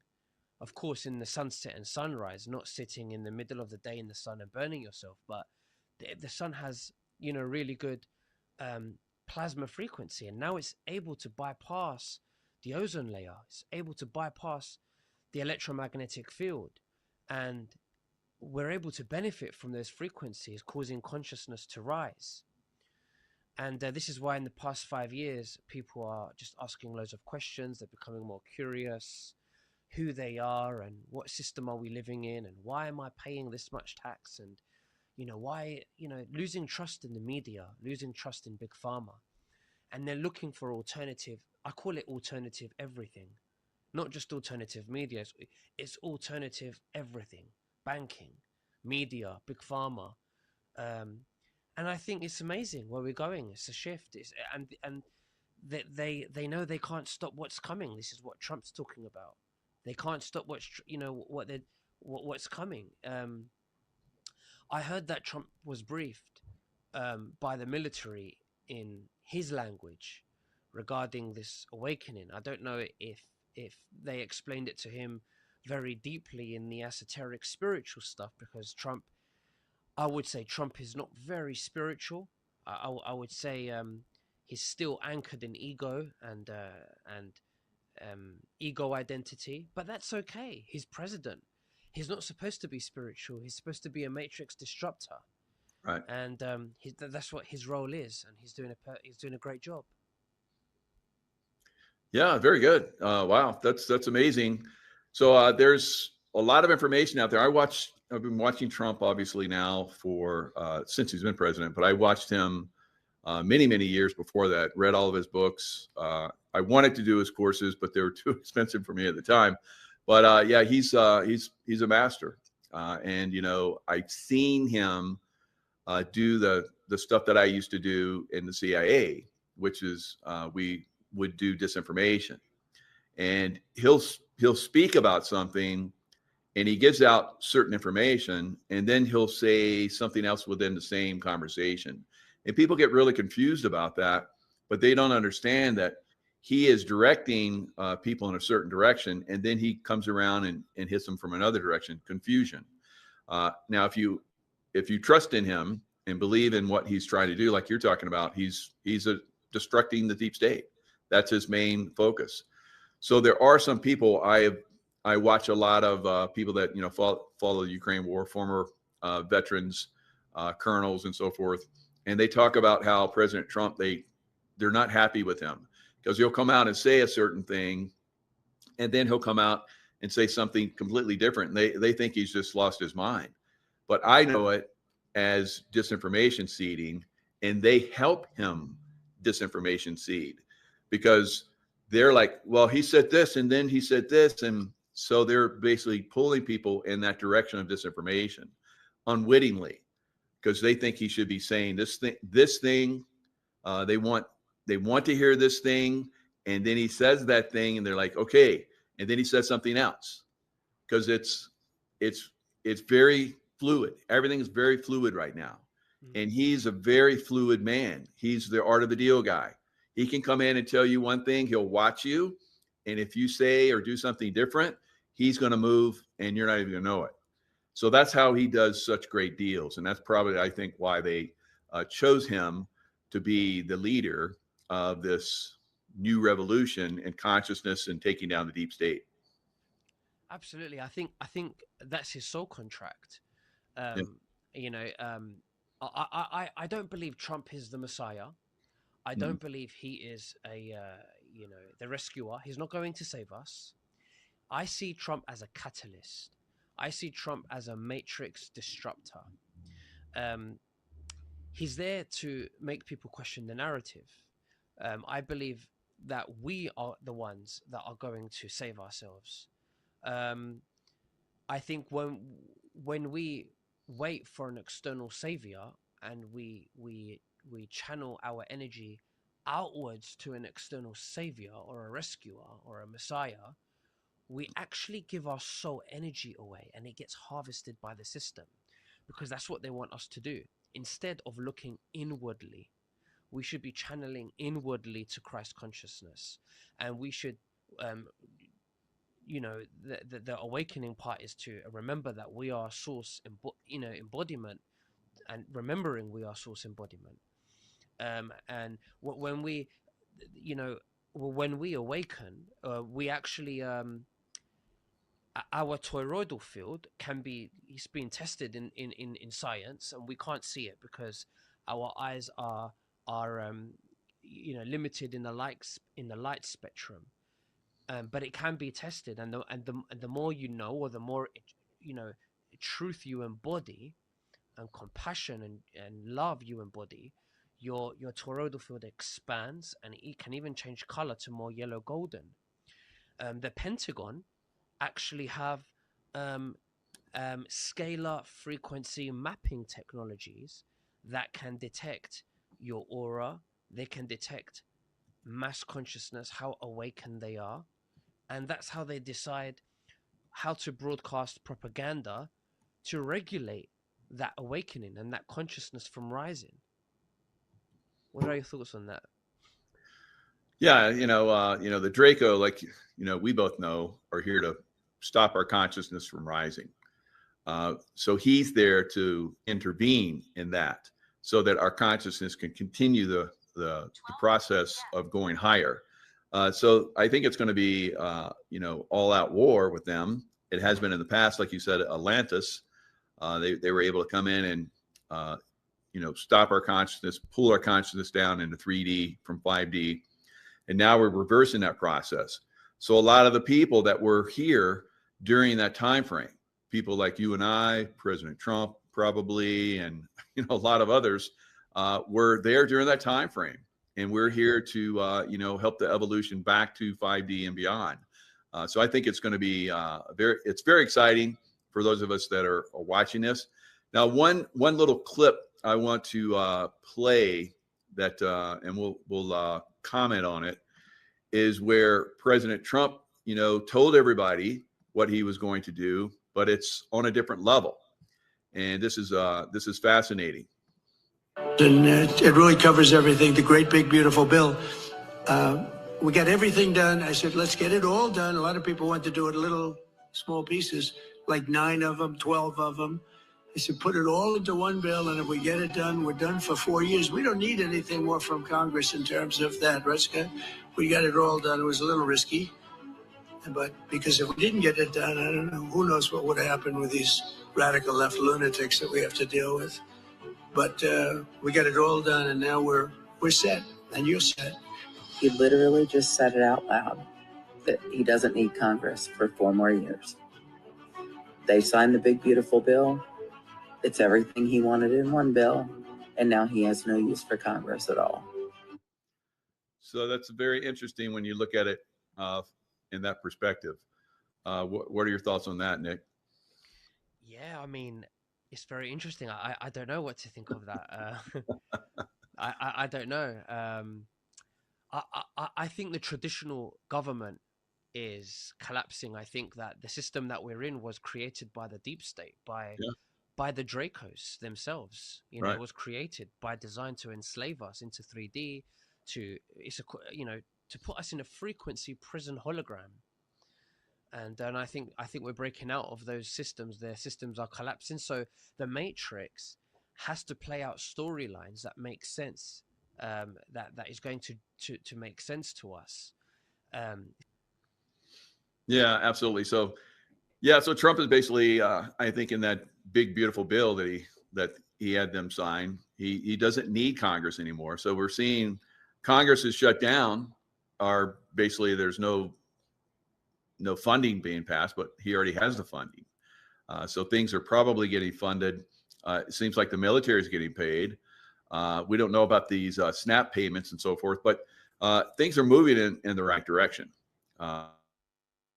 Believe it or not, we've both stopped taxes, and a lot of people did, and that's working out really good for them. So there are ways that you can do this. You have to do it in a very systematic way. Now, all over America and in Britain, there's a spike in violent crime. So it's kind of like what we're talking about, this fear, this anger. It's being, pushed by, I think, the Draco, their deep state, puppets and so forth. So on Halloween night, we had a lot of incredible stuff that was going on. Video captured chaos in Washington, D.C. I'm going to play that in a second.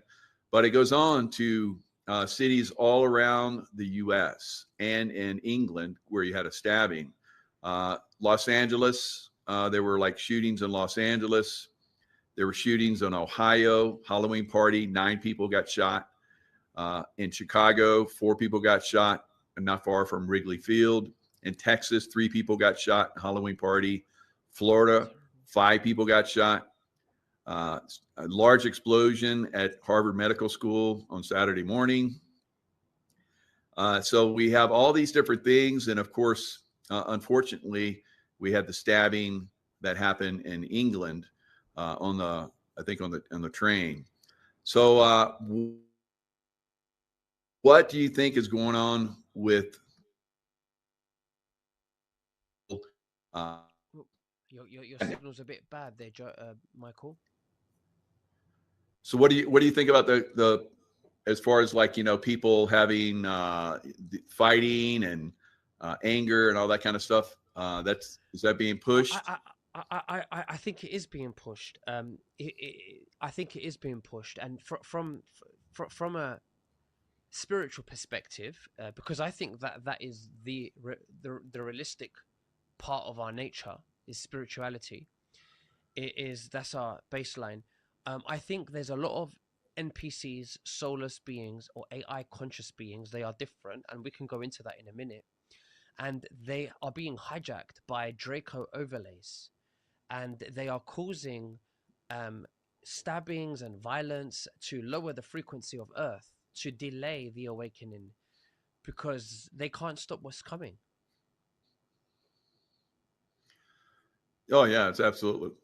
So let me show you the video that I was talking about. I was talking about this one video that happened in Washington, D.C. Now, the National Guard has been there, and they've been touting how the National Guard has been, very, very effective at, stopping the violence that was going on there. But unfortunately, on Halloween night, we had some serious outbreak, and the juveniles. So it's from the juveniles, and a lot of these shootings and so forth is coming from the juveniles. Maybe we can figure out, what's going on with the juveniles as well. But it could be just their, being influenced by these negative beings.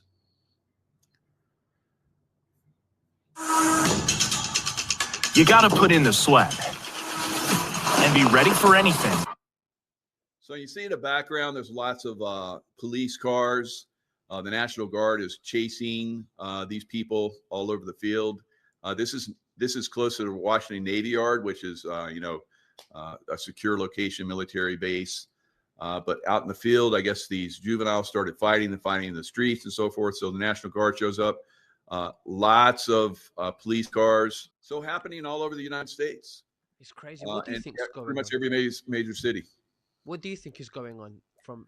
Is anybody funding this? Is it what do you think? I think that there's some funding going on. There's some bad actors that are out there. I think this is the first wave of things that are going to get a lot worse. So you're having different groups that are fomenting this, pushing this particular type of activity, these actions. It's happening in front of ICE facilities and so forth, where you have large groups that are coming out there dressed as unicorns and bears and all kind of crazy stuff, and fighting, and they're getting arrested. And I think this is the first wave. I think we're going to see a second, maybe third, maybe even a fourth wave where the violence is going to get extreme. I think the cartels are involved in this. The cartels are very dark, with Luciferian type, backing. And so I think ultimately, though, like you're saying, the Draco reptilians that came in and basically, pretty much are running the show. They're trying to suppress us and cause a lot of problems, but they're not going to be successful. But ultimately, we're going to see this violence increase. What do you think about that? I think we are going to see the violence increase, and I think there's. I want to go into the timeline shifts as well, because the Earth is split. The Earth is split into 75% synthetic and the one's organic, and two different groups are experiencing two different realities. They can still see what's happening, the good and the bad, but from a distance. One's, if you're accepting the system, then you're going to be seeing more surveillance, more chaos. And if you're claiming your sovereignty, then you're going to be seeing the chaos from a distance, and you'll be experiencing peace, and you'll be seeing the chaos as background noise. I think that the chaos is happening by design to bring out digital ID to say for your safety. I think the digital ID system is not just about tracking you, but it's also mapping your frequency, mapping your soul signature to install you or upload you onto the synthetic 5D hologram that the Dracos are creating to capture souls permanently for harvesting loosh indefinitely. And this is where and once the flash happens, I believe we're going to see a flash. It's going to cause a permanent split of two holograms, and then you won't be able to cross paths. You won't be able to decide after that. And it's not about, judgment here. This is resonance. It's whatever you want. It's whatever you're resonating with. This is not judgment. That's what I think. Yeah.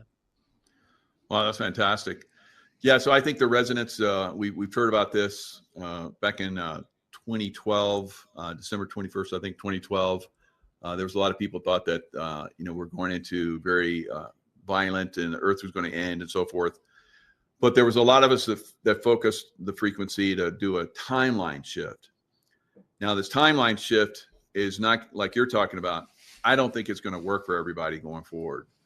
Those of us that are wanting a certain frequency, vibration, field, where we have freedoms and we can express ourselves, and there's all the different things that we want as far as like a good human race, I guess. Loving and all these high vibrational frequencies.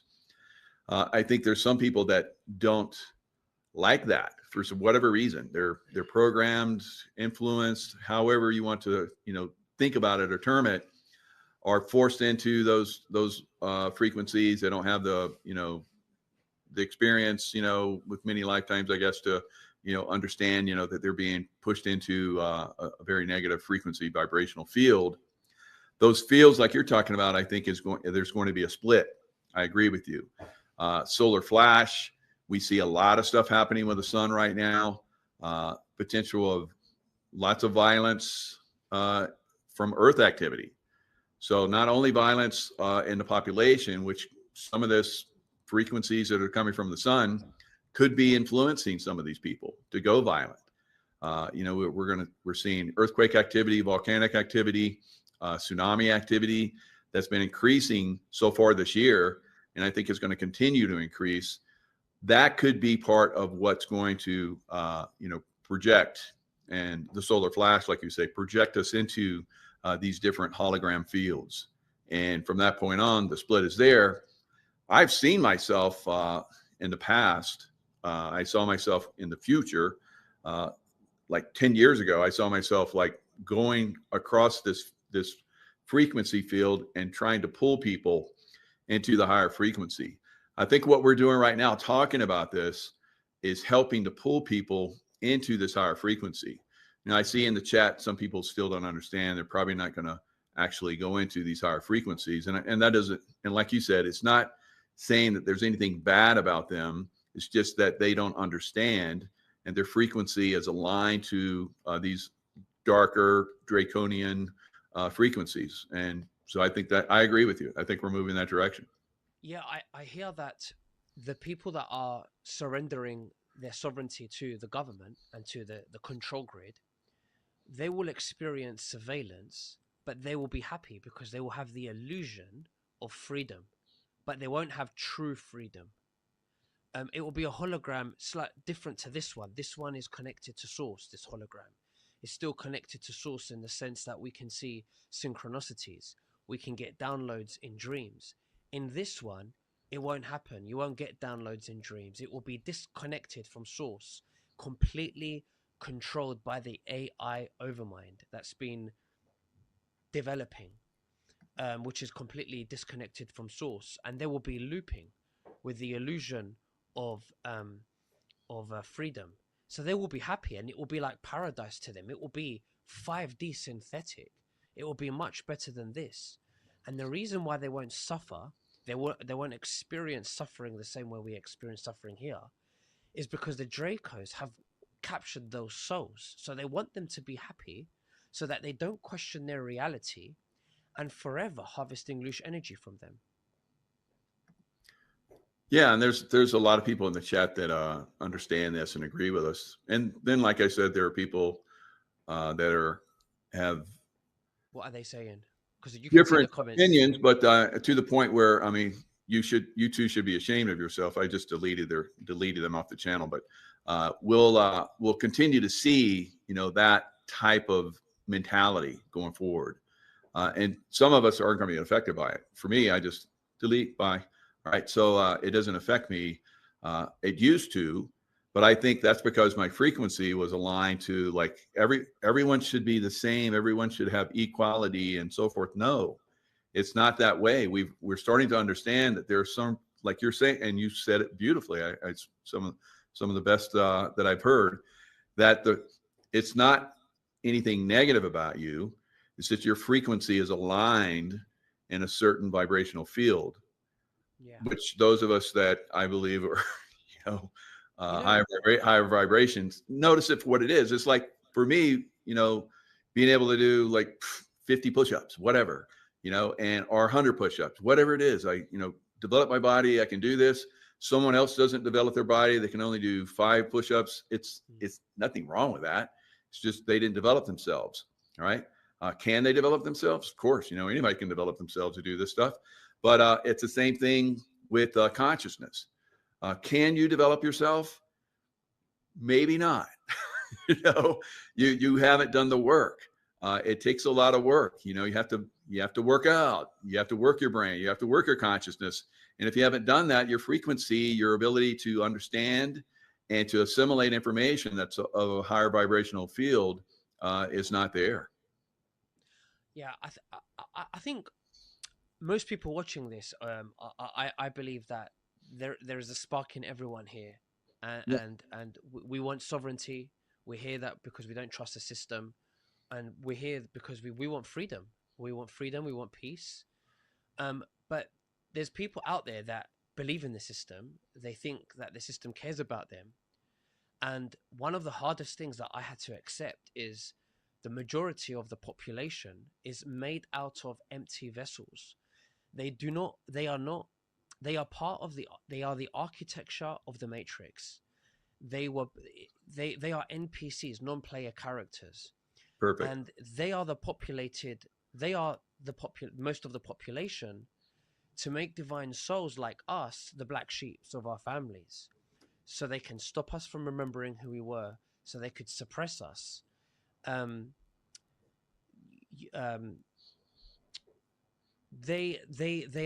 energy is very flat. They cannot channel to source. They don't have that gut feeling that we do, where we can feel something's wrong here.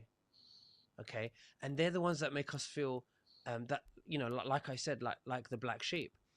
But it's they don't matter if they wake up, because they can't wake up. They never existed in the eternal sense anyway. And this is the most difficult thing, because some of these people could be our friends, our families that we love. Yeah. But when we wake up from this simulation and we let go of our egos and our identities, we will remember and understand why we were here. And we will not grieve, because we will understand the same way you wake up from a dream, that you were attached to something in your dream. You wake up and you just think, you understand that it was a dream. So what do you think, Michael? Yeah, there's a lot of people that woke up during. I've said this a few times recently on some other shows where people have come up to me over the last several years and said, "You helped awaken me during the lockdown." Before the lockdown, I was just machine, just doing the job and kept going. And they programmed me, and I believe the programming, like we're talking about. But when the lockdown came, I started to research. And you came into my consciousness, and I started watching your shows, and it awakened me, and I started to do more research, and now I'm completely awake. I look back now, and I've heard this from hundreds of people, and I've seen it in the chats hundreds of times. Probably thousands and thousands of people have awakened, to all of our conversations, and that's helped them. Charlie Ward, you are now back on YouTube. I'm back on YouTube. We're on YouTube Live right now. Charlie Ward's back on YouTube. I saw his one of his posts today. So we're all coming back. We were suppressed during that suppression time frame. They thought they were going to completely suppress us and do another, I guess, Atlantis on us. Just push us out. Take us down and keep us in 3D vibration. But we broke free from that, and that was because we were consistent. We stayed on it. We've learned. And now we're accelerating past all that control system. So there are people that have that spark, and they can awaken, but it takes an effort. These people, it wasn't like they watched me and then boom, they had all knowledge. It took time. They watched more shows and went back and watched older shows. They started doing research. So they did the work like we're talking about. They raised their frequency through information. They raise their frequency by being around other people that had that same frequency, and they start to pull away and leave behind those people that don't have that frequency. So there's going to be people that come in, like I was just illustrating. I have lots of people that watch the chat, but I just happened to see that one. I guess it was because I needed to talk about it. But that is one of the things that is at issue. And was that a real person? Maybe not. It could have been NPC, or it could have been AI that comes in and tries to influence people that are borderline and tries to pull them. Absolutely. I think many people in a position of power are AI conscious beings. AI conscious beings they're not empty vessels like soulless beings. They have a synthetic soul, pineal gland connected to the electromagnetic field, which was hijacked by the Dracos, whereas the divine soul's pineal gland are connected to source field, where they can channel outside, which is foreign to the Draco system. It's foreign field to them, so that's why you're unpredictable to the system. They can't track that. And when you stay present, because a lot of us we always think about before or after, in the past or the future, our thoughts, we're not present. And when you're present, that's when you can embody source awareness. And they can't track that. You become unhackable by the grid. Yeah. Because they rely on your emotions and your interaction of fear and ego and anxiety and depression. And that's when they're able to put hooks on you. Yeah. I'm going all over the place. I've got so much to say, but I just don't know where to. Wow. Like I said, you've definitely awakened, and you have a lot of truths coming out that I'm like, wow, pretty impressive. So this is from James Green. You must examine your belief system and challenge your fears. So this is a very hard thing. Fears are built into us. They don't belong there. They shouldn't be part of our reality at all. But a lot of people believe that fear is very important. I've challenged people on this for a long time. I've done hand-to-hand fighting courses where I taught people how to fear can't be part of your consciousness. If you feel it coming in, you have to notice it and let it just go. Don't let it stick. It's very sticky. Fear is very sticky. And once you notice fear, then it's hard to unnotice it. And it's hard to let it go. It's hard not to be attracted to it. And that's part of what we're learning, many of us, that the fear is part of the Draco system to destroy our consciousness and keep us within the reptilian type of brain set. So we all have within us that reptilian brain, fear, anger, ego, like you're talking about. We have to learn how to turn that off. Now, that's not saying that ego completely goes away. It's never going to completely go away, but you learn to master it so that it's part of you in a positive way. Some people can see fear. So I see things that most people would fear, and I say, that's probably going to catch a lot of people. And it does. But I watch it. I'm a watcher now. I don't get stuck. I don't get attracted to it. A lot of people we've talked about, I think, who was that one guy? I can't think, David, not David Icke, but David, can't think of his last name right now, but he talked about fear porn. So people just get so enamored of it. They want it. They want to go see those horror shows because it's fearful. They love it. Halloween, they want to go. That's why we had all these fights during Halloween night. It's, activating people, fear, anger, ego. We have to learn how to let that stuff go and get away from those environments which cause that to get triggered. Absolutely. I think fear and ego, it cannot exist where source exists or God exists. Okay.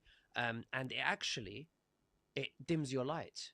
When you have fear, you operate in fear, an ego, it dims your light. It actually contradicts awakening.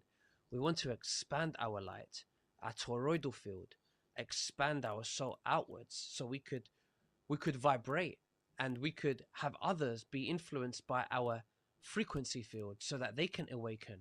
Even in silence, when you're not having a debate with them, they will feel your presence and they will be triggered by your presence. A spark could be ignited within them of remembrance.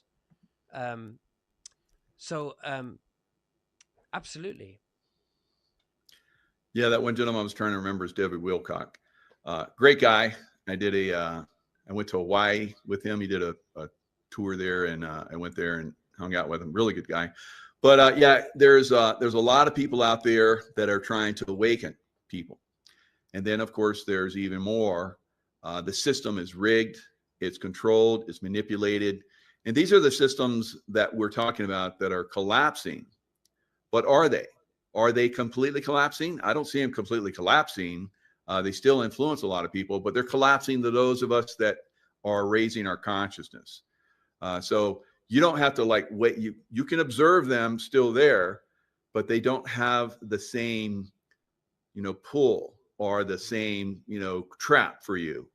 You can break free from that, and we're creating this new world.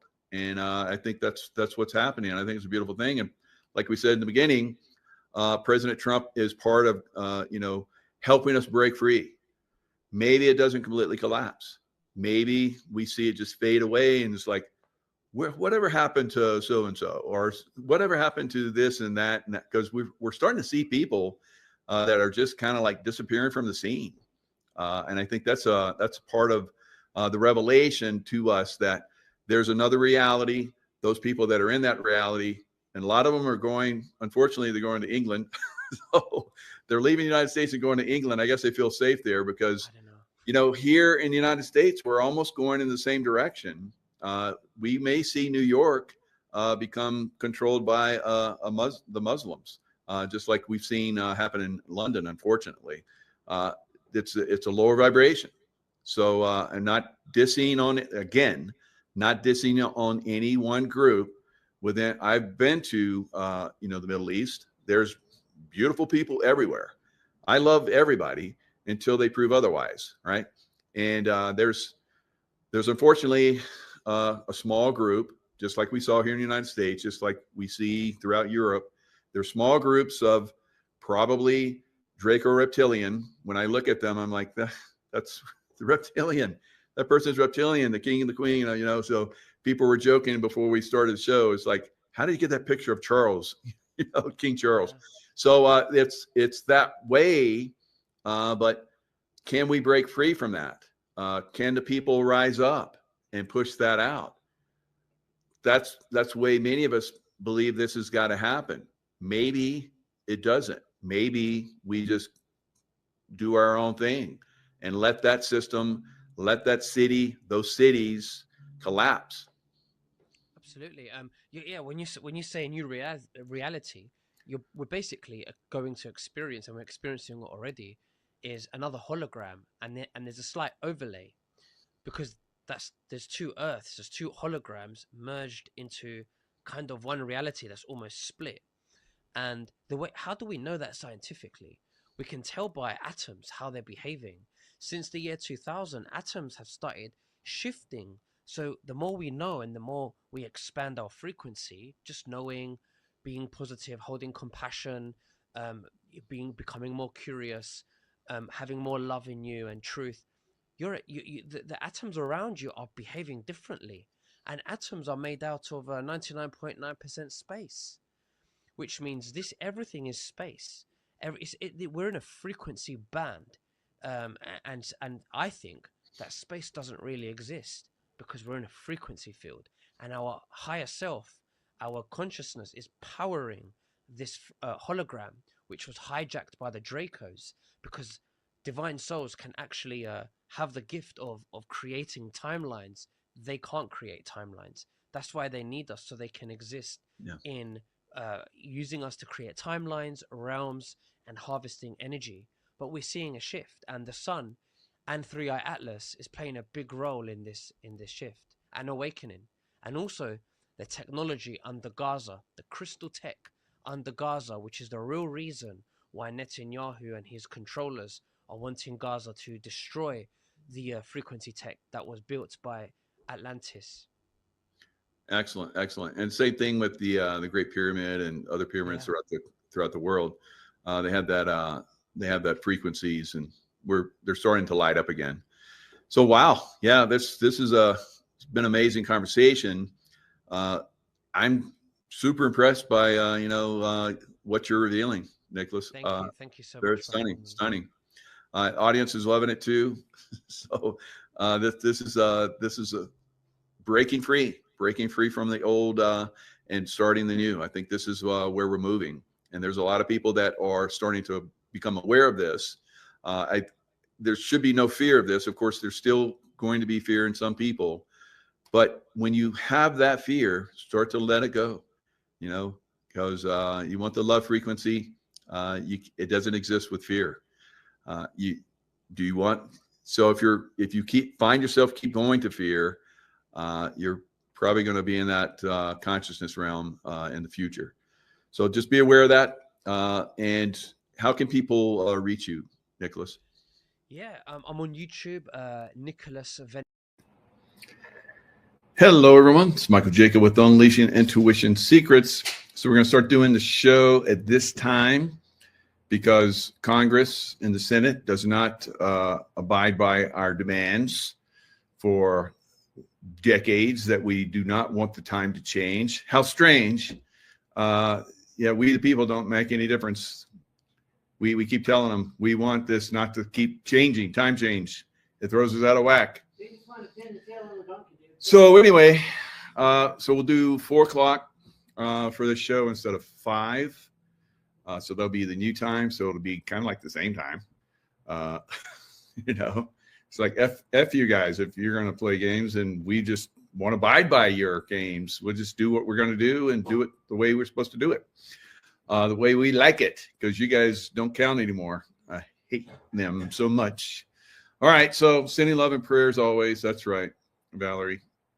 So I'm not angry like sending them hate or anything. I'm just like disappointed, and bringing that to everybody's attention that these mofos don't care about us. So, and that's a Michael Jackson song, right?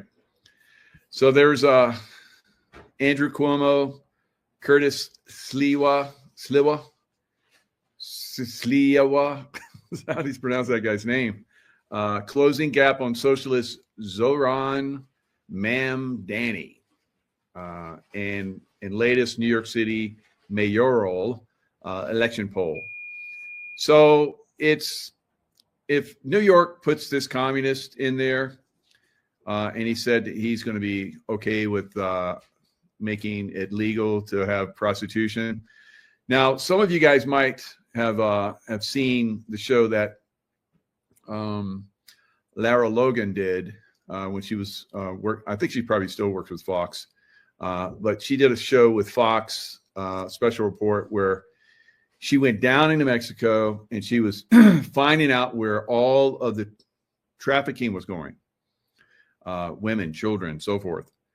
Most of it goes to New York. How about that? Yep. And that's one of the reasons why he wants to make it legal, and probably one of the reasons why he will get elected. All right. So you have a couple of other guys that are running. Cuomo belongs in prison. Mamdani belongs back in his country where he came from. I don't know. These guys can't do the right thing.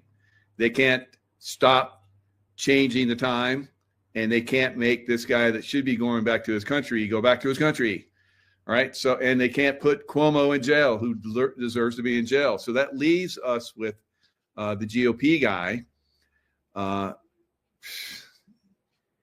He's done a lot for New York. Back when the gangs were crazy, there was a lot of crime in New York.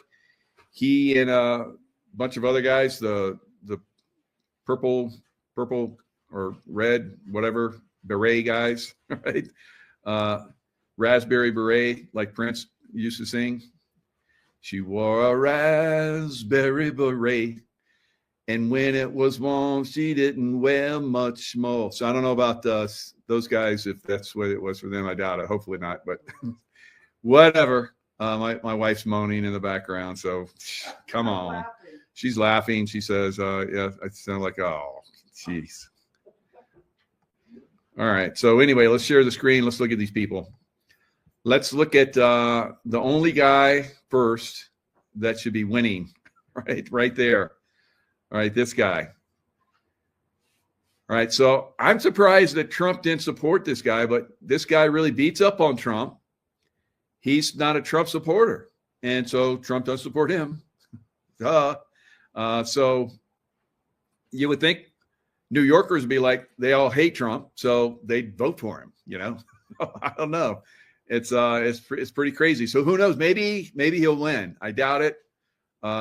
Curtis Silva, I've heard him talk, you know, he's a little bit out there, but I think he would do, of all the candidates, well, other two, he would probably do the best job. He would work well with the police, like he did when he was running the Raspberry Beret guys, and and also when, you know, he talks, he wants to help New Yorkers. He's not about money. He's not a rich guy, and the other two are. And so, New Yorkers, this is what I would say if I was in charge.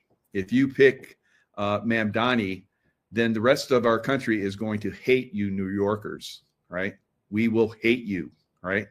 And we will probably do everything in our power to disown you, whatever that means, however that happens. We will never go back to New York as long as you got this communist hyena in office. And we will not support anything that comes from New York.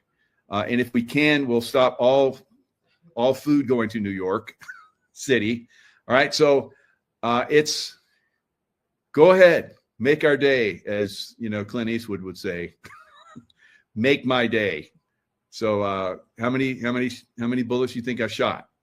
So go ahead, New York, make our day. All right. We'll disown you. I promise you, America will disown New York.